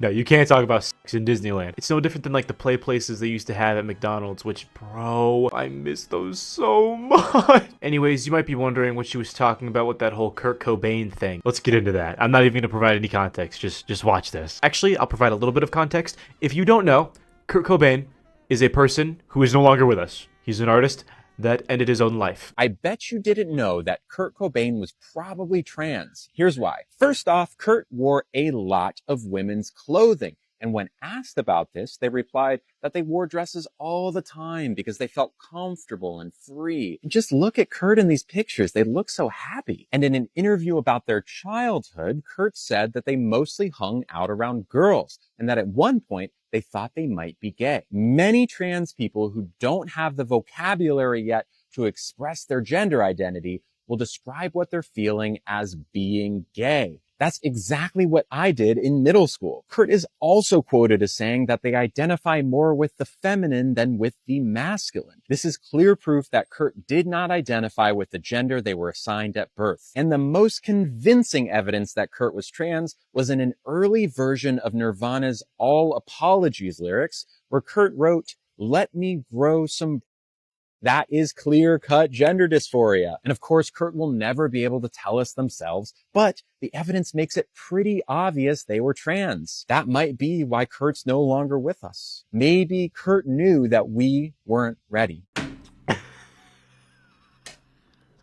Okay, so your entire popularity was projected by the videos of you getting mad at people for assuming that you were a man based off of your appearance. Yet you want to sit here and assume that someone's trans just because they wore a few dresses sometimes. People can wear dresses. Look at this picture of Young Thug wearing a dress. This shit goes hard, bro. I don't wear no dresses or anything. I probably would never wear no dresses. Just because somebody wears them doesn't mean they're trans. I mean, they could also just be gay. You ever thought of that? And the fact that you want to insinuate that the reason that Kurt Cobain popped himself is because of whatever the hell little thing you're making up, this little story you're making up in your head. It's such a reach. Holy shit. You got the reach of LeBron James. You got the reach of Black Ops Cold War Zombies. You got the reach of Mr. Fantastic. What is this even about, bro? Speaking of reaches, let's talk about this little Matrix one. She sits here and makes the comparison, makes the statement that the Matrix was based off of some, like the entire plot was some like allegory for becoming transgender. And you want to know her two definitive reasons why, her two big points that she makes? Well, it's because in the show, they take red pills to awaken themselves. And at the time of filming this, estrogen pills were red. And there are people in the film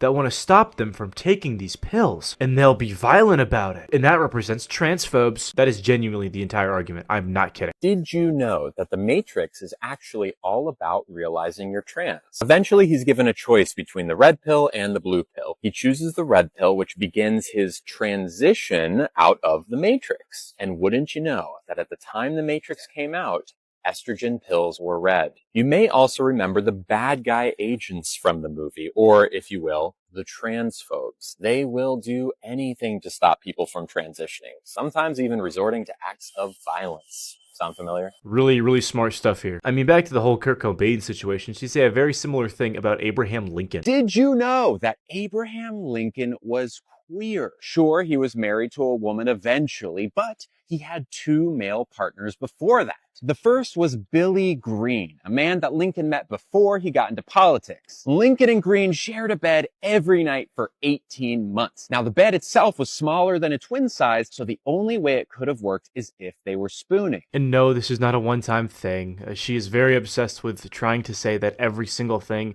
has like a hidden LGBTQ background. Did you know that Spider-Gwen is probably trans? Alright, so first things first with the evil stuff. I cannot show any of this because this entire jumble of text would just be all blurred. I can't show a single word from this. But I'm sure if you wanted to, you could find this somewhere. But when she was around 19 or 20 years old, she would make this post on some site. I don't even know what it is, to be honest. And she pretty much just admits that when she was 3 years old, she had inappropriately touched someone who was around her age until they both...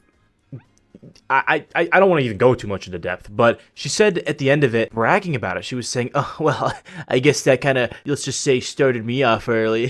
This is one of the main points that people usually bring up talking about how evil of a person she is. But I seriously just can't talk about that for very long. Not even just for, like, being demonetized. Genuinely just because you don't want to hear it, I don't want to say it. Alright, next thing. There's this one instance where a couple of kids come up to her and they misgender her on purpose. Now, this isn't, like, cool, right? You shouldn't be doing that to people, even though she's a horrible person that doesn't deserve respect. I still wouldn't go up and do this. And these kids are like no older than 15. And what she does is she turns the camera to them, shows their face, acknowledges that they're children, and say that she wants people to harass them. Is it a 10 out of 10, sir?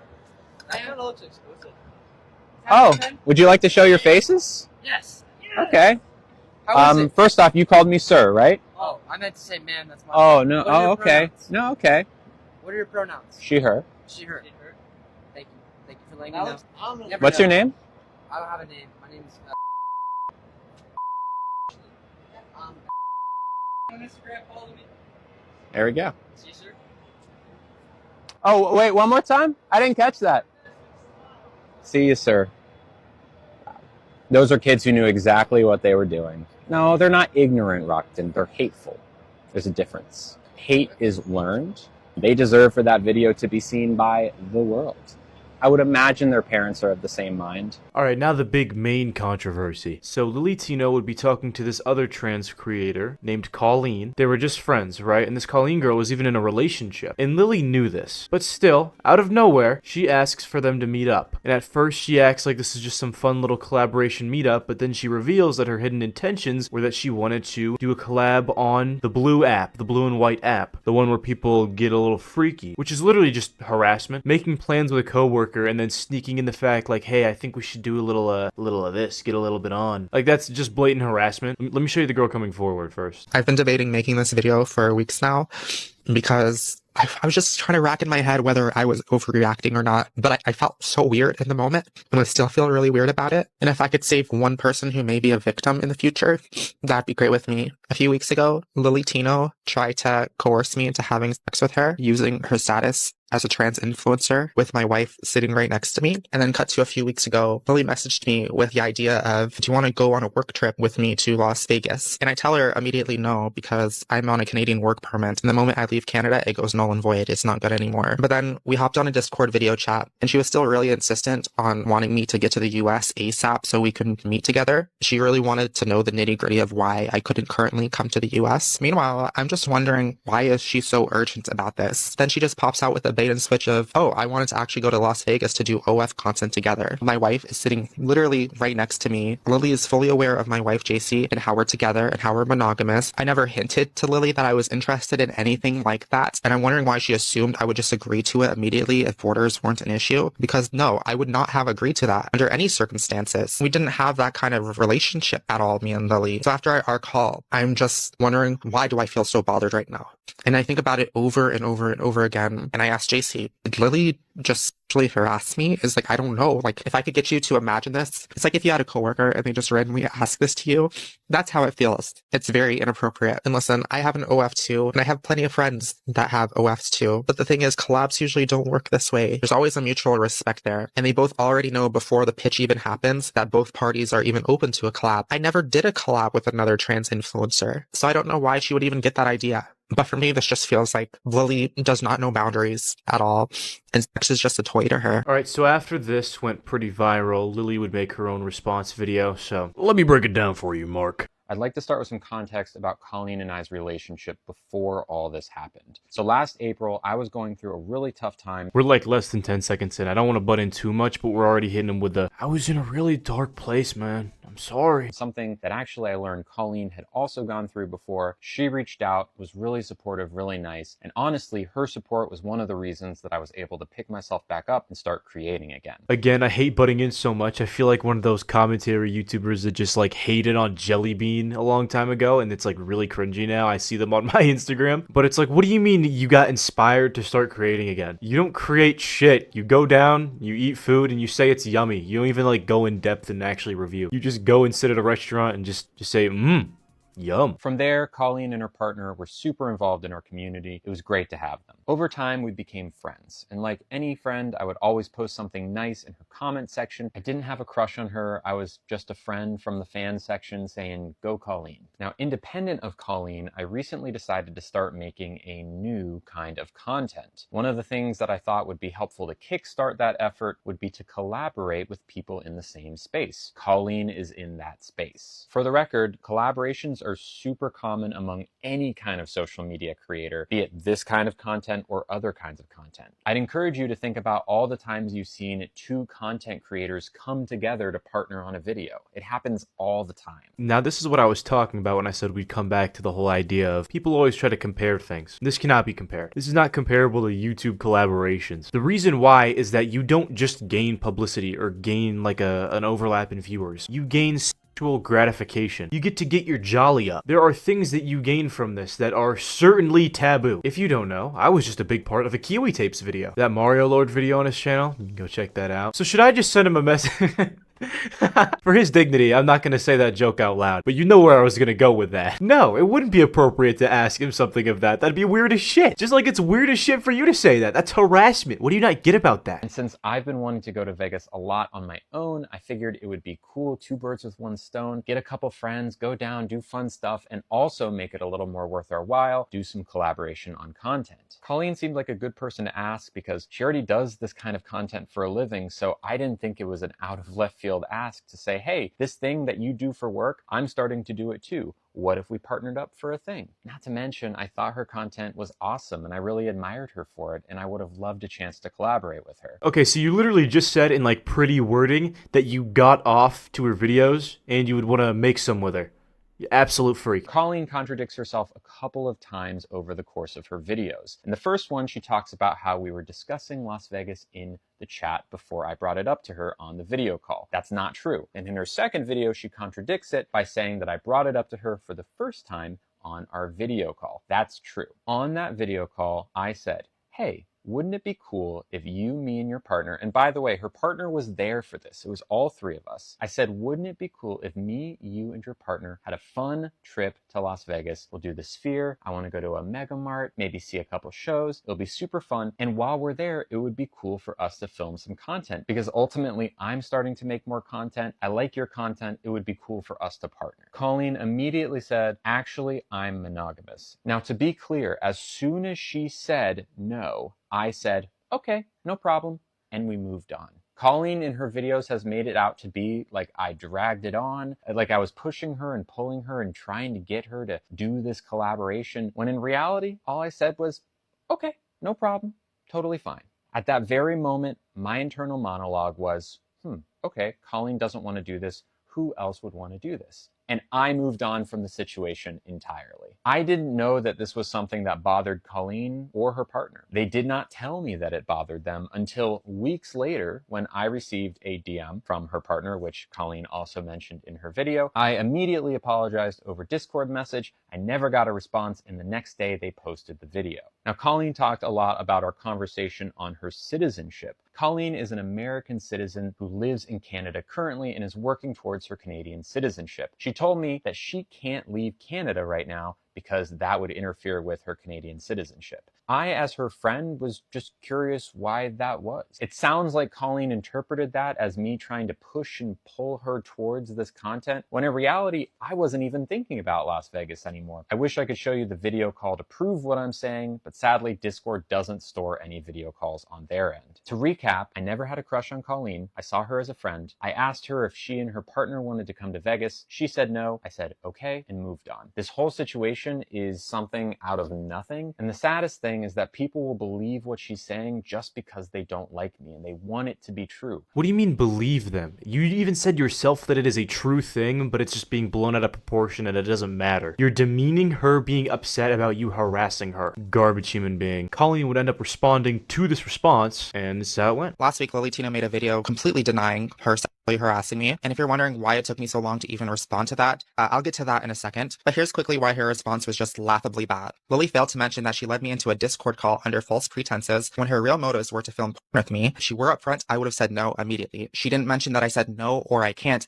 3 different times. And even after that, even after I said no to doing porn, she still sent me a link to the porn studio and said it would be mutually beneficial. The entire video, she didn't even mention OF or even spicy content once. Instead, she mentioned it as a different kind of content and was very nonchalant about saying it was normal for content creators to collab, which is true for something like TikTok, but is much more sensitive when we're talking about making literal porn. And this one shocked me. She edited the word OF out of her screenshot, the one that I actually posted to my video itself uncensored. I received a DM from her partner, which Colleen also mentioned in her video. And she'll probably say it's for TikTok terms of service, but here, let me just put that message on the screen and watch nothing happen to this video. Lily was trying to sanitize the entire situation to make herself seem innocent. Like, I got in many comments after they come back to my video being like, oh, I didn't even know that Lily was even talking about OF until I saw your video. And I've been frequently asked why I even went public in the first place, because Lily had such a well-written response, right? But the reason I even went public was because I knew that immediately after I went public, Lily would publicly act like this. Right? And also, I had no idea they were monogamous. Most trans people I know are poly. So let's say, okay, she's monogamous and she could have just said no. And finally, if you're wondering why I haven't responded till now, it's because the day I was going to respond last week, I was contacted by another victim named Cassie, who was tied up in this entire Vegas situation too. Her situation is very similar to mine, except for her, Lily stalked, groomed, and refused to take no for an answer countless times, to the point where on Lily's live streams, I was tricked because Lily was publicly saying that she already has someone to go to Vegas with her after I said no, referencing Cassie. Turns out Cassie never said yes. So I've been trying to say no, and she keeps pushing for it.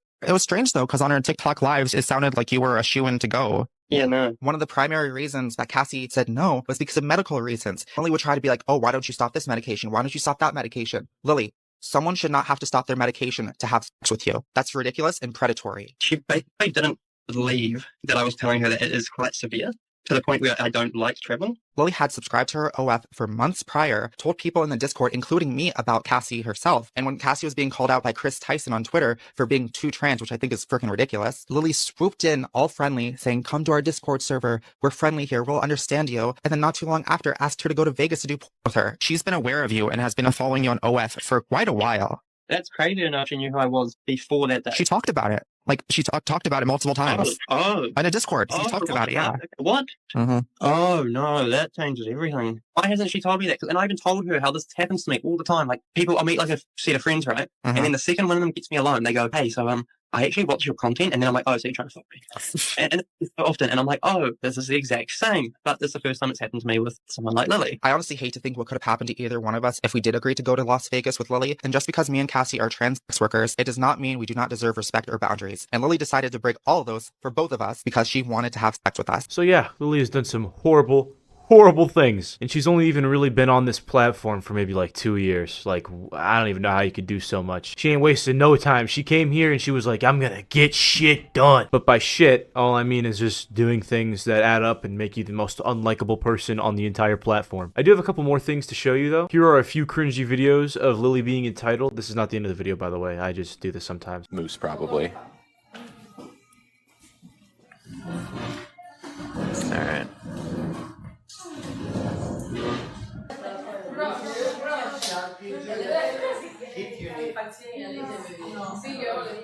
I might have to move. It was so nice. It was so nice. Easy. All right. Yeah, this is better. All right.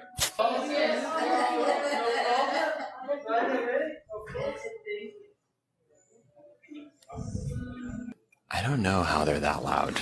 They're ridiculously loud. Yeah, I think we're gonna have to find a different place.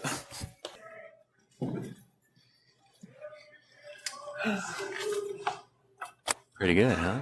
Even better. No more loud noises. Oh my god, there's so many cats in here. There's like 3 cats in here. The idea of poly is that you can have enough... Is it a lot noisier in here? Am I crazy to say that it's a lot noisier? I know the music is loud. I am so picky. I like music too, but like, yeah. Excuse me, could you turn down the music just a little bit more, possibly? I know I'm the only one in here, so maybe just like possibly even turning it off would be incredible. You're in a public place. If you don't like being around people that talk, eat at home. I mean, that makes no sense to even ask. I highly doubt she even knows the first thing about cooking. Alright, here's a really funny video. I previously mentioned the only thing that she ever cares about is, you know, spicy, freaky stuff. And she also loves complaining. So here are 2 of those mashed into one because she can't not do either. So randomly sidetracked to it. It's the only thing on her mind. We'll get a little bit of the butter lettuce on here. We'll get an orange, get some shrimp, maybe a pistachio or 2 on the fork. A big bite. Here we go.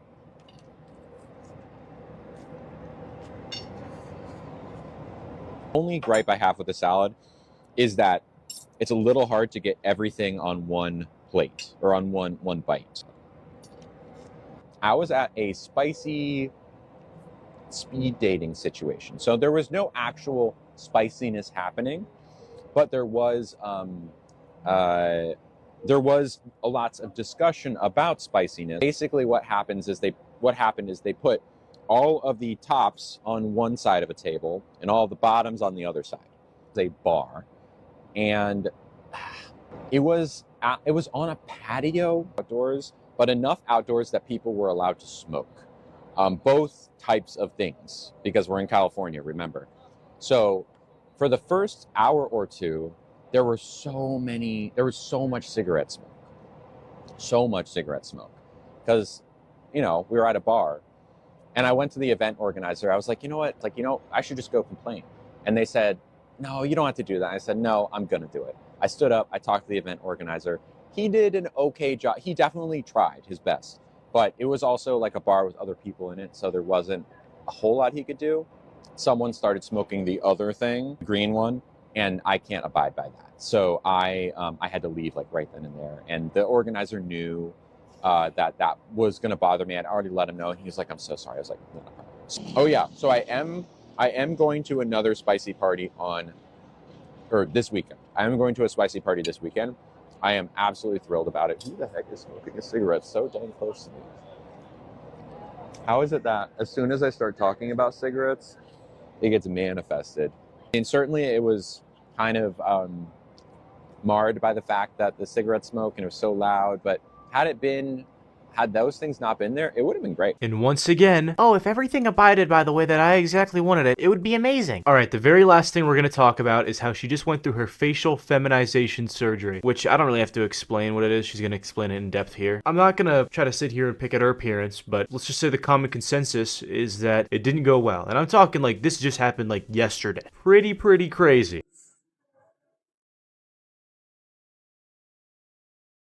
It has been 20 days since my FFS. About 70% of the swelling is gone, but it'll take another year or 2 for the rest of it to go down. So let me show you around my new face. For reference, here's what I looked like before. Now my lips haven't changed, but they went through my lower mouth to get to my jaw. It's hard to see the result here right now because there is a lot of swelling, but over time you'll see that it is much softer. And last but not least, the Adam's apple is gone. And I'm super excited for y'all to come on my healing journey as my face settles in over the next few years. Yeah, so all in all, Lily has definitely made a name for herself, and it isn't a good one in any way, shape, or form. Pretty much all I have left to say about it. Yeah, I mean, this is the longest a video of mine has ever run, so I've clearly had a lot to talk about. Thank you guys so much for watching. I'll see you guys in the next one. Peace out. Every single clip I use in this video is fair use, and not a single word I speak in this video is defamation. Alright, ready? What would you consider a lolcow? You don't have to neglect your kids, you don't have to have a booger wall. I just don't know what else you would call a person that has 2.4 million followers on TikTok and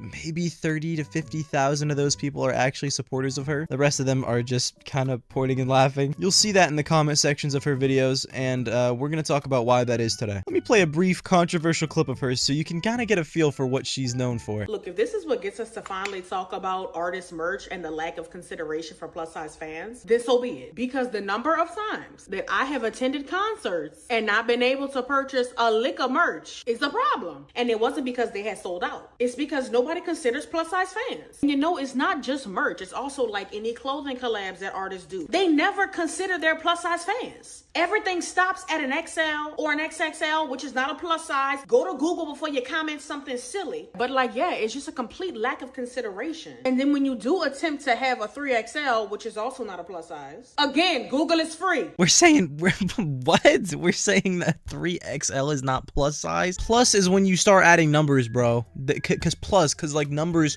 are in like equations, just like plus signs and all that. That's why it's called plus size, bro. This is pretty much what Samira is known for. Being very entitled, being like, you need to think of me before you make any decisions. And it's kind of like ignorant, I guess. I don't know. By the way, I was rage baiting. I know somebody's typing up a comment right now. That whole thing about why plus size is called plus size, I made that shit up. I was just playing. Anyways, you're gonna find out two things about Samira. One, her whole personality is surrounded by, I guess, being a bigger woman, which, I mean, if you want to promote positivity towards that, it's like, I don't know. You guys want my opinion? Guys, it's time to talk about our political opinions from a 19-year-old, because I know how to run the world, clearly. The leading cause of death in America is heart disease. The leading cause of heart disease is high blood pressure. High blood pressure is caused by sometimes genetics, but mainly by obesity. And would you look at that? America also has a really bad obesity epidemic. It's crazy how those things correlate. Is this about being like chubby? No, not at all. Nothing to do with that. I'm not talking about overweight people. I'm not one of those assholes that tells their girlfriend they need to start eating less. I'm talking about people like Samira who are going into fitting rooms with 3-4 XLs and ripping them. Keep in mind, by the way, that doesn't mean we bully people like this or look down on people like this. It means that we just don't encourage them to keep staying like this. It's about promoting to people that being like 300, 400 plus pounds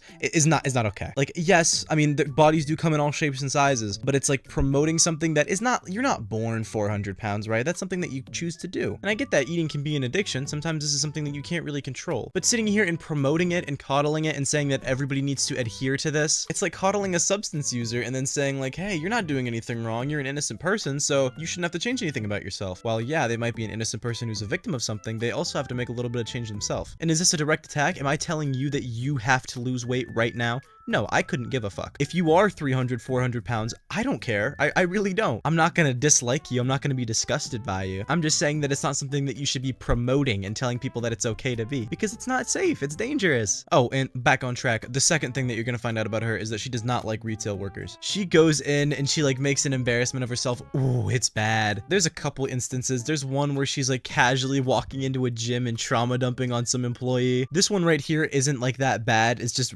really embarrassing. Hi, how are you? Somebody was like rude to me and told me to get my big ass in the gym. But I would just want like I just wanted like a cute, no, literally, first of all, but I just wanted like a cute little set to basically just say F them.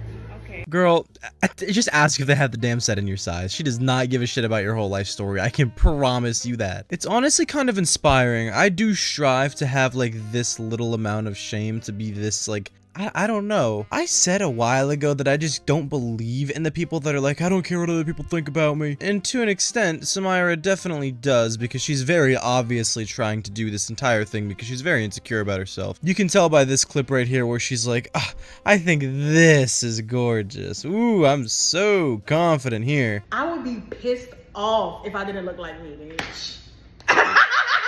But the second that anybody picks on her, she goes entirely inactive on her account. We'll get into who it was that did that in a minute, but it's someone that you might actually know. Anyways, back to what I was saying. She walks into this library and just, this might be contender for top 10 pretentious people of all time. I was wondering if there's anyone that could help me find some books on like fat phobia, weight stigma, diet culture. Do you have Fearing the Black Body, Sabrina Strings, What We Don't Talk About When We Talk About Fat, Aubrey Gordon, Belly of the Beast, Deshaun Harrison? And then she gets all pissy at this flight attendant who's new there because he couldn't find the seatbelt extender in time, and it's just like, girl, You're the reason you need a damn seatbelt extender. Don't get mad at the guy for not knowing where the fuck it is. It's probably not something that is commonly asked for, okay? Not that we're gonna shame you for it, but like, you don't want people to be rude to you, so why the hell do you gotta be rude to everybody else? Hi, can I get a belt extender?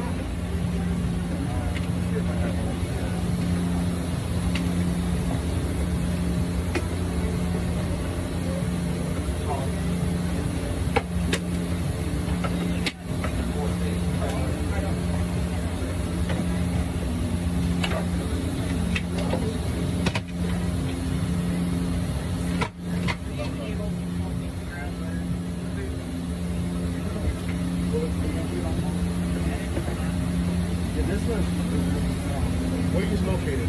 3A. I'll bring it. Okay, thank you. And then she starts blaming the seatbelt for not fitting as if it's faulty. Now, luckily, she didn't actually crash out on the guy. She just waited until she walked away and then just talked a bunch of shit about him behind his back, which was, I guess it is better. So here's where y'all are gonna lose me. And furthermore, stop tone policing me and critiquing the manner in which I asked for a belt extender. I was polite. The absence of my pleas does not mean I was rude. Thank you.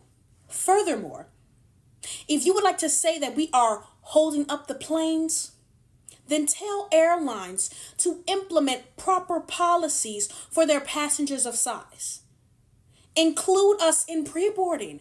If it's such a hassle to somehow have all of your flight attendants keep tabs on the belt extenders and have them at the front of the plane so that upon entry, we can receive them. Timely. All I hear is wah, wah, wah. Give me my seatbelt extender now. I made a bad choice and now you have to accommodate to it. There's only a couple Samira defenders and they always say the same thing. When people always say like, oh, this is a sign, you do this to yourself, somebody will be like, oh, actually, a rebuttal is that there are people that have diseases which make them gain weight or make them lose weight at a very slow rate. And that reminds me of like an ADHD kid who's looking out the window watching butterflies. It's like, up, over here, buddy. Come on, we're not talking about that right now. Yes, that is like a real thing, and the same rules don't apply to them, the same criticisms don't apply to them, but we're not talking about that, buddy. We're talking about Samira. Samira, I don't really think cares about like fat activism as much as she seems like she does, even though it is her whole life, and she can never stop talking about it with this plus size, what, snow angel? I'm about to make a plus size snow angel. Okay. Oh no, girl! Oh Lord! Am I doing it? She literally is making everything about the fact that she is overweight. Like, okay, girl, we get it, you eat. Anyway, she does like this, I guess, fear-mongering thing all the time, where she's pretty much telling you if you're fat, like, hey, everybody is out to get you. Be paranoid. There are eyes looking at you all the time and everybody notices. She makes something out of nothing all the time. You cannot make this up. Macy's couldn't find a plus size mannequin, so they literally dressed the skinny mannequin like this to stretch the shirt out enough. You cannot make this up. This is how small this mannequin is. Like, this is not a plus size mannequin. What are we doing? Is it that hard to get a plus size mannequin? I really dislike when you complain about something, even if you know it's mildly inconvenient, and then some jackass is just like, oh, well, there's actually children starving in Africa. Oh, there's actually this happening here or this happening there. So you actually have no right to be complaining. Shut the hell up. You know what I mean? I understand that. I'm not claiming that my minor problems are as big as those. But when I tell you this matters so little, I mean, I have to piss right now really bad, but my cat is sitting on my lap and I don't want to get up because I don't want to wake him up. That problem matters infinitely more in the grand scheme of the world than whatever the hell you are trying to pull out of your ass right now. The store couldn't find a plus-size mannequin, so they stuffed the shirt of one. Literally, who gives a shit? Literally, who cares? You are trying so hard to laugh right now. Yo, say a prayer for this plus size section because I just know it's not gonna be here much longer. Because look, first of all, this don't make no sense. This don't make no sense. This don't make no sense. This don't make no sense. This is ugly. And finally, this is crazy. I rest my case. When she says I rest my case, I'm pretty sure she's sitting here and she's trying to clock this Walmart, Target, whatever this place is, by saying like, you guys clearly don't care about fat people. Look how messy you employees leave it. And it's like, do you think the employees just came in there with fucking sledgehammers and shit and started knocking everything off the wall. No, some customer came in who, I mean, obviously is plus size because they're in the plus size section, and they just came in and started making a mess and being lazy and leaving shit all over the place. Something that you yourself have done multiple times. When you're over here making these videos of purposefully getting clothes that are too small for you and then trying to fit yourself in them, when you're done trying something out, you just throw that shit right on the floor. Like, you do realize that somebody's gonna be putting that back up on the rack and wearing that, right? And then her handful of little supporters are saying shit like, yeah, these clothes deserve to be destroyed because they don't fit us. You know what? I totally agree with you, brown girl cosplay. Wait. No, you're not. What the fuck? Very odd username. Maybe it means something else and I don't get it, but okay. And here's another reason why she's just objectively like a piece of shit. Now, I don't know the full story about the person that she's reacting to. I don't really know anything about them, but she made a video pretty much criticizing what Samira does and how she goes about it, where she pretty much just makes a mockery of herself, makes really bad music that we're gonna get into in a second, but whew. And Samira just sits there all smug looking as if she's cooking in this video, and she's just reaching, pulling at straws, making the absolute biggest reach, like wingspan of LeBron James type of reach. And she says, hey, the person criticizing me is racist. Since the person who made the video is kind of large as well, she couldn't go for fat phobic, so she had to just go for racist, because she always has to be the victim of some kind of something. Well, this last week, I stumbled across a very loud up-and-coming fat activist who is using her platform on TikTok to call out fashion brands that she has deemed as performative in their size inclusivity. Her name is Samira, and she has a lot to say. Now, I have to admit, I do actually like the concept of her micro-series because I do think it's a nice reminder to people that these fashion brands do make clothes like they're on Whose Line Is It Anyway. The sizes are made up and the fit doesn't matter. And in many of these videos, we see Samira coming back from these stores that she's deemed fat-phobic with clothes that are size medium or large, which would be below the size that she's shouting that she wants them to make, and they fit her the same way that she regularly wears clothes on her channel. And after watching all of these TikToks on Samira's channel, I am struggling to understand why she is so angry, right? It was a very angry introduction that I had to her, but it doesn't quite make sense. It's honestly the most pathetic thing you can do in an argument is just try to sit here and make up shit about the other person. Oh, you're a racist. Oh, you're fat phobic. Oh, blah, blah, blah, blah, blah. This is not the only time that she's done this. I'm sure you know Cardi B, right? Cardi B would release a new merch line and the plus sizes would sell out pretty quick. She'd then make a post saying something along the line of thank you to all my big fans. Pretty much just making a playful joke. She obviously doesn't hate fat people or anything, or else she wouldn't have just made those sizes. And then everybody was in on it. Nobody was offended by it. But Samira heard about it and she was like, you know what? I'm gonna make this about me. And she pretty much just complained about it and called Cardi B fat phobic and all that shit. And Cardi B actually responded. Yeah, you know, I'll just let her talk because she says exactly what we're all thinking. Cardi B, I'm very surprised that I have to remind you of this, but just because... Girl, shut the fuck up. It's not that serious. Not everything is revolutionary. Not everything has to have a crazy outrage. I already did a video. I told you it's not that serious. Like, what do you want me to do? Get on my knees and apologize? I'm not apologizing for a fucking jokey joke. That it wasn't even about you. It was something about me and my fans. Like, that's it. I don't care. I'm not apologizing. I'm not getting on my knees. No, I'm not reading a book. If you're wondering what she's talking about with no, I'm not reading a book, of course, in that video that got cut off, Samira starts talking about, like, the basic, the pretentious, oh, I'm gonna recommend you some educational books, so maybe you can Want to talk about her music for a second? I can't play it, obviously. I'll get copyrighted. But I'm going to read out some of the lyrics, okay? These lyrics are supposed to be, like, protesting, I guess? And let me tell you, there's no subtlety, there's no symbolism. We're just gonna get right into it. Ooh, ooh, ba-bop, ba-bop, ba-bop, ba-bop, ba-bop. Sell the plus sizes, sell the plus sizes, sell the plus sizes, sell the plus sizes. This an advertisement, this an advertisement, this an advertisement for the plus sizes, for the plus sizes. I think... I think I've read enough, actually. After this little argument with Cardi... Well, I mean, I actually wouldn't really call it an argument. It's more of a public humiliation ritual with Cardi B. She kind of just went off the internet. She put this little block of text being like, ooh, bullies, oh, you bullies. Now, this is actually a slideshow. There's two pictures. If you swipe to the right, there's... I don't really know what message or emotion this is supposed to convey here. It's very confusing, but alright. Did I mention that she's also, like, the queen of switch-ups? First, she does it with Walmart, and then she does it with Olipop. Walmart are really showing y'all how it's done. And in case you were wondering what Walmart's plus sizes look like right now, this is it. This is it, and this is all. This is it. This is it right here. And let's take a big step back. That's it. Let me tell y'all why Olipop is superior to Poppy. Olipop would never drop merch in Target and not sell plus sizes. I'm actually very sick of being disrespected. Yesterday, I received a sweatshirt from Olipop that was an XXL. Now, this comes 4 months after they reached out to send me a t-shirt, during which I made it very clear that my expectation for being sent anything was that it came in at least a 4X. And they kept pressing me for my address, but I wasn't giving it to them until they could confirm that it indeed would come in at least a 4X. At least. So she likes Olipop for the things that they do for plus size people, yet the second they accidentally, very obviously accidentally mess up her order, she's like, oh no, this is a piece of shit company, fat phobic company. And it's like, girl, they obviously do not really care about you that much. I just got an Olipop the other day from like Target.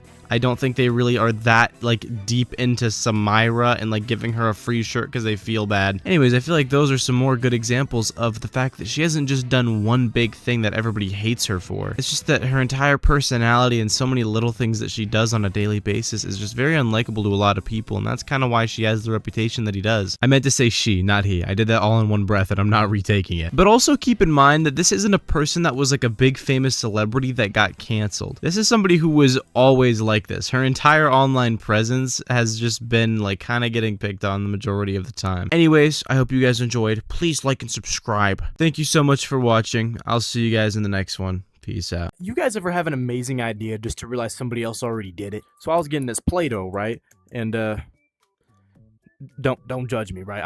I'm 18. You know, that works as a teen at the end. I'm a kid, leave me alone. And I was thinking to myself, man, I really want to eat this, but how would I do that? Now, I was thinking to myself, maybe I could make Play-Doh ice cream. That would be good. But then how would you make Play-Doh ice cream? It's not like you can like, I mean, it smells pretty good, but what would you make Play-Doh-y about it? Because you can't actually just put Play-Doh in the ice cream. So I was like, maybe you could just dye it Play-Doh colors, right? But then, like, what is that? Red, yellow, blue, purple? I mean, that's just colors. And then I thought, wait, what if you took cookie dough ice cream, and you took the cookie dough, and you made, like, different, you dyed those, and you made those little chunks, like, all those different colors. So then it's like little chunks of Play-Doh in your ice cream. And then, wow, somebody already did it.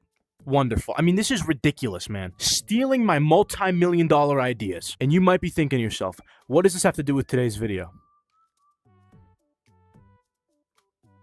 All right, everybody, what's up? Today we're going to be talking about somebody called Lena47, or we're just going to say Lena. Now, this is a funny case. Some people are going to point and jump the gun and say, this is satire. Because some of the claims and opinions that this person has are out there and so drastic that it almost seems like it's like a mockery or something. I'm like 90% sure it's not satire, but it, you know, there's always a chance. The main thing that leads me to believe that it isn't is this person posts like once every 2 hours. Someone who's employed would not be able to do that. But essentially what Lena does is they sit here and they always complain, saying that they should be exempt from having a job and everybody should just give them money. They act so entitled and act like they're owed donations because, you know, apparently they're disabled, and we'll get into that in a minute. People who call other people entitled for asking for mutual aid are the same people who expect disabled people to do a rigorous examination to prove that they're disabled enough to receive care.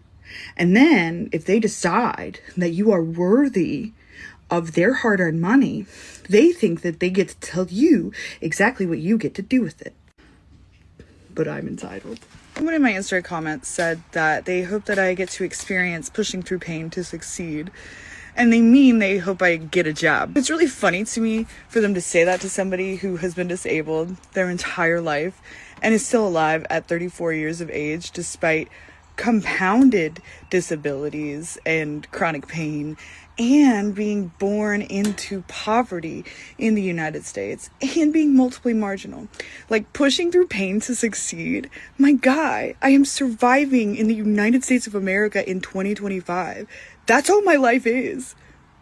Now, I'm not the most patriotic person in America, I can assure you of that much, but this will be a topic that they bring up multiple times, saying like, I'm fighting for my life out here in the front lines of America, like I'm barely surviving because of how evil America is to me, which I understand having your distaste, but to use that as a pity point of why you specifically need donations as if you're like in a battlefield right now. I mean, as a member of the LGBTQ, I can assure you there's like at like 10 places you'd rather not be right now. And that's at like the very least. But I bet you're wondering, what is this disability that we're hyping up?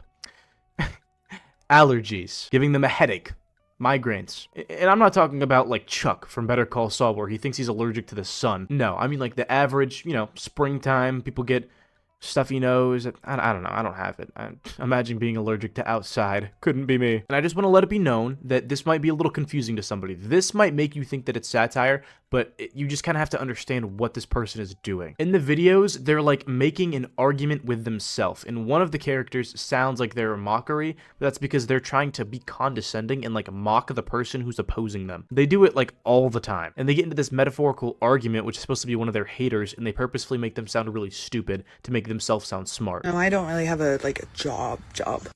Ew, why? I'm disabled. How are you disabled? Well, I mean, there are a lot of ways. The first thing on top of my head is standing out here is my allergies, because pollen. Oh my god, allergies is not a disability. Sure, so I did this really quick thing you can do, which is search online, and I'm gonna go inside and blow my nose and take my allergy pill because I literally can't breathe right now, and I already woke up with a headache, and it's gonna turn into a full-blown migraine, which means I won't be able to function for the rest of the day if I don't take care of it right now. So you figured that out, and I'm gonna go actually take care of reality. Oh my god, name 5 disabilities you have.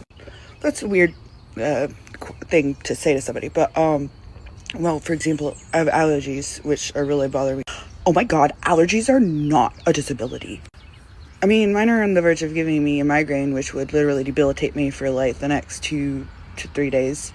And some people's actually kill them, and or make it so they can't go outside at all. But sure, whatever you say. Now I know what you're thinking to yourself. What's up with the big old glasses? Now, what if I told you they aren't really glasses? Those are goggles, safety goggles. For what exactly? Well, our little buddy here, our little champ here decided, hey, I don't want to have a job. You know what I would rather do? I'd rather scrap metal. You know what I think the argument they're trying to make is the fact that they don't want to do a routine. And we'll get into that in a minute, but it definitely has to do with the whole teeth thing. I'm sure you've noticed that too. Big brushing the teeth problem. But I think the argument they're trying to make is since they're disabled, they don't want to have a commitment of having to be at work on this time and doing this at this time. You know what I mean? So they'll be fine just scrapping metal whenever they feel like it for a quick buck, but that's about it. And when they don't feel like scrapping, they'll just sit here and beg for money. Which, here's the main reason why I feel like somebody might think this is satire, and the only reason, and it's because the way that they talk about things they need for their car just doesn't seem like someone who's this out of touch would know. You know what I mean? That might just be dumb or stereotypical, but it doesn't seem like they'd know that. But like I said, that is probably a reach. Hey, what's up? I'm Leanna. You can call me Lee if you want to. I don't really care. Me and my brother are disabled and unemployed, and we do a lot of scrap work in our truck to try to make some extra cash and help our local environment. Right now, our truck is out of power steering fluid. We think there's a leak, but we can't afford to get the leak fixed. And it's gotten really hard to steer it, and it's exacerbating both of our chronic pain issues. So I'm wondering if anybody has $8, or if 2 people have $4, or if 8 people have $1, because I can get some from the dollar store for a little over $7. And before any good-faced people ask, no, we don't have $8 to spend on power steering fluid. That's why we haven't gotten it yet. This little bit of help would actually be a lot of bit of help because it would help both of us physically. This is work we do regularly. And it would also help us mentally because I've been stressed about being able to pay for this, and we still haven't been able to make enough extra money to be able to afford it. And also, when my pain is exacerbated, my stress is exacerbated. Appreciate you. Now, is somebody begging for money an inherently bad thing? No, right? Some people fall on hard times. Are you going to go up to a homeless person on the side of the road and just spit in their face? No, hopefully not. What makes it bad, which is the same reason we make fun of Tofia and people like her, is whenever somebody is fully capable, because, let's cut the bullshit, you're not disabled, you have allergies. Allergies. They're fully abled, fully bodied, and choose to not work, and they make excuses, and then proceed to beg for money. Now that is bullshit. Why would we owe you anything? And you seem to sit here and be so entitled with your money and so who would want to give you money? It's really funny how entitled people will be when they give money to people in need, thinking they can dictate what that person should or shouldn't do with the money they're being given. It's not entitlement, it's my money. Not if you've given it to someone else. Okay, now this video sounds so ridiculous that you might not even believe it's real at first, but you gotta look at them chomps, man, them pearly yellows, and it's like, ugh, I'm not an expert on teeth, right? But I have seen this every single time we talk about a user of substances, and usually they have like those burns in between like their front teeth, which is exactly what this person has. So maybe there's a little something involved, because apparently they do get like donations, but they're over here arguing that, oh, you can't tell me what to do with the money. Why? What are you using the money on? Now that is a very light, it's not even an accusation, it's more of a theory. This genuinely could just be horrible hygiene and no use of anything. Very likely of that actually, but you know. Hey, how's it going? Oh my god, don't you ever brush your teeth? Yeah, sometimes, but I'm disabled, so I struggle with it. Oh my god, nobody is too disabled to brush their teeth. You're just lazy. People are quite literally too disabled to brush their teeth. Including me. Whatever, next thing you're gonna tell me you're too lazy to wipe your ass or shower. People also struggle with those things. Like, I also struggle with showering. Yeah, right. You're disgusting and you're faking it. You give real disabled people a bad name. Do better. And now look at this absolute hypocrisy. They sit here and they use other disabled people like, oh yeah, there are disabled people out there that have to go through these horrible things. And then they make a video saying, don't use disabled people to make a point. It's like, bro, what are you talking about? You're over here saying not to do something, although like a video or two prior, you're doing said thing. And yeah, we're just gonna like ignore the shower thing. I don't think it's surprising at all. I mean, look at them. My son's autistic and he has a job. Wow, even people with Down syndrome can work. I have a coworker who's blind with no limbs and he works 50 hours a week. What's your excuse? Stop using the disabled people in your lives as pawns to harass another disabled person. You objectifying other disabled people in order to harass a disabled person does not make you the hero of this story. And I promise you, some of the disabled people in your lives are seeing you objectify them. I know a lot of you are making people up. Some disabled people are coming in and saying, I'm disabled and I work. Good for you. Do you want a medal? I am disabled and I don't work. Both can be true because both are true. People are too disabled to work. Get over it and stop objectifying disabled people in order to harass disabled people. Well, if you don't want to do that, then maybe stop objectifying disabled people to give yourself an excuse to be a lazy ass. Jeez Louise, man, you are very, very unlikable. You want to see the most unlikable video? Oh my god. In this video, they're like, oh my god, oh man, I'm just in this horrible country with this horrible capitalism and oh my goodness gracious. And it's like, you know, say what you want. I don't really care. People can have their disagreements. It's whatever, right? It's just genuinely your opinion or your theory, I guess, of how the world should work. I'm not here to sit here and debate that. Doesn't matter. They're over here literally saying that you owe them. I'm poor, so you owe me. Running out of funds again? I live in a capitalist society. I need money every day. Anyway, if you want a block list on Instagram, go look at my comment section. And also, if you want to support people who are poor and struggling and disabled and need support regularly because they're human beings who live under capitalism, my links will be on the screen. Oh my god. And the thing is, these people want you to take them seriously. They're serious. They're serious. It's a little scary that they're serious, but running out of funds. You don't have a job and you ran out of the money that you had. Why would you possibly think to ask for money?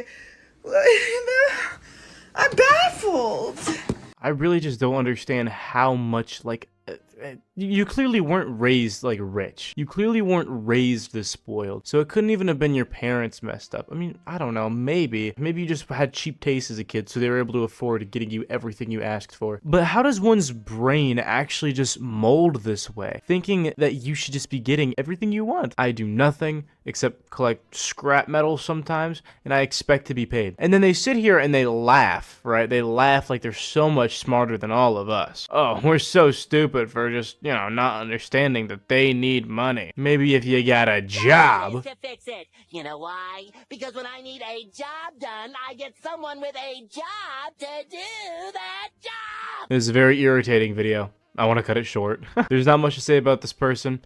Very, very, very repetitive and very sad and gross and nasty as hell. Sorry, this one's a little shorter. Like I said, I'm getting back into the swing of things. I upload every 2 or 3 days. I wasn't playing when I said that. You thought I was joking. I saw a lot of comments saying like, yeah, right. Yo, yeah, he's totally coming back. No, I'm serious. All right. Thank you guys so much for watching. I'll see you guys in the next one. Up. We're not done. That was the last video, unfortunately. There was a few videos this year that got taken down. And there was 2 that the audio was so bad that I actually sat here for 30 minutes trying to fix them to make them sound better. But it's because it was before I got sound panels in my room when I just moved into my house. So it actually sounded like I was talking into a Pringles can, like back in elementary school when I would try to do like a Bane impression or something. So long story short, that'll be it for today. I thank you guys so much for watching. This video is going to be immediately outdated because I believe tomorrow or the day after there is a video that would have fallen into this category coming out. I just wanted to release this one first because it would kind of suck if I released a video and then it showed up in a supercut the day later. So yeah, keep a lookout for that. If you got this far into the video, I want you to comment down below how crazy the collab with Markiplier was. Just act like he was in this video, like dead ass, and then everybody else is going to be so confused skimming around the video trying to find it. Don't let anybody in on it. Just let them find out the hard way. Thank you guys so much for watching. I'll see you in the next one.